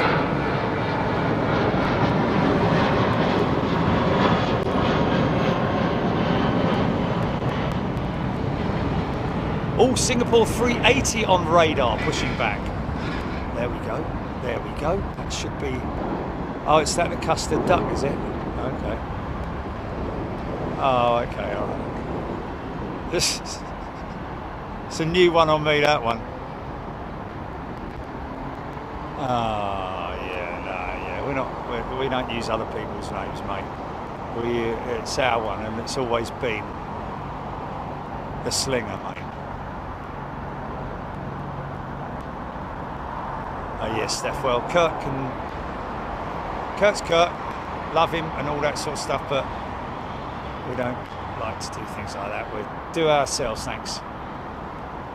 Bob M. In respect of your current position, where is the paddock? To my left, Bob. Just there. There is the paddock. You see the landing lights and the beeping horns.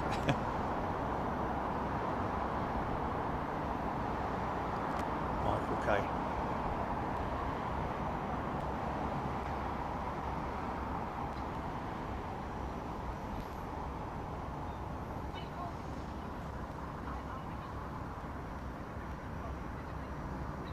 Yeah.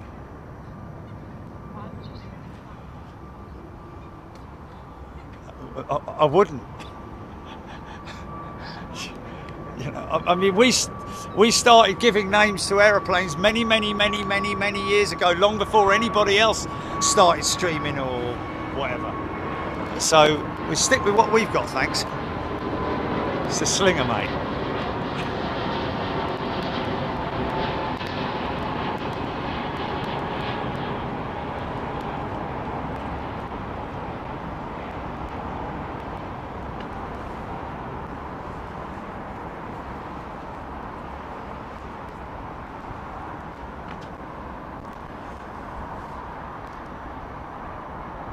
Looby-loo, good night.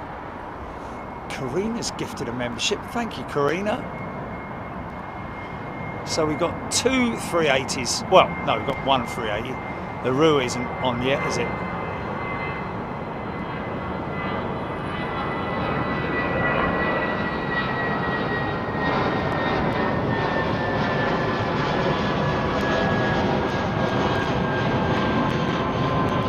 We've got no idea about the foal, folks. Obviously, you know, we're busy. Can't keep nipping up there every 5 minutes. Got no idea what's going on with it. If we get a chance, we'll try and see. But you know, hopefully it's all right.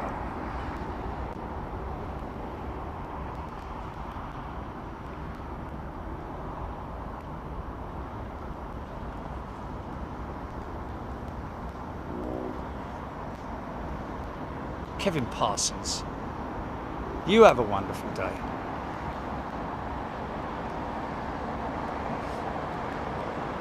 Craig Russell, Slinger, taxiing. There she is. We've got her. We're just going to grab her before darkness, aren't we?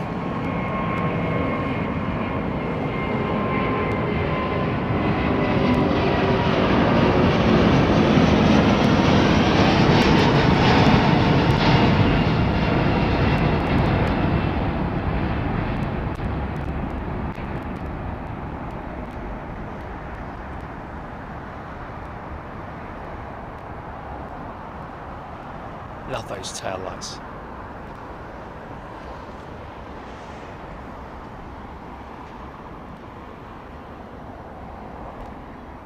There she is.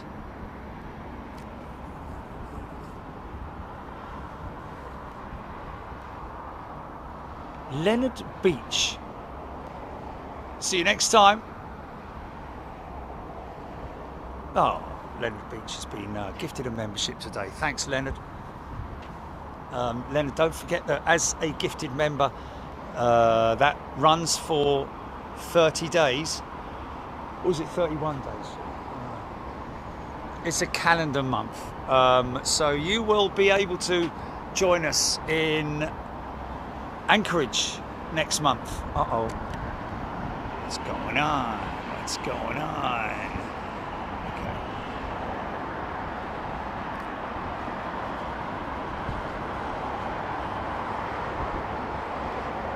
Scropey, thank you. Good night to you. See you on the motto. Abstract Ocean. I'll be on that 380 in January. Can't wait. Oh, it's a long time, isn't it?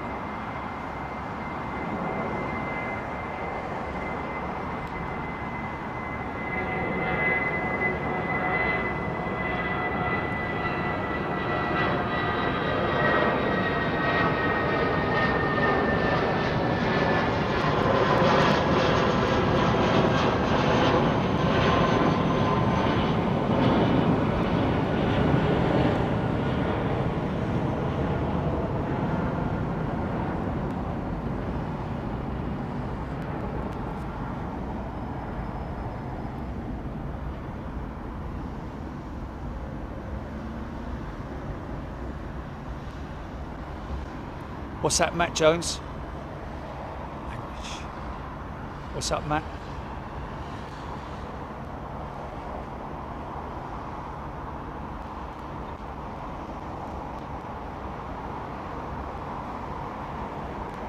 Oh, good question. Matt asking about the wake.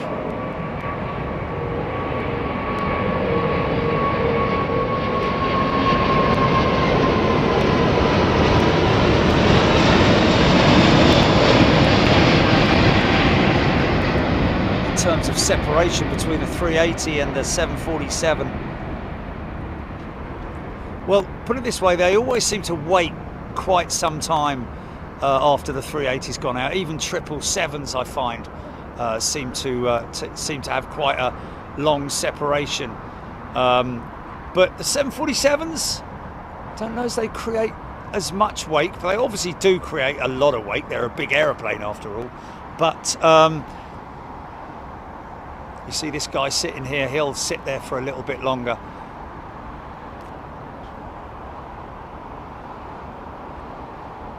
I'd say, if the fact that I don't know, but I would say if I was given the choice, A380 or 747 in terms of their separation due to wake, I'd probably say the 380. But again, it does all depend on, you know, on the weight of the aircraft, especially is critical on the amount of wake that they throw up. Wow.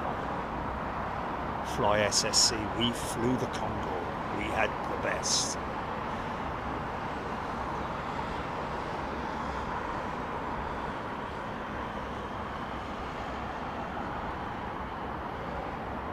Yeah, absolutely, Michael. There's absolutely an opportunity for a Dublin show in the future. The operations were wrong last time we looked at it, but yeah.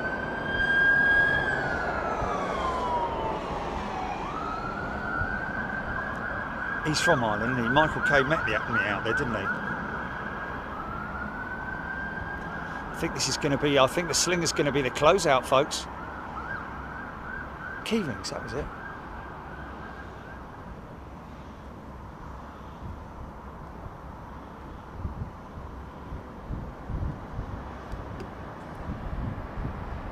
Yeah, it looks like the Slinger's going to be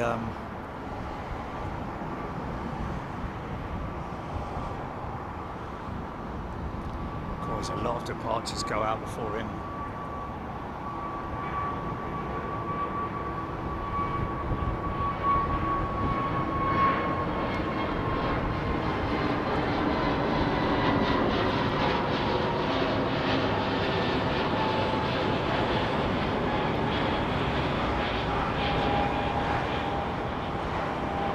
Bob M, there we go. That's very true what he's saying there in terms of displacement. All a question of displacement, size and weight as well, of course. Yeah, akin to an oil tanker or an aircraft carrier. I mean, you know, it is that is the best way to sort of like describe it, because you can visually see the wake, can't you, of a large tanker or of any boat, even a little sailing boat across a lake. Creates a wake. There's another Emirates 380 on the push, is it? Surely not. He's only just come in. What's going on there? They're taking him off to a remote stand.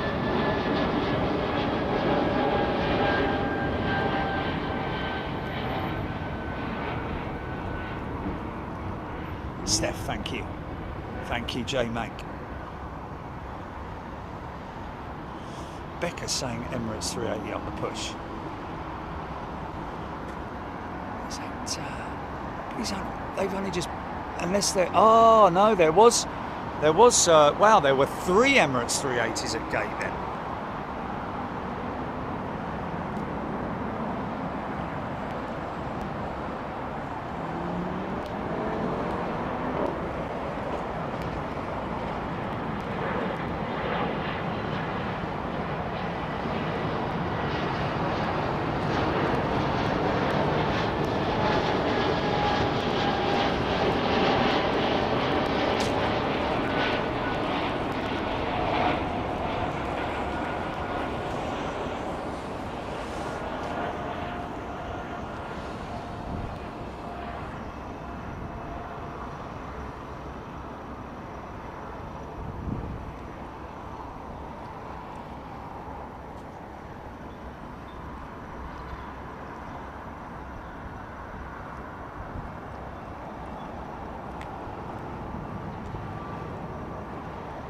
Indeed, Michael K.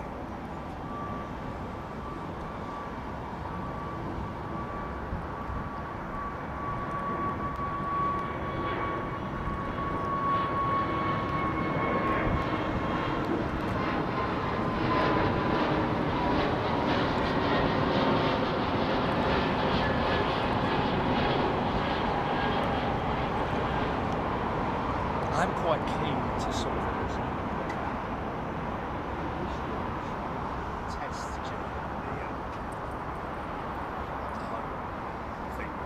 touchscreen now. We should run a test on it, you know, without any pressure, you know, like do a dummy show, even if it's like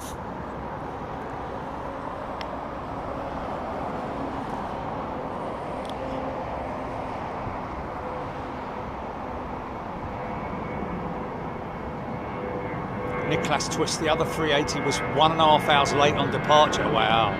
Freddie-o, pleasure. Aaron Thomas, Big Roo still not on radar. Nicholas Twist.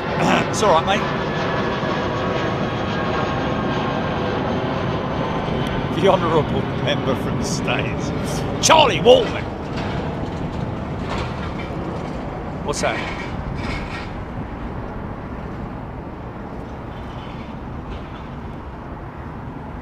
Good night, Steph. All the best.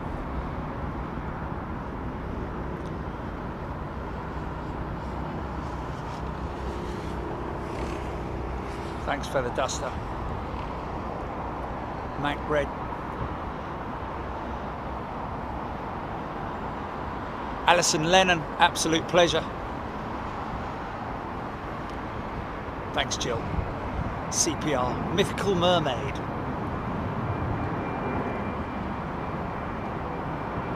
Bob M, Beverly George, Andy P, Scott Hetherington, James Hayes. Morrison. Cheryl Howard, thank you. Reeks. Sister and nephews are flying back to CPH tonight. Flight delayed till 21:52. Yeah, it's going to be too late, I'm afraid. We're sort of done now. Camera's reached the end of its. Okay, we've got the slinger. It looks like we're going to get the slinger.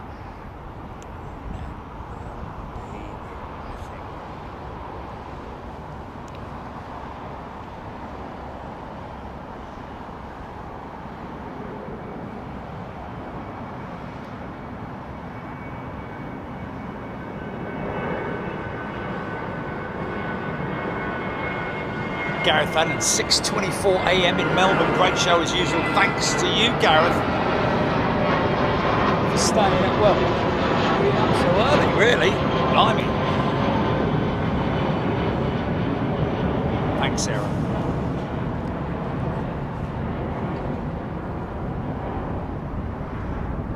Ronald, Ian Morrison, Fly SSC. Good night to you, Barbara Siegel, Carol Hutchinson, Chris Mercer. Thank you, Chris. It's good to be back, my friend. Pete Nordine, Clever, Greg Ursa. Thank you. Stoneman, GD Still. Scott Heavens, Brian McNaughton. Thank you for a great few days last week. What I saw of them shows were absolutely brilliant. And yes, we will be releasing the Honolulu shows. Is it tonight, Gilly? Or yeah, we're going to be doing that right after the show, folks. So any premium members about, you're going to get a notification on your phone. Go ahead and watch and enjoy. Bob M. Yeah, don't wait for your notification. Go and check your membership tab, because obviously sometimes the notifications fail. Thank you, Steffi. Linda G. Baggy Boo. Loves planes. Jane Quinney. Cianothus. Oh, Martin Ackerman. The Big Ruse requesting pushback.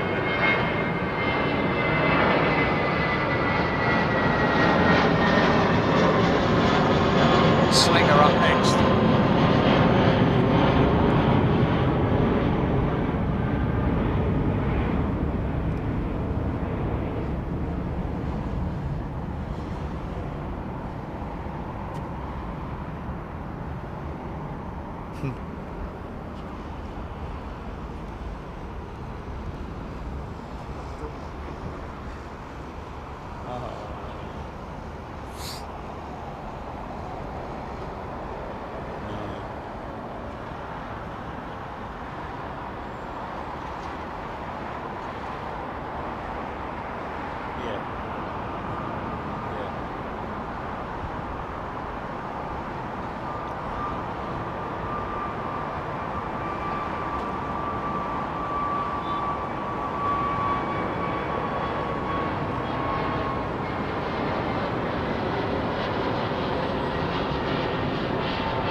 Absolutely, Jill.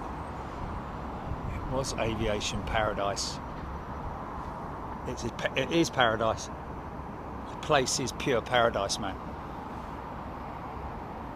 James Hayes. Yes, I have, yeah. Good night, Brian. Good night, Bob.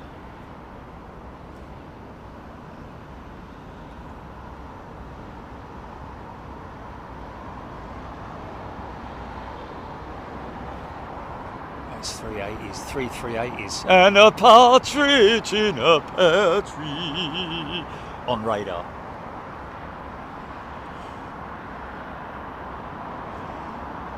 Lit up like a Christmas tree in a big row.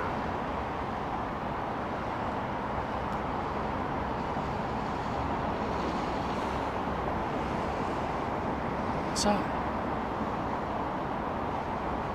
Greg Ursel, Jerry, wife is fuming as I have a 100% success rate for you mentioning my name, and she's a subscriber too. Fuming as I have a 100%. Well, I haven't read your comment out, Greg. Oh, what's the wife's name then? What's the wife's name then? Yeah, look at those engines lit up, man. How cool is that? You've got to love engine illuminators.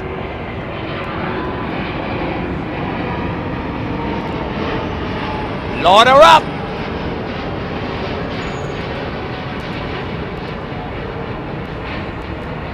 Yeah, off into the spooky night.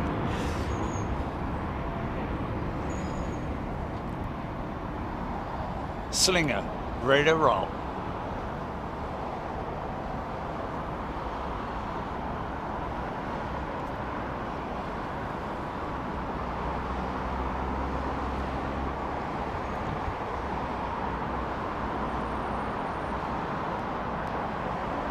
James Hayes, loving it.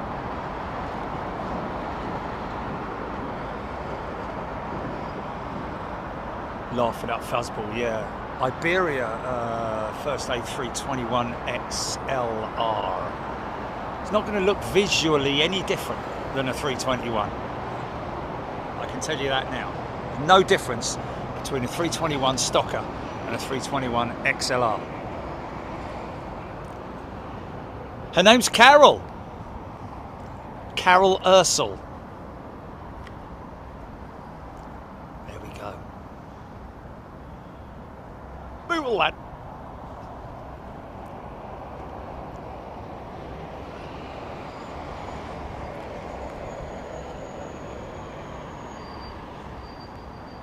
No engine in illuminators on this one. It's a good thing about the Qantas jet.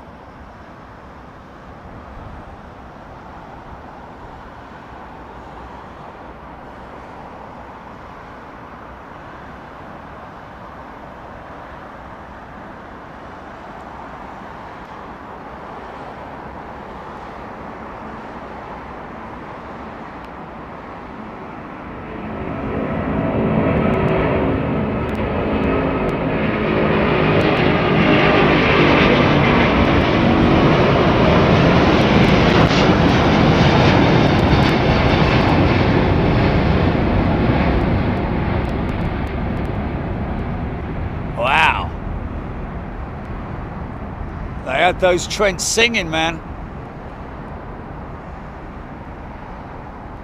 That was gnarly.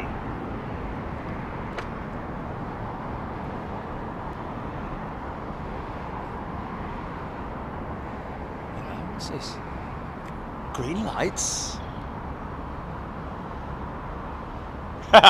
Greg saved him sleeping in the spare bedroom. Why does he always shout you out? Greg, can I suggest that you put Greg and... Oh. Okay. I don't know. Put your missus' name there. CPR, Trent's on the 380, always a good sound.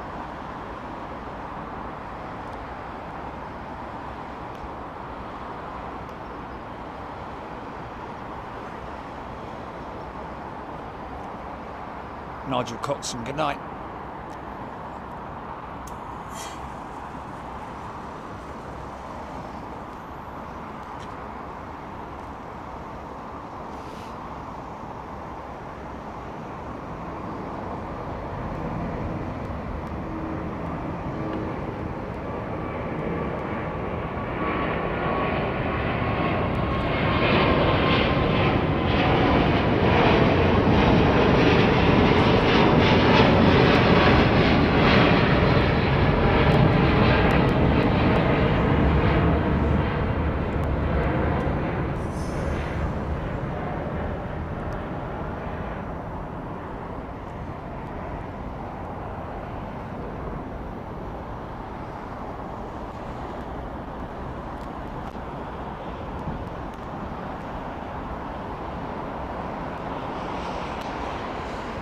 See you, Cynthia. Dorset Aviator.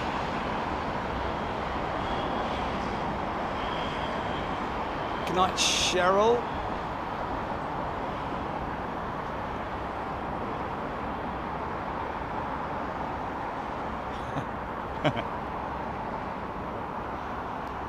Cheers, Zoe. Good night.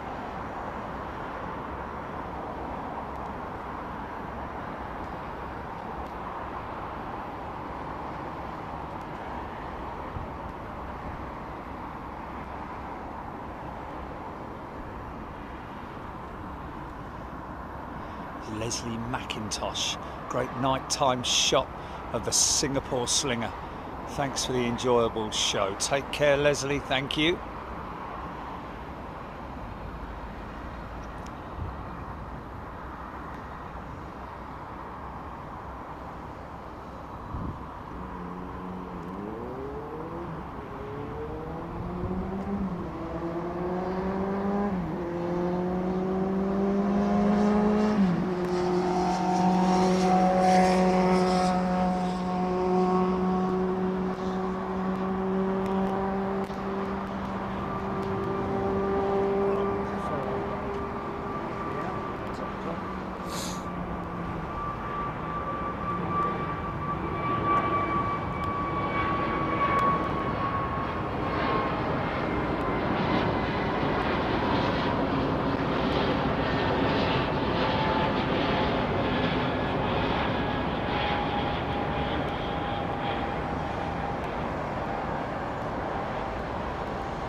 Landed at London Oxford this morning, departed lunchtime back to Rome.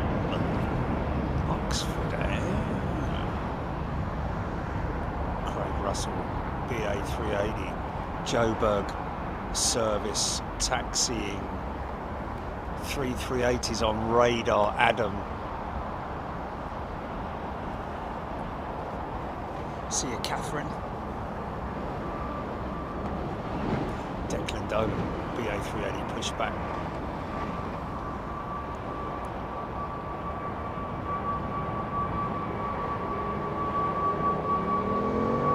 Jacinta Higgins, good night to all my UK friends from morning in New Zealand.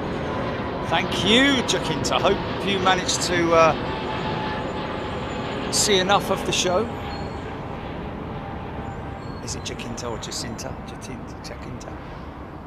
Oh, okay.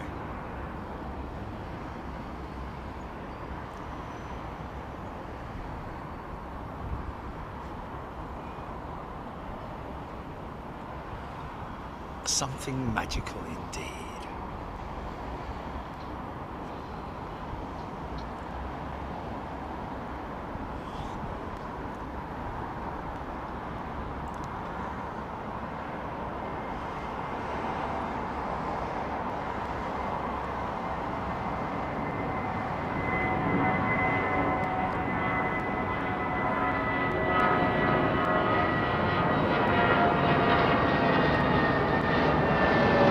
Harry Rundle, good night to you, Harry.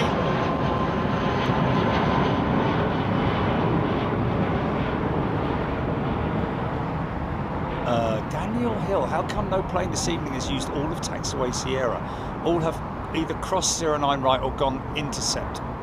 Well, the 380s will cross 9.